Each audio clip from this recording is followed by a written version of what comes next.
ಮೊದಲ ಕಾರ್ಯಕ್ರಮ ಕಳೆದ ವಾರ ಶ್ರೀಯುತ ಪ್ರೇಮಶೇಖರ ಅವರ ಒಂದು ಉಪನ್ಯಾಸದ ಜೊತೆಗೆ ಪ್ರಾರಂಭವಾಗಿತ್ತು, ಸಂಪನ್ನವಾಗಿತ್ತು.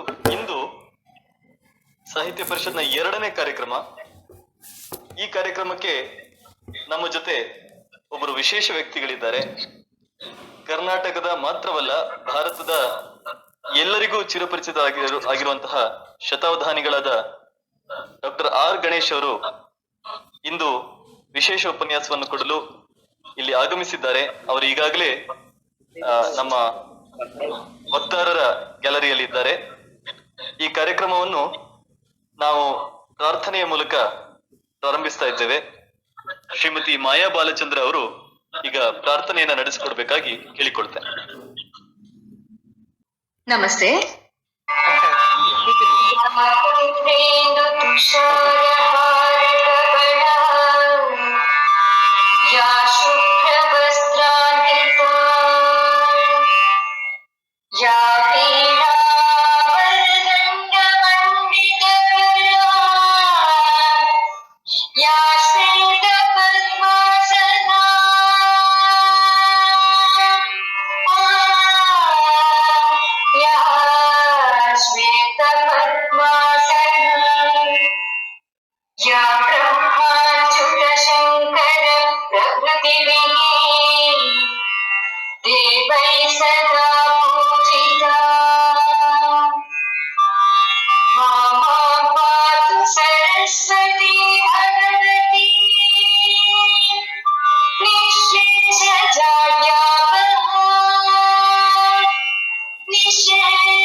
Ni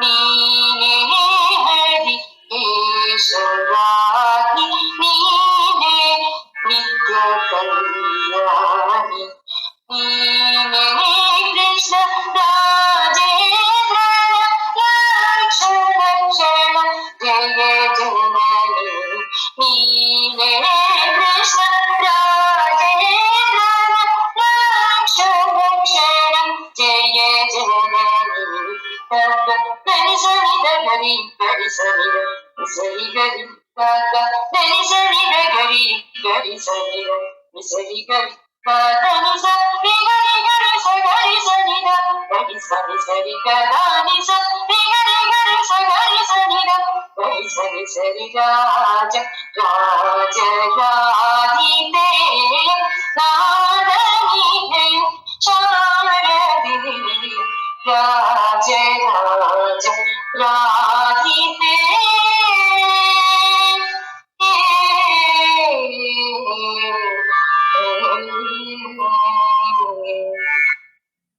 ಧನ್ಯವಾದಗಳು.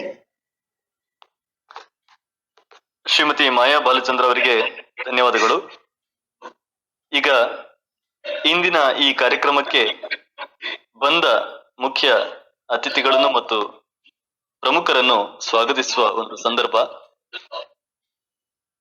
ಅಖಿಲ ಭಾರತೀಯ ಸಾಹಿತ್ಯ ಪರಿಷತ್ ಇದರ ನೇತೃತ್ವದಲ್ಲಿ ನಡೆಯುತ್ತಾ ಇರುವ ಈ ಕಾರ್ಯಕ್ರಮಕ್ಕೆ ಸಾಹಿತ್ಯ ಪರಿಷತ್ನ ರಾಜ್ಯಾಧ್ಯಕ್ಷರಾದ ಪ್ರೊಫೆಸರ್ ಪ್ರೇಮಶೇಖರ್ ಅವರು ಆಗಮಿಸಿದ್ದಾರೆ. ಅದೇ ರೀತಿಯಲ್ಲಿ ಪರಿಷತ್ನ ಜವಾಬ್ದಾರಿ ಇರುವ ಶ್ರೀಯುತ ನಾರಾಯಣ ಶೆವಿರೆ ಮತ್ತು ರಘುನಂದನ್ ಭಟ್ ಅವರು ಕೂಡ ಇಲ್ಲಿ ಇದ್ದಾರೆ. ಮತ್ತು ಈ ಒಂದು ಕಾರ್ಯಕ್ರಮದ ತಾಂತ್ರಿಕ ವ್ಯವಸ್ಥೆಗಳನ್ನು ನೋಡಿಕೊಳ್ಳುವುದಕ್ಕೆ ಪರಿಷತ್ನ ಸದಸ್ಯರಾಗಿರುವಂತಹ ಶ್ರೀಯುತ ಗಣೇಶ್ ಅಡಿಗ ಅವರಿದ್ದಾರೆ. ಇವರೆಲ್ಲರಿಗೂ ಕೂಡ ನಾನು ಈ ಕಾರ್ಯಕ್ರಮಕ್ಕೆ ಹೃತ್ಪೂರ್ವಕವಾಗಿ ಸ್ವಾಗತಿಸ್ತಾ ಇದ್ದೇನೆ. ಅದರ ಜೊತೆಗೆ ಈ ಕಾರ್ಯಕ್ರಮದ ಕೇಳುಗರಾಗಿ ನೂರಾರು ಜನ ಸಾಹಿತ್ಯಾಸಕ್ತರು, ಸಾಹಿತಿಗಳು, ವಿದ್ವಾಂಸರು ಇಲ್ಲಿ ಬಂದಿದ್ದೀರಿ. ಶತಾವಧಾನಿಗಳ ಒಂದು ಜ್ಞಾನ ಸುಧೆಯನ್ನು ತಮ್ಮ ಏನು ಕಿವಿಗಳ ಮೂಲಕ ಕೇಳಿಕೊಂಡು ಅದರ ತಮ್ಮ ತಮ್ಮ ಜ್ಞಾನವನ್ನು ಹೆಚ್ಚಿಸಿಕೊಳ್ಳುವ ಒಂದು ಉದ್ದೇಶದಿಂದ ಅನೇಕರು ಇಲ್ಲಿ ಆಗಮಿಸಿದ್ದೀರಿ. ಎಲ್ಲರಿಗೂ ಕೂಡ ನಾನು ಹೃತ್ಪೂರ್ವಕವಾದ ಸ್ವಾಗತವನ್ನು ಬಯಸ್ತೇನೆ. ಇವತ್ತು ಗಣೇಶರ ಮಾತುಗಳನ್ನು ನಮಗೆ ಕೇಳಿಸ್ಲಿಕ್ಕಾಗಿ ಚಿಂತಾಮಣಿ ಅವರು ಗಣೇಶರ ಜೊತೆಗೆ ಇದ್ದಾರೆ. ಅವರ ಮಾತುಗಳನ್ನು ಇಲ್ಲಿ ನಮಗೆ ಕ್ಲಬ್ ಹೌಸ್ ಮೂಲಕ ಕೇಳಿಸುವುದಕ್ಕೆ ಅವರು ಅಲ್ಲಿ ಇದ್ದಾರೆ. ಅವರಿಗೂ ಕೂಡ ನಾನು ಸ್ವಾಗತವನ್ನು ಬಯಸ್ತೇನೆ. ಈ ಕಾರ್ಯಕ್ರಮದ ಮುಖ್ಯ ವಕ್ತಾರರಾಗಿ ಶತಾವಧಾನಿಗಳಾದ ಡಾಕ್ಟರ್ ಆರ್ ಗಣೇಶ್ ಇವರ ಬಗ್ಗೆ ನಾನು ಹೇಳಬೇಕಾದ ಅವಶ್ಯಕತೆ ಇಲ್ಲ. ಸೂರ್ಯನಿಗೆ ಸೊಡರನ್ನು ತೋರಿಸಿ ಇದು ಸೂರ್ಯ ಅಂತ ಹೇಳಿದ ಹಾಗೇನೆ ಆಗತ್ತೆ ಶತಾವಧಾನಿಗಳ ಬಗ್ಗೆ ನಾನು ಹೇಳೋದಕ್ಕೆ ಹೋದ್ರೆ. ಕೆಲವು ಮಾತುಗಳಲ್ಲಿ ಅವರ ವ್ಯಕ್ತಿತ್ವದ ಕೆಲವು ಅಂಶಗಳನ್ನಷ್ಟೇ ನಾನು ಇಲ್ಲಿ ಕಟ್ಟಿಕೊಡಬಹುದು. ಅವರ ಪೂರ್ತಿ ವ್ಯಕ್ತಿತ್ವದ ಒಂದು ಒಂದು ಜ್ಯೋತಿಯನ್ನ, ಒಂದು ಬೆಳಕನ್ನ ನಾನು ಹೇಳುವುದಕ್ಕೆ ಹೋದ್ರೆ ಅದು ಬಹುಶಃ ಬೊಗಸೆಯಲ್ಲಿ ನೀರನ್ನ ಎತ್ತಿ ಹಿಡಿದು ಸಮುದ್ರವನ್ನು ವರ್ಣಿಸಿದ ಹಾಗೆ ಆಗಬಹುದು. ಆದ್ರೂ ಕೂಡ ಕೆಲವು ಅಂಶಗಳನ್ನ ಹೇಳಬೇಕು. ಶತಾವಧಾನಿ ಡಾಕ್ಟರ್ ಆರ್ ಗಣೇಶ್ ಅವರು ಹುಟ್ಟಿದ್ದು ಕೋಲಾರ ಜಿಲ್ಲೆಯಲ್ಲಿ 1962 ಡಿಸೆಂಬರ್ 4 ಅವರ ಜನ್ಮದಿನ. ಕಲಿತದ್ದು ವಿಜ್ಞಾನ. ಬೆಂಗಳೂರಿನ university Visvesvaraya college of engineering ನಲ್ಲಿ ಅವರು ಬ್ಯಾಚುಲರ್ ಪದವಿಯನ್ನು ಪಡೆದರು ಇಂಜಿನಿಯರಿಂಗ್ ನಲ್ಲಿ. ನಂತರ ಭಾರತೀಯ ವಿಜ್ಞಾನ ಸಂಸ್ಥೆಯಲ್ಲಿ ಇಂಡಿಯನ್ ಇನ್ಸ್ಟಿಟ್ಯೂಟ್ ಆಫ್ ಸೈನ್ಸ್ ಅಂತ ಏನ್ ಹೇಳ್ತೇವೆ ಅಲ್ಲಿ ಮೆಟಲರ್ಜಿ ವಿಷಯದಲ್ಲಿ ಅವರು MSc ಪದವಿಯನ್ನು ಪಡೆದವರು. ಅದೇ ರೀತಿಯಲ್ಲಿ ಮೈಸೂರು ವಿಶ್ವವಿದ್ಯಾಲಯದಲ್ಲಿ MA ಪದವಿಯನ್ನ ಸಂಸ್ಕೃತದಲ್ಲಿ ಪಡೆದವರು. ಹಂಪಿ ವಿಶ್ವವಿದ್ಯಾಲಯದ ಮೊದಲ ಡಾಕ್ಟರೇಟ್ ಪದವಿಯನ್ನ ಪಡೆದ ಖ್ಯಾತಿ ಕೂಡ ಶತಾವಧಾನಿಗಳದ್ದು. ಕನ್ನಡದಲ್ಲಿ ಅವಧಾನ ಕಲೆ ಅಂತ ಹೇಳುವ ಅವರ ಪುಸ್ತಕ ಅತ್ಯಂತ ಪ್ರಸಿದ್ಧವಾದದ್ದು ಕೂಡ. ಶತಾವಧಾನಿಗಳ ಬಗ್ಗೆ ಹೇಳುವುದಾದ್ರೆ ಅವರ ಭಾಷಾ ಸಾಮರ್ಥ್ಯದ ಬಗ್ಗೆ 10 ಹಲವು ಭಾಷೆಗಳಲ್ಲಿ, ಉದಾಹರಣೆಗೆ Kannada, Telugu, Tamil, Sanskrit, Prakrit, Pali, English, Hindi, Marathi, Gujarati, Malayalam, Greek, Latin, Italian ಹೀಗೆ ಹೇಳ್ತಾ ಹೋದ್ರೆ ಆ ಪಟ್ಟಿ ಅಷ್ಟು ಬೇಗ ಮುಗಿಯುವಂತದ್ದಲ್ಲ. ಇಷ್ಟೆಲ್ಲ ಭಾಷೆಗಳಲ್ಲೂ ಕೂಡ ಅವರು ಮಾತನಾಡುವ, ಬರೆಯುವ, ಓದುವ ಒಂದು ಪ್ರತಿಭೆಯನ್ನ, ಒಂದು ಸಾಮರ್ಥ್ಯವನ್ನ ಪಡೆದವರು. ಬಹುಭಾಷಾ ವಿಶಾರದ ಡಾಕ್ಟರ್ ಆರ್ ಗಣೇಶ್ ಅವರು. ಅವರ ಹೆಸರಿನಲ್ಲೇ ಶತಾವಧಾನ ಇದೆ. ಶತಾವಧಾನವನ್ನ ಆ, ಇವತ್ತಿನ ದಿನಮಾನಗಳಲ್ಲಿ ಬಹುಶಃ ನಾವು ನೋಡ್ಲಿಕ್ಕೆ ಸಾಧ್ಯ ಇಲ್ಲ ಅಂತ ಹೇಳುವ ಪರಿಸ್ಥಿತಿ ಇದ್ರೂ ಕೂಡ ಅದನ್ನ ಪ್ರದರ್ಶನ ಮಾಡಿದವರು. ಅವಧಾನ ಕಲೆ ಅವರ ಪ್ರತಿಭೆಯ ಒಂದು ಮುಖ್ಯ ವೇದಿಕೆ ಆಗಿದೆ. ಇದುವರೆಗೆ ಸುಮಾರು 1200ಕ್ಕೂ ಹೆಚ್ಚು ಅವಧಾನ ಪ್ರದರ್ಶನಗಳನ್ನ, ಕಲೆಯನ್ನ ಅವರು ಪ್ರದರ್ಶನ ಮಾಡಿದ್ದಾರೆ. ನಾವು ಏನೇ ಹೇಳಬಹುದು, ಕಾವ್ಯ, ನಾಟಕ ಇತ್ಯಾದಿ ನಾವು ಎಷ್ಟು ಹೇಳ್ತೇವೋ ಅಷ್ಟು ವಿಚಾರಗಳಲ್ಲಿ ಅವರ ಪ್ರತಿಭೆಯನ್ನ ನಾವು ಇದುವರೆಗೆ ನೋಡಿದ್ದೇವೆ. ಉದಾಹರಣೆಗೆ ಕಾವ್ಯ ಮೀಮಾಂಸೆ ಇರಬಹುದು, ಛಂದಶಾಸ್ತ್ರ, ವೇದಾಂತ, ವೇದ ಸಾಹಿತ್ಯ, ಉಪನಿಷತ್ತು, ಧರ್ಮಶಾಸ್ತ್ರ, ಇತಿಹಾಸ, ಸಂಸ್ಕೃತಿ, ಕಲೆ, ಭಾರತೀಯ ತತ್ವಶಾಸ್ತ್ರ, ವ್ಯಾಕರಣ, ಅಲಂಕಾರ ಶಾಸ್ತ್ರ, ಅದೇ ರೀತಿಯಲ್ಲಿ ಸಂಗೀತ, ಯಕ್ಷಗಾನ ಇತ್ಯಾದಿ. ಅದು ಭಾರತೀಯ ಅಂತ ಹೇಳುವ ಯಾವುದೇ ಒಂದು ಪ್ರಕಾರವಾಗಿರ್ಲಿ, ಅದರಲ್ಲಿ ಶತಾವಧಾನಿಗಳು ತಮ್ಮ ಛಾಪನ್ನ ಮೂಡಿಸಿದ್ದಾರೆ ಅಂತ ಹೇಳ್ಬೋದು. ಹಲವಾರು ಪುಸ್ತಕಗಳನ್ನು ಬರೆದಿದ್ದಾರೆ. ಅದೇ ರೀತಿಯಲ್ಲಿ ಹಲವು ಪ್ರಶಸ್ತಿಗಳನ್ನು ಕೂಡ ಪಡೆದಿದ್ದಾರೆ. ಬಾದರಾಯಣ ವ್ಯಾಸ ಪುರಸ್ಕಾರ, ಸಂಸ್ಕೃತ ಸಾಹಿತ್ಯದಲ್ಲಿ, ಸಂಸ್ಕೃತ ಕ್ಷೇತ್ರದಲ್ಲಿ ಸಾಧನೆ ಮಾಡಿದ ಸಾಧಕರಿಗೆ ಕೊಡುವಂತಹ ಅತ್ಯುನ್ನತ ಪುರಸ್ಕಾರ, ಭಾರತ ಸರ್ಕಾರದಿಂದ ಕೊಡಮಾಡುವಂತಹ ಪುರಸ್ಕಾರವನ್ನ ಅವರು ಪಡೆದವರು. ಹೀಗೆ ಹೇಳ್ತಾ ಹೋದರೆ ಬಹಳಷ್ಟು ವಿಚಾರಗಳನ್ನು ಹೇಳ್ಬಹುದು. ಅವರ ಮಾತುಗಳನ್ನ ಒಂದು ಕೇವಲ 10-15 ನಿಮಿಷ ಕೇಳಿದ್ರೆ ಸಾಕು, ಅವರ ಒಂದು ಪ್ರತಿಭೆಯ ಬೀಸು, ಆಳ, ವಿಸ್ತಾರಗಳು ಎಂತವರ ಒಂದು ಅರಿವಿಗೆ ಬೇಕಾದರೂ ಬರಬಹುದು. ಅಷ್ಟೊಂದು ಪ್ರಗಲ್ಭವಾಗಿ ತಮ್ಮ ವಿಚಾರವನ್ನ ಮಂಡಿಸುವ, ತಮ್ಮ ಜ್ಞಾನವನ್ನ ಹರಿಸುವ ಶತಾವಧಾನಿಗಳು ಇವತ್ತು ನಮ್ಮ ಜೊತೆ ಇರುವುದೇ ನಮ್ಮ ಒಂದು ದೊಡ್ಡ ಭಾಗ್ಯ ಅಂತ ನಾನು ಅಂದ್ಕೊಳ್ತೇನೆ. ಇವತ್ತಿನ ಒಂದು ಉಪನ್ಯಾಸದ ವಿಷಯವನ್ನು ಕೊಟ್ಟವರು ಕೂಡ ಅವರೇ. ನಾವು ಅವರಲ್ಲಿ ಇಂಥ ವಿಚಾರವನ್ನ ಮಾತಾಡಿ ಅಂತ ಹೇಳಿಲ್ಲ. ಅವರಿಗೆ ನೀವು ಯಾವ ವಿಚಾರದ ಬಗ್ಗೆ, ಸಾಹಿತ್ಯದ ಕುರಿತಾಗಿ ಯಾವ ವಿಚಾರವನ್ನ ನೀವು ನಮ್ಮ ಜೊತೆ ಹಂಚಿಕೊಳ್ಬಹುದು ಅಂತ ಕೇಳುವಾಗ, ಅವರು ಭಾರತೀಯ ಸಾಹಿತ್ಯ ನೆಲೆ, ಹಿನ್ನೆಲೆ, ಮುನ್ನೆಲೆ ಅನ್ನೋ ಒಂದು ವಿಷಯವನ್ನು ಇಟ್ಟುಕೊಂಡು ಮಾತಾಡ್ತೇನೆ ಅಂತ ಹೇಳಿದ್ದಾರೆ. ಆ ವಿಚಾರವನ್ನ ಅವರು ಇವತ್ತು ಇಲ್ಲಿ ವಿಸ್ತರಿಸಲಿಕ್ಕಿದ್ದಾರೆ. ನಂತರ ಒಂದು ಅರ್ಧ ತಾಸಿನ ಚರ್ಚೆ ನಡೆಯಲಿಕ್ಕಿದೆ. ನಾವೇ ಒಂದಷ್ಟು ಜನ ಅವರ ಜೊತೆ ಮಾತನಾಡ್ತಾ, ಪ್ರಶ್ನೆಗಳನ್ನು ಕೇಳ್ತಾ, ಅವರ ಚಿಂತನೆಯ ವಿಸ್ತಾರವನ್ನು ಮಾಡ್ತಾ, ಕೊನೆಗೆ ಒಂದು ಅರ್ಧ ಗಂಟೆಯಿಂದ 3/4 ಗಂಟೆಯವರೆಗೆ ಪ್ರಶ್ನೋತ್ತರ ಕಾರ್ಯಕ್ರಮವನ್ನು ಕೂಡ ಇಟ್ಟುಕೊಳ್ಬಹುದು. ಇಲ್ಲಿ ಕೇಳುಗರಾಗಿ ಬಂದವರು ಅವರಲ್ಲಿ ನೇರವಾಗಿ ಪ್ರಶ್ನೆಗಳನ್ನ ಕೇಳಿ, ಸಾಹಿತ್ಯಕ್ಕೆ ಸಂಬಂಧಪಟ್ಟ ಪ್ರಶ್ನೆಗಳನ್ನು ಕೇಳಿ ಅವರಿಂದ ಉತ್ತರವನ್ನ ಪಡಿಬಹುದು. ಸರಿಯಾಗಿ 8 ಗಂಟೆಗೆ ಈ ಕಾರ್ಯಕ್ರಮವನ್ನು ನಾವು ಮುಗಿಸಬೇಕು ಅಂತ ಅಂದುಕೊಂಡಿದ್ದೇವೆ. ಈಗ ನೇರವಾಗಿ ನಾವು ಈ ಕಾರ್ಯಕ್ರಮದ ಮುಖ್ಯ ಭೂಮಿಕೆಗೆ ಬರ್ತಾ ಇದ್ದೇವೆ. ಶ್ರೀಯುತ ಡಾಕ್ಟರ್ ಆರ್ ಗಣೇಶ್ ಅವರು ಇದೀಗ ತಮ್ಮ ಮಾತುಗಳನ್ನ ನಮ್ಮ ಜೊತೆ ಹಂಚಿಕೊಳ್ಬೇಕು, ನಮ್ಮ ಅರಿವಿನ ವಿಸ್ತಾರವನ್ನ ಮಾಡಬೇಕು ಅಂತ ಹೇಳಿ ಅವರಲ್ಲಿ ಕೇಳಿಕೊಡುತ್ತೇನೆ. ಓಂ ತತ್ಸತ್. ಎಲ್ಲರಿಗೂ ನಮಸ್ಕಾರ. ಅಖಿಲ ಭಾರತೀಯ ಸಾಹಿತ್ಯ ಪರಿಷತ್ತಿನ ಪದಾಧಿಕಾರಿಗಳಿಗೆ, ನಮ್ಮ ರಾಜ್ಯದ ಅಧ್ಯಕ್ಷರಾಗಿರುವಂಥ ಶ್ರೀಯುತ ಪ್ರೇಮಶೇಖರ ಅವರಿಗೆ, ಇದನ್ನು ಆಯೋಜನೆ ಮಾಡ್ತಾ ಇರತಕ್ಕಂಥ ಅಲ್ಲಿಯ ರಘುನಂದನ ಮೊದಲಾದ ಎಲ್ಲ ಗೆಳೆಯರಿಗೆ, ಮತ್ತು ನನ್ನ ಆತ್ಮೀಯ ಮಿತ್ರರಾದಂಥ ಶ್ರೀಯುತ ರೋಹಿತ್ ಚಕ್ರತೀರ್ಥ ಅವರಿಗೆ, ಎಲ್ಲರಿಗೂ ಮತ್ತು ಇಲ್ಲಿರುವ ಅಪಾರ ಶ್ರೋತೃಗಳಿಗೆ, ಜಿಜ್ಞಾಸುಗಳಿಗೆ, ಸ್ನೇಹಿತರಿಗೆ ಎಲ್ಲರಿಗೂ ನಮಸ್ಕಾರ. ಪ್ರೇಮಶೇಖರ ಅವರ ಅಂಕಣವನ್ನು ನಾನು ಪ್ರಾಯಶಃ ಒಮ್ಮೆ ಕೂಡ ತಪ್ಪಿಸಿಲ್ಲ ಅಂತ ಅನಿಸುತ್ತೆ. ಅವರಿವತ್ತು ಶ್ರೋತೃವಾಗಿರೋದು ನನಗೆ ತುಂಬ ಹೆಮ್ಮೆ, ಸಂತೋಷ ತಂದುಕೊಡುವಂಥದ್ದು. ಅವರ ಬರವಣಿಗೆಯಿಂದ ನನ್ನ ತಿಳುವಳಿಕೆ ಹೆಚ್ಚಿದೆ. ಅದೇ ರೀತಿ ನಮ್ಮ ರೋಹಿತ್ ಅವರ ಬರವಣಿಗೆಯನ್ನು ನಾನು ತಪ್ಪದೆ ಓದ್ತಾ ಇರ್ತೀನಿ.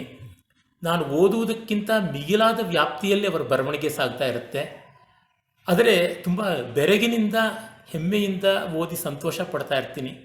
ತರುಣ ಮಿತ್ರರ ಪೈಕಿ ಅವರ ಬರವಣಿಗೆಯನ್ನು ನಾನು ತುಂಬ ಗಮನಿಸ್ತಾ ಇರ್ತೀನಿ. ಹೀಗೆ ಈ ತರಹ ವಿದ್ವದ್ ರಸಿಕರು, ಭಾರತೀಯತೆಯ ಬಗೆಗೆ, ಸಾಹಿತ್ಯದ ಬಗೆಗೆ ಆಸ್ಥೆ ಉಳ್ಳಂಥವರೆಲ್ಲ ಸೇರಿದ್ದೀರಾ.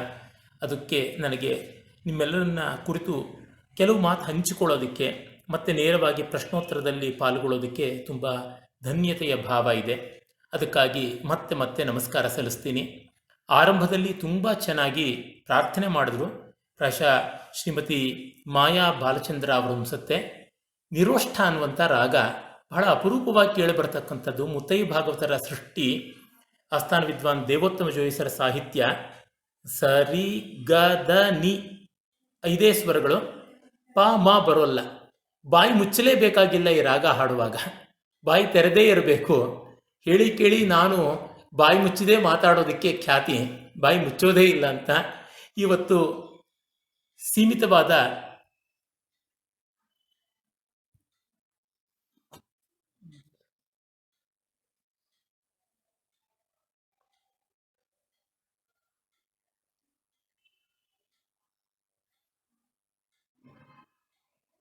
ಟೆಕ್ನಿಕಲ್ ಗ್ಲಿಚ್ ಆಗ್ತಾ ಇರುತ್ತೆ. ಕ್ಷಮಿಸಬೇಕು, ಯಾವುದೋ ವಿಘ್ನ ಬಂತು, ತಾಂತ್ರಿಕವಾದ ವಿಘ್ನ. ಇವತ್ತು ಸೀಮಿತವಾದ ಅವಧಿಯೊಳಗೆ ಸಂಕ್ಷಿಪ್ತವಾಗಿ ಕೆಲವೊಂದು ಅಂಶಗಳನ್ನು ಹೇಳ್ತೀನಿ. ಭಾರತೀಯ ಸಾಹಿತ್ಯ ನೆಲೆ, ಹಿನ್ನೆಲೆ, ಮುನ್ನೆಲೆ ಅನ್ನುವ ವಿಷಯ ನಾನೇ ಕೊಟ್ಟೆ. ಇದಕ್ಕೆ ಮುಖ್ಯ ಕಾರಣ ಏನೆಂದರೆ, ನಮ್ಮ ಈ ಹೊತ್ತಿನ ಸಾಹಿತ್ಯ ಪ್ರಪಂಚ ಇವುಗಳ ಕಡೆಗೆ ಗಮನ ಹರಿಸಿಲ್ಲ. ಇದು ಒಂದಾದರೆ ಇವುಗಳ ಕಡೆಗೆ ಗಮನ ಹರಿಯಬಾರದು ಅಂತ ಕೂಡ ದೊಡ್ಡ ಷಡ್ಯಂತ್ರ ನಡೀತಾ ಇದೆ. ಇದು ಇವತ್ತಿನದಲ್ಲ, ಸುಮಾರು 70-80 ವರ್ಷಗಳಿಂದ ನಡೀತಾ ಇರುವಂಥದ್ದು. ನಾನು ವಿದ್ಯಾರ್ಥಿಯಾಗಿದ್ದಾಗಲಿಂದಲೂ ಇದನ್ನು ನೋಡ್ತಾ ಇದ್ದೆ. ಆದರೆ ಹೇಗೋ ಇದರ ದಾಳಿಯಿಂದ ತಪ್ಪಿಸಿಕೊಂಡು ನಾನು ನಿಜವಾದ ಶುದ್ಧ ಸಾಹಿತ್ಯದ ಕಡೆಗೆ ಗಮನ ಇಡುವಂತೆ ಆಯಿತು. ಅದು ನನ್ನ ಪೂರ್ವ ಪುಣ್ಯ. ಹೀಗಾಗಿ ಚಿಕ್ಕ ವಯಸ್ಸಿನವರಿಗೆ, ಈ ಸಾಹಿತ್ಯ ನಿರ್ಮಾಣದಲ್ಲಿ ಆಸಕ್ತಿ ಇರುವವರಿಗೆ ಸ್ವಲ್ಪವಾದರೂ ಇವುಗಳನ್ನು ಕುರಿತು ಆಲೋಚನೆ ಮಾಡುವ ಅವಕಾಶ ಈ ಮೂಲಕ ಒದಗಿ ಬಂದರೆ ನನ್ನ ಕೆಲಸ ಧನ್ಯತೆಯನ್ನು ಪಡೆಯುತ್ತದೆ. ಮೊದಲಿಗೆ ಸಾಹಿತ್ಯ ಅಂದರೆ ಏನು ಅಂತ ನೋಡಿದರೆ, ಸಹಿತತೆಯಿಂದ ಸಾಹಿತ್ಯ, ಸಹಿತಸ್ಯ ಭಾವ ಸಾಹಿತ್ಯಂ ಅಂತ ನಿರ್ವಚನ ಮಾಡ್ತೀವಿ.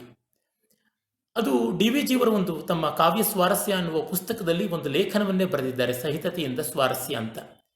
ಅಂದರೆ ಎಲ್ಲದರ ಸಮನ್ವಯ ಆಗುವಂಥದ್ದು ಸಾಹಿತ್ಯ ಅಂತ. ಅಂದರೆ ಕಾನ್ಫ್ಲುಯೆನ್ಸ್ ಅಂತ ನಾವು ಏನು ಹೇಳ್ತೀವಿ, ಸಮನ್ವಿತ ಆಗುವುದು, ವೈಷಮ್ಯ ಅಲ್ಲ ಸಾಮ್ಯ ಬರಬೇಕಾದದ್ದು ಸಾಹಿತ್ಯದ ಮುಖ್ಯ ಲಕ್ಷಣ ಅಂತ.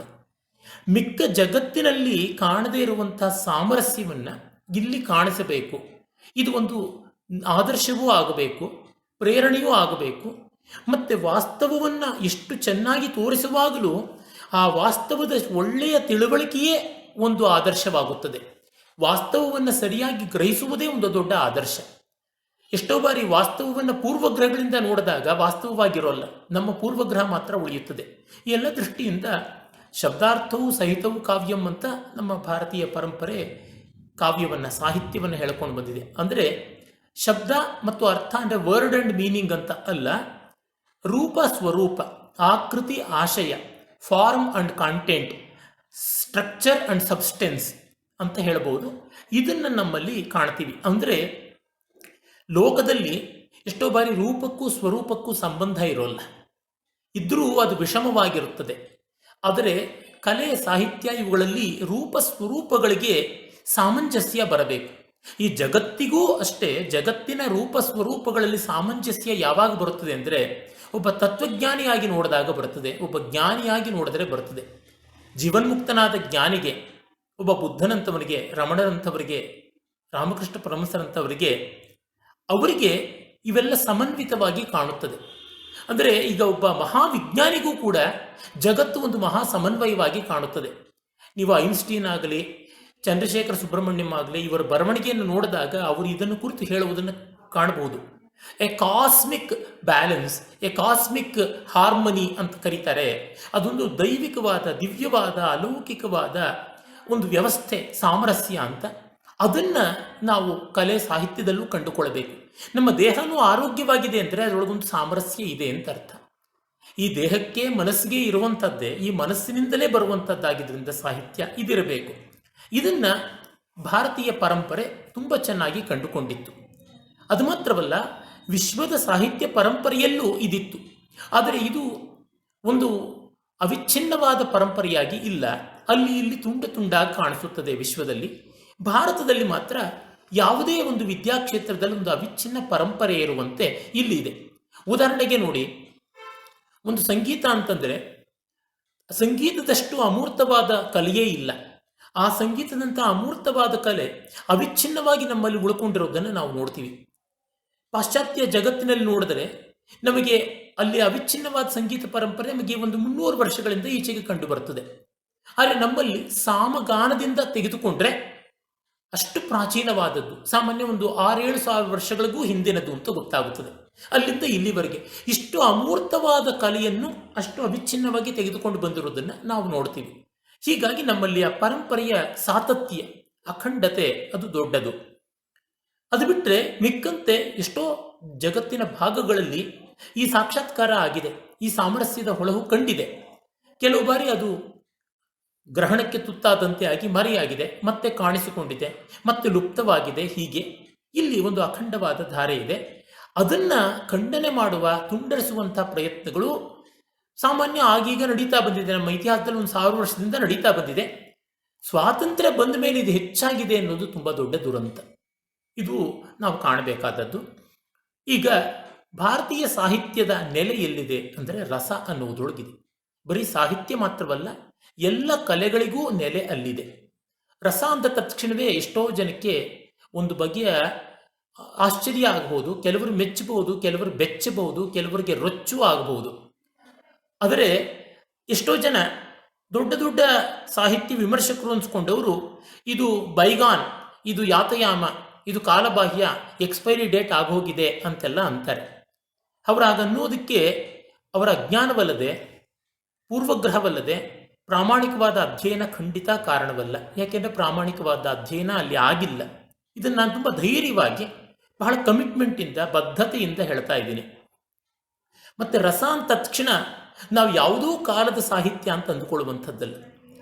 ರಸ ಅನ್ನೋದು ವಸ್ತುತಃ ಏನು, ನಾವು ಕಾವ್ಯದಲ್ಲಿ ದುಃಖವನ್ನಾಗಲಿ, ರೋಷವನ್ನಾಗಲಿ, ಜುಗುಪ್ಸೆಯನ್ನಾಗಲಿ ಯಾವುದೇ ಸನ್ನಿವೇಶ ಕಂಡರೂ ಅದನ್ನು ಆಸ್ವಾದ ಮಾಡ್ತೀವಿ. ಆಸ್ವಾದ ಮಾಡ್ತೀವಿ ಅಂದರೆ ಚಪ್ಪಾಳೆ ತಟ್ತೀವಿ ಅಂತಲ್ಲ, ಅದಕ್ಕೆ ವಿಮುಖರಾಗೋದಿಲ್ಲ ಅಂತ. ಆಸ್ವಾದ ಅನ್ನೋದಕ್ಕೆ ಕಲೆಯ ಒಂದು ಹದ ಎಂಥದ್ದಾಗಿರ್ತದೆ ಅಂದರೆ ಅಲ್ಲಿ ಎಷ್ಟು ದುಃಖದ ಸನ್ನಿವೇಶ, ಎಷ್ಟು ಬೀಭತ್ಸವಾದ ಸನ್ನಿವೇಶ, ಎಷ್ಟು ಉಗ್ರವಾದ ಭಯಾನಕವಾದ ಸನ್ನಿವೇಶ ಇದ್ದರೂ ನಾವು ಅದಕ್ಕೆ ವಿಮುಖವಾಗದೆ ಸ್ಪಂದಿಸುವಂತೆ ಆದರೆ, ಆ ಸ್ಪಂದಿಸುವ ಮೂಲಕ ನಮ್ಮನ್ನು ನಾವು ಹೆಚ್ಚು ಚೆನ್ನಾಗಿ ಅರ್ಥ ಮಾಡಿಕೊಳ್ಳುವಾದರೆ ಅದು ರಸ ಅಂತ.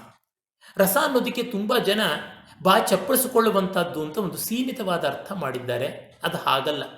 ರಸ ಅನ್ನೋದಕ್ಕೆ ನಮ್ಮ ಭಾವಗಳನ್ನೇ ನಾವು ಆಗ್ರಹವಿಲ್ಲದೆ ಕಾಣುವ ಸ್ಥಿತಿ.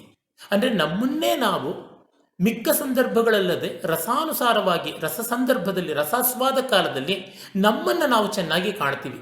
ಅಂದರೆ ಏನು, ನಮಗೆ ನಾವೇ ವೀಕ್ಷಕರಾಗ್ತೀವಿ, ನಮ್ಮನ್ನು ನಾವೇ ನೋಡ್ಕೊಳ್ಳೋಕ್ಕಾಗುತ್ತೆ. ಮಿಕ್ಕ ಎಲ್ಲ ಲೋಕದ ಸಂದರ್ಭಗಳಲ್ಲಿ ನಾವು ನಮ್ಮೊಡನೆ ಸೇರಿಕೊಂಡು ನಮಗೆ ಒಂದು ಬಗೆಯ ಒಳಗೆ ಸೇರಿಕೊಳ್ಳುವ ಕಾರಣ ಆಗ್ರಹ ಬರುತ್ತದೆ. ಅದು ಯಾವ ಆಗ್ರಹ ಅಂತಂದರೆ ನಾನೇ ಫಲಭಾಗಿ ಅಂತ. ಭಗವದ್ಗೀತೆಯಲ್ಲಿ ಯಾವುದನ್ನು ಕರ್ತೃತ್ವ ಭೋಕ್ತೃತ್ವ ಅಂತ ಕರೀತಾರೆ. ಅದು ಬಂದ ತಕ್ಷಣ ಬಯಾಸ್ ಆಗುತ್ತದೆ. ಆ ಬಯಾಸ್, ಆಗ್ರಹ ಇಲ್ಲದೆ ಜಗತ್ತನ್ನು, ಸೃಷ್ಟಿಯನ್ನು, ನಮ್ಮನ್ನು, ನಮ್ಮ ಭಾವಗಳನ್ನು ನೋಡಿಕೊಳ್ಳುವಂಥ ಸ್ಥಿತಿ ಸ್ವಲ್ಪ ಕಾಲವಾದರೂ ಇರುತ್ತಲ್ಲ, ಆ ಸ್ವಲ್ಪ ಕಾಲಕ್ಕೆ ಆ ಸ್ಥಿತಿಗೆ ರಸ ಅಂತ ಕರೀತಾರೆ. ಇಡೀ ಬದುಕೇ ಇದ್ದರೆ ಅದನ್ನು ಜೀವನ್ಮುಕ್ತಿ ಅಂತ ಕರೀತಾರೆ. ಬುದ್ಧ ಮೊದಲಾದವರಿಗೆ ಆದಂಥ ಜ್ಞಾನೋದಯ ಅಂತ. ಆದರೆ ಹಾಗಲ್ಲದೆ ಆ ಹೊತ್ತಿಗಾದರೂ ಆಗುವಂಥದ್ದು ರಸ. ಇದನ್ನು ಯಾರೂ ನಿರಾಕರಿಸೋಕ್ಕೆ ಸಾಧ್ಯವಿಲ್ಲ. ಅಂದರೆ ನಮ್ಮದೇ ಭಾವಗಳನ್ನು, ಒಂದು ಉದಾಹರಣೆ ಕೊಡೋದಿದ್ರೆ, ಸತ್ಯಹರಿಶ್ಚಂದ್ರ ಕಥೆಯಲ್ಲಿ ಚಂದ್ರಮತಿಯ ಕೊರಳನ್ನು ಅವನು ಕತ್ತರಿಸುವಂಥ ಸನ್ನಿವೇಶ ಬರುತ್ತದೆ. ಅದನ್ನು ನೋಡಿದ ತಕ್ಷಣ ರಂಗಸ್ಥಳಕ್ಕೆ ಹೋಗಿ ಯಾರೂ ಅದನ್ನು ತಡೆಯೋದಕ್ಕೂ ಹೋಗೋಲ್ಲ. ಅದೇ ಸಂದರ್ಭದಲ್ಲಿ ಇದೆಲ್ಲ ನಾಟಕ ಅಂತ ಉಪೇಕ್ಷೆ ಮಾಡೋದು ಇಲ್ಲ. ಓವರ್ ಇನ್ವಾಲ್ವ್ಮೆಂಟು ಇಲ್ಲ, ಅಂಡರ್ ಇನ್ವಾಲ್ವ್ಮೆಂಟು ಇಲ್ಲ. ಅದನ್ನು ನೋಡ್ತೀವಿ, ಕಣ್ಣೀರು ಪಡ್ತಲೇ ಮತ್ತೆ ನೋಡ್ತೀವಿ. ಒನ್ಸ್ ಮೋರ್ಗಳು ಬರುತ್ತೆ ಅದಕ್ಕೆ. ಹಾಗಂತ ಹರಿಶ್ಚಂದ್ರ ಹೆಂಡತಿಯನ್ನು ಕತ್ತರಿಸೋದು ನಮಗೆ ತುಂಬ ರಂಜನೀಯವಾದ ದೃಷ್ಟಿಯಿಂದ ನೋಡ್ತಿದ್ದೀವಿ ಅಂತ ಅಲ್ಲ. ಹೀಗೆ ಅದರೊಳಗೆ ಇನ್ವಾಲ್ವ್ ಆಗಿಯೂ ಇನ್ವಾಲ್ವ್ ಆಗದಂತಹ, ಇನ್ವಾಲ್ವಿಂಗ್ ವಿತೌಟ್ ಇನ್ವಾಲ್ವ್ಮೆಂಟ್ ಅಂತ ನಾವು ಏನು ಹೇಳ್ತೀವಿ ಅದು ಇರುತ್ತದೆ. ಈ ರೀತಿಯಾದದ್ದು ಅದು ರಸ ಅಂತ. ಅಂದರೆ ಇರುವ ಸ್ಥಿತಿಯೇ ನಮಗೆ ಅಂಗೀಕಾರ್ಯವಾಗಿ ಕಾಣುವಂಥದ್ದು. ಅಂದರೆ we try to accept ourselves. ಈ ಸೃಷ್ಟಿಯನ್ನು ನಾವು ಒಪ್ಪಿಕೊಳ್ಳುವ ಸ್ಥಿತಿ ಬರುತ್ತದೆ. ಈ ಸಾಮರಸ್ಯ ತುಂಬ ದೊಡ್ಡದು. ಅದು ಭಾರತೀಯ ಕಲೆಯ, ಸಾಹಿತ್ಯದ ಸ್ಥಿತಿ. ಮತ್ತು ಇದಕ್ಕೇನಾದರೂ ಎಕ್ಸ್ಪೈರಿ ಡೇಟ್ ಇದೆಯಾ ಅಂದರೆ, ಮನುಷ್ಯನ ಮನಸ್ಸು ಇವತ್ತಿದ್ದಂತೆ ಇಲ್ಲದೆ ಇದ್ದರೆ, ಮನುಷ್ಯನಾಗಿಲ್ಲದೆ ಇದ್ದರೆ ರಸ ಥಿಯರಿ ಇರೋಲ್ಲ, ರಸತತ್ವ, ರಸಸಿದ್ಧಾಂತ ಇರೋಲ್ಲ. ಮನು ಅಂದರೆ ಆಲೋಚನೆ, ಭಾವನೆ, ಅದಕ್ಕೆ ಸಂಬಂಧಪಟ್ಟದ್ದು ಮನಸ್ಸು. ಆ ಮನಸ್ಸಿಂದ ಕೂಡಿರತಕ್ಕಂಥವನು ಮನುತೇ ಇತಿ ಮಾನವಃ, ಮನೋಹೋ ಅಯಂ ಮಾನವಃ ಅಂತ ನಿರ್ವಚನದಿಂದಲೇ man is a thinking animal ಅಂತೆಲ್ಲ ಹೇಳ್ತಾರಲ್ಲ, ಫೀಲಿಂಗ್ ಅನಿಮಲ್ ಅಂತೆಲ್ಲ ಹೇಳ್ತಾರಲ್ಲ, ಆ ದೃಷ್ಟಿಯಿಂದ ಆ ಭಾವ ಇರುವಂಥವನು ಮನುಷ್ಯ, ಇರುವಂಥವಳು ಮನುಷ್ಯಳು. ಅದು ಆ ಸ್ಥಿತಿ ಇರುವವರೆಗೂ ರಸ ಇರುತ್ತದೆ. ರಸ ಸಿದ್ಧಾಂತಕ್ಕೆ ಅಳಿವಿಲ್ಲ. ಕಾರಣ ಇದು ಥಿಯರಿಗಳ ಮೇಲೆ ನಿಂತದ್ದಲ್ಲ, ಅನುಭವದ ಮೇಲೆ ನಿಂತಿರುವಂಥದ್ದು. ಅಂದರೆ ರಸ್ತೆಯಲ್ಲಿ ನಾವು ಹೋಗ್ತಾ ಇದ್ದಾಗ, ಇವತ್ತಲ್ಲಿ ನಮ್ಮ ದೇಶದಲ್ಲೂ ಆಗಿದೆ, ವಿದೇಶಗಳಲ್ಲಿ ಇದ್ದೇ ಇದೆ, ರಸ್ತೆಗಳಲ್ಲಿ, ಪಾರ್ಕ್ಗಳಲ್ಲಿ, ಲೌಂಜ್ಗಳಲ್ಲಿ, ಕಾರಿಡಾರ್ಗಳಲ್ಲಿ, ಕಾಲೇಜಲ್ಲಿ ಅಥವಾ ಬಸ್ ಸ್ಟೇಷನ್ಗಳಲ್ಲಿ, ಏರ್ಪೋರ್ಟ್ಗಳಲ್ಲಿ ನೋಡಿದ್ರೆ ಪ್ರಣಯಿಗಳು ಅಪ್ಪಿಕೊಂಡು ಮುದ್ದಿಟ್ಕೊಳ್ಳುವಂಥದ್ದನ್ನು ನೋಡ್ತಿರ್ತೀವಿ. ಯಾರೂ ಅದನ್ನು ಕೆಕ್ಕರ್ಗಣ್ಣಿಂದ ನೋಡಲ್ಲ, ದುರುಗುಟ್ಕೊಂಡು ನೋಡಲ್ಲ, ಪೀಪಿಂಗ್ ಟಾಮ್ ಆಗೋಲ್ಲ. ಆದರೆ ಅಸಭ್ಯತೆ. ಆದರೆ ರಂಗಸ್ಥಳದಲ್ಲಿ, ತೆರೆಯ ಮೇಲೆ, ಸಾಹಿತ್ಯದಲ್ಲಿ ನಾವೆಲ್ಲ ನೋಡ್ತೀವಿ. ಇಲ್ಲಿ ಬೇಕಾಗಿರುವಂಥ ಒಂದು ಔದಾಸೀನ್ಯ, ಉಪೇಕ್ಷೆ ಇಲ್ಲಿ ಬೇಕಿಲ್ಲ. ಇಲ್ಲಿ ಯಾವುದು ನಮಗೆ ಮುಜುಗರ ತರುತ್ತದೆಯೋ ನೋಡಿದ್ರೆ ಅದು ರಂಗಸ್ಥಳದ ಮೇಲೆ, ತೆರೆಯ ಮೇಲೆ ನೋಡಿದ್ರೆ ಮುಜುಗರ ತರೋಲ್ಲ. ಹಾಗೆ ತಂದರೆ ಇಟ್ಸ್ ನಾಟ್ ಸಕ್ಸಸ್ಫುಲ್ ಆರ್ಟ್. ಅದು ಕಲೆಯಾಗಿ ಸಮರ್ಥವಾಗಿಲ್ಲ. ಅದು ತನ್ನ ಓದುಗರನ್ನ, ತನ್ನ ನೋಡುಗರನ್ನ ಮುಜುಗರ ಪಡಿಸಿದಂತೆ ಆ ಸನ್ನಿವೇಶವನ್ನು ನೋಡಿಕೊಳ್ಳುತ್ತೆ. ಅಥವಾ ಮುಜುಗರ ಪಡಿಸ್ತಿದೆ ಅಂದರೆ ಇಲ್ಲ, ನಮ್ಮಲ್ಲಿ ತಪ್ಪಿರಬೇಕು, ನಾವಷ್ಟು ಮೆಚ್ಯೂರ್ ಆಗಿಲ್ಲ ಅಂತ ಅನ್ಬೇಕು. ಒಂದು ಪ್ರಬುದ್ಧತೆ ಬೇಕು. ಶೃಂಗಾರವನ್ನು ಆಸ್ವಾದಿಸೋದಕ್ಕೆ ಒಂದು ಪ್ರಬುದ್ಧತೆ ಬೇಕು. ಹೀಗೆ ಯಾವುದು ಸಾರ್ವಜನಿಕವಾದಾಗಲೂ ಮುಜುಗರ ತರದೆ ನಮ್ಮನ್ನೇ, ಆ ಭಾವಗಳು ನಮ್ಮೊಳಗೂ ಇವೆ ಅಂತ ನಮ್ಮನ್ನು ನಾವು ನೋಡಿಕೊಳ್ಳುವಂತೆ ಮಾಡ್ತದಲ್ಲ, ಅದು ರಸ. ಇಂಥದ್ದು ನಮ್ಮ ಭಾರತೀಯ ಕಲೆಯ, ಸಾಹಿತ್ಯದ ನೆಲೆ. ಇನ್ನು ಹಿನ್ನೆಲೆ ಯಾವುದು ಅಂತಂದರೆ, ಇದು ಮೂಲಭೂತ ಚೋದನೆಗಳ ಮೂಲಕ ಬಂದಿರುವಂಥದ್ದು. ನಮ್ಮಲ್ಲಿ ಹೇಳ್ತಾರೆ, ಮನುಷ್ಯನ ಮೂಲಭೂತ ಚೋದನೆ, ಪ್ರಾಣಿಯ ಮೂಲಭೂತ ಚೋದನೆ ಎಲ್ಲವನ್ನು ಒಂದು 4-5 ಅಂಶಗಳಿಗೆ ರೆಡ್ಯೂಸ್ ಮಾಡ್ಬೋದು ಅಂತ, ಫಂಡಮೆಂಟಲ್, ಅದನ್ನು ಸ್ಟ್ಯಾಂಡರ್ಡೈಸ್ ಮಾಡ್ಬೋದು ಅಂತ, ಅದನ್ನು ಅಲ್ಲಿಗೆ ತಂದು ನಿಲ್ಲಿಸ್ಬೋದು, ಬಟ್ಟಿ ಇಳಿಸ್ಬೋದು ಅಂತ ಪ್ರಸಿದ್ಧವಾದ ಒಂದು ಸಂಸ್ಕೃತ ಶ್ಲೋಕವೇ ಇದೆ. ಆಹಾರ, ನಿದ್ರಾ, ಭಯಮೈಥುನಾನಿ ಅಂತ.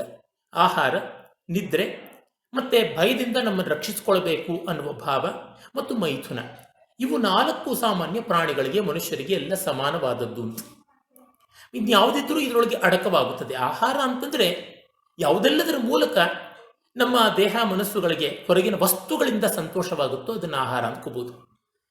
ಅಲ್ಲಿ ಒಂದು ನಿದ್ರೆ, ಯಾವುದು ಇಲ್ಲದೆಯೇ ನಮ್ಮನ್ನು ನಾವು ಮರೆತು ಬಿಡ್ತೀವಿ, ನಮ್ಮ ವಿಶ್ರಾಂತಿಗೆ ಹೋಗ್ತೀವಿ. ಹೊರಗಿನ ವಸ್ತುಗಳ ಅವಶ್ಯಕತೆ ಇಲ್ಲದೆ ನಿದ್ರೆಗೆ ಹಾಸಿಗೆ ದಿಂಬು ಬೇಕಾಗಬಹುದು ಅಂತಂದರೆ, ನಿದ್ರೆ ಬಂದ ಮೇಲೆ ಅದು ಇದ್ರೂ ಗೊತ್ತಾಗೋದಿಲ್ಲ. ಟ್ರೈನಲ್ಲಿ ಪ್ರಯಾಣ ಮಾಡ್ತಾ ಇರ್ತೀವಿ, ಯಾವ ಊರು ಬಂತು, ಯಾವ ಸ್ಟೇಷನ್ ಬಂತು ಅಂತಲೂ ಗೊತ್ತಾಗೋದಿಲ್ಲ.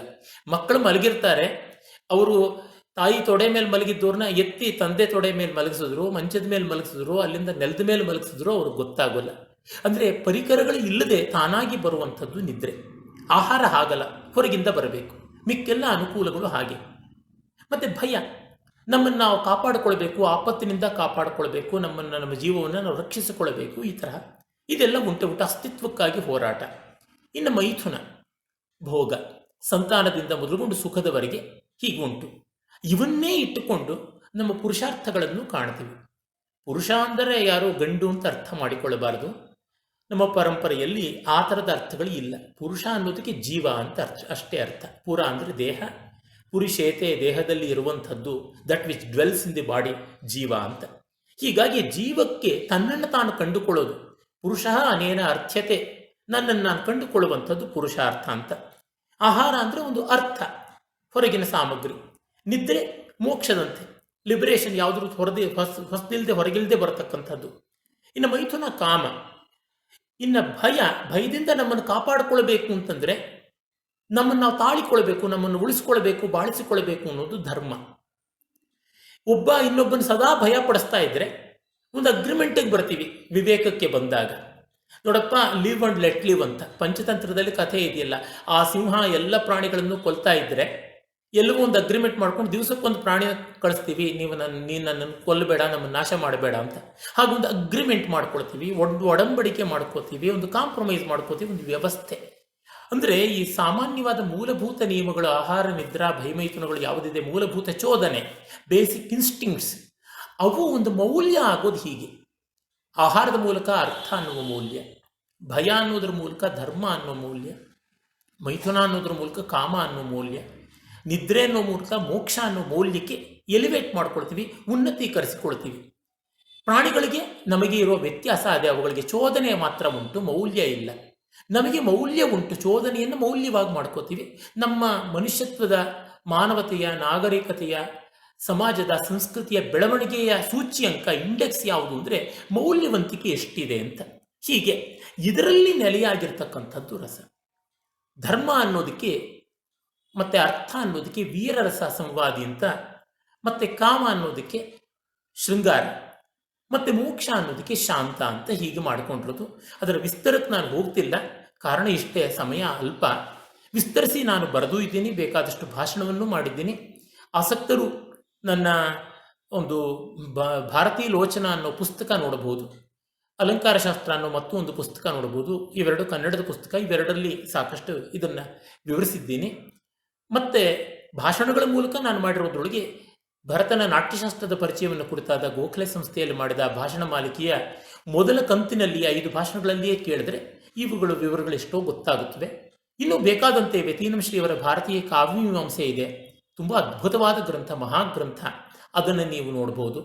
ಮತ್ತು ಪ್ರೊಫೆಸರ್ ಎಂ ಹಿರಿಯಣ್ಣನವರು ಬರೆದಂಥ ಆರ್ಟ್ ಎಕ್ಸ್ಪೀರಿಯನ್ಸ್ ಅನ್ನುವುದು ಮತ್ತು ಇಂಡಿಯನ್ ಕನ್ಸೆಪ್ಷನ್ ಆಫ್ ವ್ಯಾಲ್ಯೂಸ್ ಅನ್ನುವಂಥ ಒಂದು ಮಹಾಗ್ರಂಥದ ಆರ್ಟ್ ಆಸ್ ಎ ವ್ಯಾಲ್ಯೂ ಅನ್ನುವ ಕೊನೆಯ ಭಾಗ, ಮತ್ತು popular essays in Indian philosophy ಅನ್ನುವ ಪುಸ್ತಕದಲ್ಲಿ ಕ್ವೆಸ್ಟ್ ಆಫ್ಟರ್ ಪರ್ಫೆಕ್ಷನ್ ಅನ್ನುವ ಈ ಕೆಲವು ಲೇಖನಗಳನ್ನು ಓದಿದ್ರೆ ಯಥೇಷ್ಟವಾಗಿ ಗೊತ್ತಾಗುತ್ತದೆ.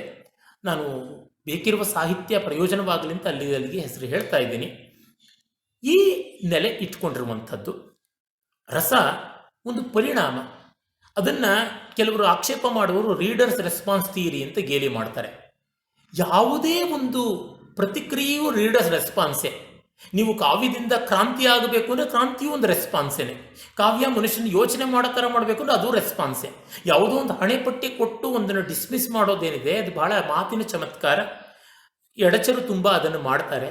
ಅವರಿಗೆ ಮಾತಿನ ಚಮತ್ಕಾರ ಬಿಟ್ಟು ಗೊತ್ತಾಗುವುದು ಕೊಲೆ ಸುಲಿಗೆ ಇಂಥದ್ದಷ್ಟೇನೆ, ಹೆಚ್ಚಿನ ಚರ್ಚೆ ಮಾಡಬೇಕಾಗಿಲ್ಲ ಅದರ ಬಗೆಗೆ. ಈಗ ರಸ ಅನ್ನೋದು ಒಬ್ಬ ಲೇಖಕ ಆಗಲಿ ಕಲಾವಿದ ಆಗಲಿ ತಾನು ಮೊದಲು ಆಸ್ವಾದಿಸಬೇಕು. ಅದೇ ಅವನಲ್ಲಿರುವ ವಿಶಿಷ್ಟತೆ, ಅವಳಲ್ಲಿರುವ ವಿಶಿಷ್ಟತೆ. ಅಂದರೆ ಒಬ್ಬ ಕಲಾವಿದನಿಗೂ ಸಾಮಾನ್ಯನಿಗೂ ಇರೋ ವ್ಯತ್ಯಾಸ ಏನಂದರೆ, ಕಲೆ ಇಲ್ಲದೆ ಸಾಹಿತ್ಯ ಇಲ್ಲದೆ ಸಾಮಾನ್ಯನಿಗೆ ಆ ಸ್ಥಿತಿಗೆ ಇರೋಕ್ಕಾಗೋಲ್ಲ. ಆದರೆ ಒಬ್ಬ ಲೇಖಕ, ಒಬ್ಬ ಕಲಾವಿದ, ಒಬ್ಬ ಗಾಯಕ, ಒಬ್ಬ ನರ್ತಕ, ಚಿತ್ರಕಾರ ತಾನು ಪ್ರಕೃತಿಯನ್ನು, ಲೋಕವನ್ನು ಕಂಡೇ ಆ ಸ್ಥಿತಿಯನ್ನು ಕಾಣಬಲ್ಲ.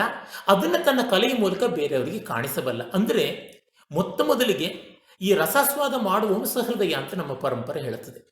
ಅಂದರೆ ನಿರ್ಮಾಣ ಮಾಡುವ ಕಲೆ ಸಾಹಿತ್ಯ ನಿರ್ಮಾಣ ಮಾಡುವವನ ಹೃದಯಕ್ಕೆ ಸಂವಾದಿಯಾದ ಹೃದಯ ಇವನದು ಅಂತ. ರೆಸೊನೆನ್ಸ್ ಅದು ಬರಬೇಕು. ಅದು ಆಗದೇ ಇದ್ದರೆ ಸಾಧ್ಯವಾಗೋದಿಲ್ಲ. ಸ್ಪಂದನ ಬೇಕು, ಸಮಾನ ಶ್ರುತಿ ಇರಬೇಕು. ತಂಬೂರಿ ಶ್ರುತಿಗೆ ನಾನು ಹಾಡಬೇಕು, ನನ್ನ ಧ್ವನಿಗೆ ತಂಬೂರಿ ಶ್ರುತಿಯಾಗಿರಬೇಕು. ಹಾಗಿದ್ದಾಗ ಮಾತ್ರ ಅದು ಒಂದು ಸಪೋರ್ಟ್.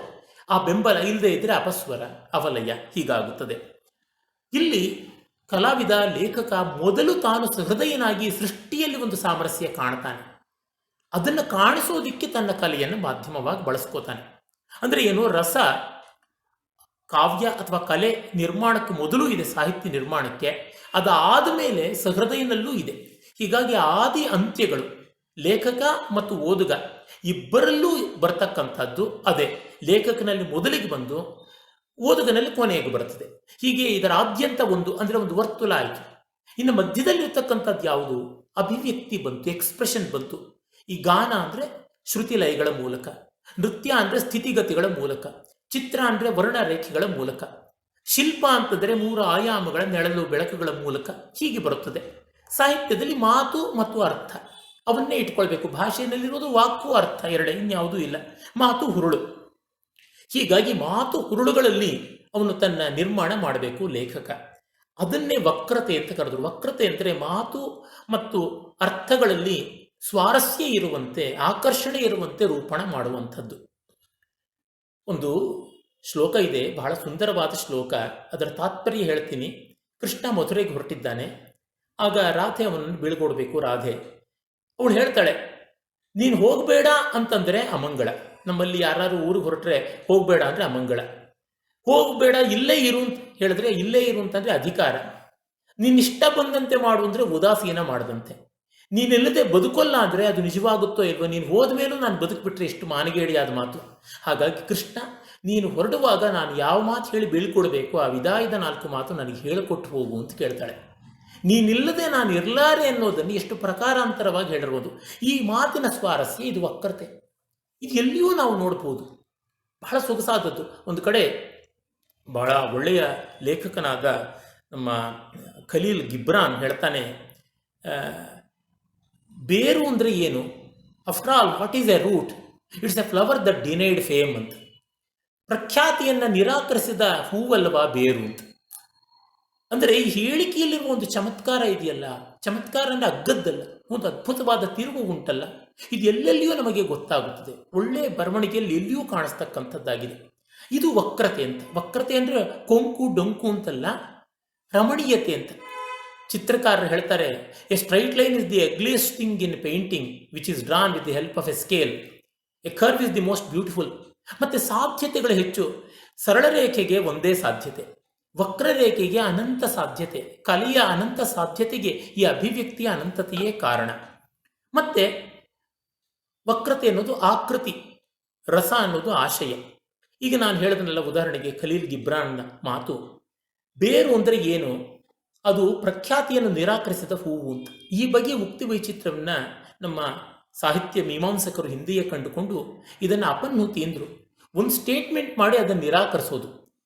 ಬೇರು ಬೇರಲ್ಲ, ಅದು ಹೂವು, ಒಂದು ಸ್ಟೇಟ್ಮೆಂಟ್ ಮಾಡಿದ್ದು. ಅದಂದರೆ ಬೇರು ಹೂವೇ ಹೊರತು ಬೇರಲ್ಲ ಅಂತ ನಿರಾಕರಿಸಿ, ಮತ್ತು ಅದಕ್ಕೊಂದು ಜಸ್ಟಿಫಿಕೇಶನ್, ಒಂದು ಸಮರ್ಥನೆ ಕೊಟ್ಟಿದ್ದು. ಏನಂದರೆ ಅದು ಪ್ರಖ್ಯಾತಿಯನ್ನು ನಿರಾಕರಿಸಿದಂಥದ್ದು ಅಂತ ಅದಕ್ಕೊಂದು ವಿಶೇಷಣ ಕೊಟ್ಟಿದ್ದು. ಇದಕ್ಕೊಂದು ಅಪನ್ಹುತಿ ಅಂತ ಒಂದು ಅಲಂಕಾರ ಅಂತಾರೆ. ಯಾವ ಆಕರ್ಷಕವಾದ ಮಾತು ಒಂದು ಅಲಂಕಾರ ಆಗಿರುತ್ತದೆ. ಒಮ್ಮೆ ಪದ್ಮ ಸುಬ್ರಹ್ಮಣ್ಯಂ ಅವ್ರನ್ನ ಕೇಳಿದ್ದೆ. Karna basic unit of dance ಅಂತ ನಮ್ಮ ನಾಟ್ಯಶಾಸ್ತ್ರ ಎಲ್ಲ ಹೇಳುತ್ತದೆ. ಈಗ ಆಧುನಿಕ ನೃತ್ಯ ಎಲ್ಲ ಬೇಕಾದಂತೆ ಇದೆ, ಜಗತ್ತಿನಲ್ಲಿ ಎಷ್ಟೋ ನೋಡ್ತೀವಿ, ಡಿಸ್ಕೋ ಡಾನ್ಸು, ಬ್ರೇಕ್ ಡಾನ್ಸು ಎಲ್ಲ ನೋಡ್ತೀವಿ, ಅವುಗಳು ಚೆನ್ನಾಗಿ ಕಾಣಿಸುತ್ತೆ, ಏನನ್ನಬೇಕು ಅಂತ. ಅವರು ಹೇಳಿದರು, any beautiful movement is related to Karna ಅಂತ. ಹಾಗೆ ಯಾವುದೇ ಮೆಲೋಡಿಯಸ್ ಫ್ರೇಸ್ ಅಂತ, ಯಾವುದೇ ಒಂದು ಇಂಪಾದ ಒಂದು ಗಾನದ ತುಣುಕು ರಾಗಕ್ಕೆ ಸಂಬಂಧಪಟ್ಟದ್ದಾಗಿರುತ್ತದೆ. ನೀವು ಎಲ್ಲಿಯೇ ಕೇಳಿ, ಅದು ಆಕರ್ಷಕವಾಗಿದ್ದರೆ ಅದಕ್ಕೊಂದು ಶ್ರುತಿ ಇರುತ್ತೆ, ಅದಕ್ಕೊಂದು ಲಯ ಇರುತ್ತೆ, ಅದಕ್ಕೆ ಕೆಲವೊಂದು ಸ್ವರಗಳ ಗುಚ್ಛ ಇರುತ್ತೆ, ಅದು ಯಾವುದೋ ಒಂದು ರಾಗದ ತುಣುಕಾಗಿರುತ್ತದೆ ಅಷ್ಟೇ. ಇದರೊಳಗೆ ಸಂದೇಹವೇ ಇಲ್ಲ. Anything is connected to matter and matter will have certain basic fundamental particles ಅಷ್ಟೇ. ಆ ಮಟ್ಟದ ವೈಜ್ಞಾನಿಕತೆ ಇಲ್ಲಿ ಉಂಟು. ಈ ಒಂದು ಸೌಂದರ್ಯ ವಕ್ರತೆ ಯಾವುದಿದೆ ಆಕೃತಿಯಲ್ಲಿ, ಅದು ನಮಗೆ ಮೆಚ್ಚುವಂತೆ ಆಗಬೇಕು ಅಂತಂದರೆ ಅದರೊಳಗೊಂದು ಸಜೆಷನ್, ಒಂದು ಸೂಚನೆ ಇರಬೇಕು. ಅದನ್ನು ಧ್ವನಿ ಅಂತ ಕರೆದರು. ಅಂದರೆ ಹಿರಿಯಣ್ಣದವ್ರು ಹೇಳ್ತಾರೆ, ಧ್ವನಿ is the failure that succeeds ಅಂತ. ಅದು ಒಂದು ಸೋಲು, ತಾನಾಗಿ ಮಾಡಿಕೊಂಡಂಥ ಸೋಲು ಅಂತ ಹೇಳ್ಬಿಟ್ಟು. ಅದು ಹೇಗೆ ಹೇಳದೇನೆ ಹೇಳತಕ್ಕಂಥದ್ದು ಅಂತ. ಬೇಂದ್ರೆ ಅವ್ರದ್ದು ಒಂದು ಪ್ರಸಿದ್ಧವಾದ ಪದ್ಯ ಇದೆಯಲ್ಲ, ಆತ ಕೊಟ್ಟ ವಸ್ತು ಒಡವೆ ಅವಗೆ ನನಗೆ ಗೊತ್ತು, ಕೆನ್ನೆ ತೋಳ ತುಂಬ ತೋಳ ಬಂದಿ ಕೆನ್ನೆ ತುಂಬ ಮುತ್ತು ಅಂತ.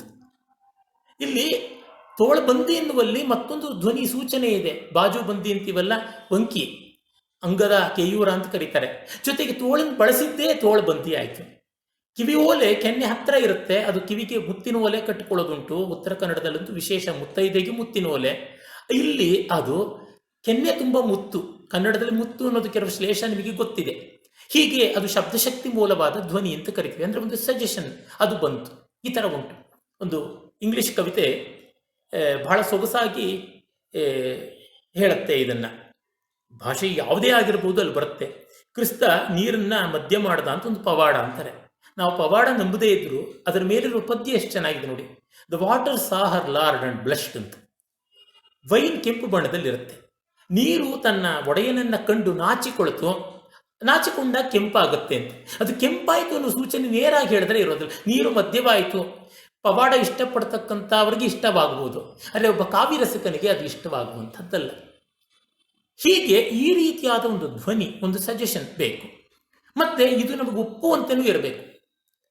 ನಮ್ಮ ಕವಿಗಳೇ ಕೆಲವೊಮ್ಮೆ ಏನೇನು ಮಾಡ್ತಾರೆ ಅನ್ನೋದಕ್ಕೆ, ಬಾಣಭಟ್ಟ ಕಾದಂಬರಿ ಕಾವ್ಯದಲ್ಲಿ ಒಬ್ಬ ರಾಜನೆದುರಿಗೆ ಒಂದು ಗಿಣಿ ಹೋಗ್ಬಿಟ್ಟು, ನಿನ್ನ ಶಸ್ತ್ರ ಸ್ತ್ರೀಯರಿಗೆಲ್ಲ ನೀನು ದಾರವಿಲ್ಲದೆ ಇರತಕ್ಕಂಥ ಮುತ್ತಿನ ಹಾರವನ್ನು ಕಂಬನಿ ರೂಪದಲ್ಲಿ ಕೊಟ್ಟಿದ್ದೀಯಾ ಅಂತ ಹೇಳುತ್ತೆ ಪದ್ಯವನ್ನು. ಅದರ ತಾತ್ಪರ್ಯದ ಪದ್ಯ. ಅಂದರೆ ನಿನ್ನ ವೈರಿಗಳನ್ನೆಲ್ಲ ನೀನು ಕೊಂದಿದ್ದೀಯಾ, ಅವರ ಹೆಂಡತಿಯರೆಲ್ಲ ವಿಧವೆಯರಾಗಿದ್ದಾರೆ ಅಂತ ಆ ಸೂಚನೆ ವಿಶೇಷವಾಗಿದ್ದರೂ ಅದು ನಮಗೆ ಒಪ್ಪಿಗೆ ಆಗೋಲ್ಲ. ಈ ಹೊತ್ತಿನ ನಮ್ಮ ಸಂವೇದನೆಗೆ ಅದು ಅನುಚಿತ ಅಂತ ಅನಿಸುತ್ತೆ. ಅಂದರೆ ಉಚಿತವಾಗಿಲ್ಲದೆ ಇದ್ದರೆ ನಮಗದು ಒಪ್ಪಿಗೆ ಆಗೋಲ್ಲ.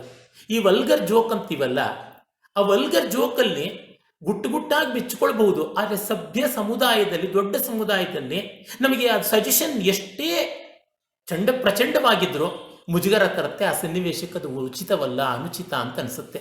ಹೀಗಾಗಿ ಔಚಿತ್ಯ ದೇಶ ಕಾಲಗಳಿಗೆ ತಕ್ಕಂತೆ ವ್ಯತ್ಯಾಸವಾಗ್ತಾ ಹೋಗುತ್ತೆ. ತಾತ್ಪರ್ಯ ಹೇಳಬೇಕು ಅಂದರೆ ರಸ ಆಶಯ, ಸ್ವರೂಪ, ಆ ವಕ್ರತೆ ಆಕೃತಿ, ಅದರ ರೂಪ, ಧ್ವನಿ ಅಭಿಜ್ಞಾನ, ಸೌಂದರ್ಯದ ಗುರುತಿಸುವಿಕೆ, ಅದೊಂದು ಸಾಕ್ಷಾತ್ಕಾರ, ಒಂದು ಫ್ಲ್ಯಾಶ್. ಔಚಿತ್ಯ ಅಂಗೀಕಾರ, ಒಪ್ಪಿಗೆ ಆಗಬೇಕು. ಒಪ್ಪಿಗೆ ಇಲ್ಲದ ಧ್ವನಿ ರಸಕ್ಕೆ ಏರಿಸೋಲ್ಲ, ವಿರಸ ಮಾಡುತ್ತದೆ. ಅಂದರೆ ಯಾವುದೇ ಒಂದು ಎಕ್ಸ್ಪ್ರೆಷನ್ ಎಷ್ಟೇ ಒಳ್ಳೆ ಸಜೆಷನ್ ಇಟ್ಕೊಂಡ್ರು ಅದು ಒಂದು ಸಮಾಜದ, ಒಂದು ಸಮುದಾಯದ, ಒಂದು ಸಂಸ್ಕೃತಿಯ ಚೌಕಟ್ಟಿಗೆ ಬರದೇ ಇದ್ದಾಗ ಅಷ್ಟರ ಮಟ್ಟಿಗೆ ಉದ್ವೇಜಕ ಆಗುತ್ತೆ, ಅದನ್ನು ನಿರಾಕರಿಸುತ್ತೆ. ಹೀಗಾಗಿ ಇವೆಲ್ಲ ಒಪ್ಪಿಕೊಳ್ಳುವಂತೆ ಬಂದಾಗ ಮೂಲಭೂತವಾದ ಭಾವಗಳಿಗೆ ಸ್ಪಂದಿಸುವುದು ಯಾವತ್ತೂ ವಿರಸವಾಗೋದಿಲ್ಲ. ಅದನ್ನು ನಾವು ಗಮನಿಸಬಹುದು. ಆ ಮಟ್ಟಕ್ಕೆ ಕಲೆ ಏರಬೇಕು.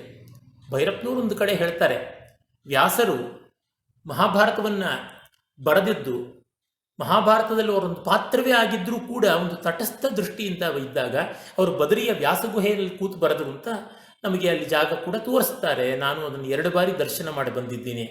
ಅವ್ರು ಹೇಳ್ತಾರೆ, ಆ ಎತ್ತರದಲ್ಲಿ, ಆ ಶೀತಲತೆಯಲ್ಲಿ, ಆ ತಾಟಸ್ಥ್ಯದಲ್ಲಿ, ಆ ಉನ್ನತಿಯಲ್ಲಿ ನಿಂತು ಬರೆದದ್ರಿಂದ ಯಾವ ಪ್ರಸಂಗವೂ ಮುಜುಗರ ತರೋದಿಲ್ಲ ಅಂತ. ಅಂದರೆ ಮಹಾಭಾರತದ ಎಷ್ಟು ಘನತೆ ಇದೆ ಅಂದರೆ ಅದು ಎಷ್ಟು ನಮಗೆ ಮುಜುಗರ ತರದೆ ಅನೌಚಿತ್ಯ ಅಂತ ಅನ್ನಿಸುವಂತೆ ಮಾಡೋದೇ ಇಲ್ಲ. ಯಾವುದೇ ಸನ್ನಿವೇಶವು ತುಂಬ ಉಚಿತವಾಗಿ ನಮ್ಮನ್ನು ನಾವು ಕಂಡುಕೊಳ್ಳೋ ಥರ, ಕೇಳಿಕೊಳ್ಳೋ ಥರ ಮಾಡ್ತದೆ. ಇದನ್ನು ಭಾರತೀಯ ಸಾಹಿತ್ಯದ ಹಿನ್ನೆಲೆಯಾಗಿ ನಾವು ಕಾಣ್ಬೋದು. ಈ ರೀತಿಯಾದದ್ದು ಬರೀ ಭಾರತಕ್ಕೆ ಮಾತ್ರವಲ್ಲ, ಬೇರೆ ಕಡೆಯಲ್ಲೂ ಇತ್ತು ಅನ್ನೋದಕ್ಕೆ ನನ್ನ ನೇರವಾದ ಅಧ್ಯಯನದಿಂದ ಬಂದಂಥ ದೃಷ್ಟಾಂತ ಕೊಡ್ತೀನಿ. ಗ್ರೀಕ್ ಮತ್ತು ಲ್ಯಾಟಿನ್ ಭಾಷೆಗಳಲ್ಲಿ ನಾವು ನೋಡ್ತೀವಿ.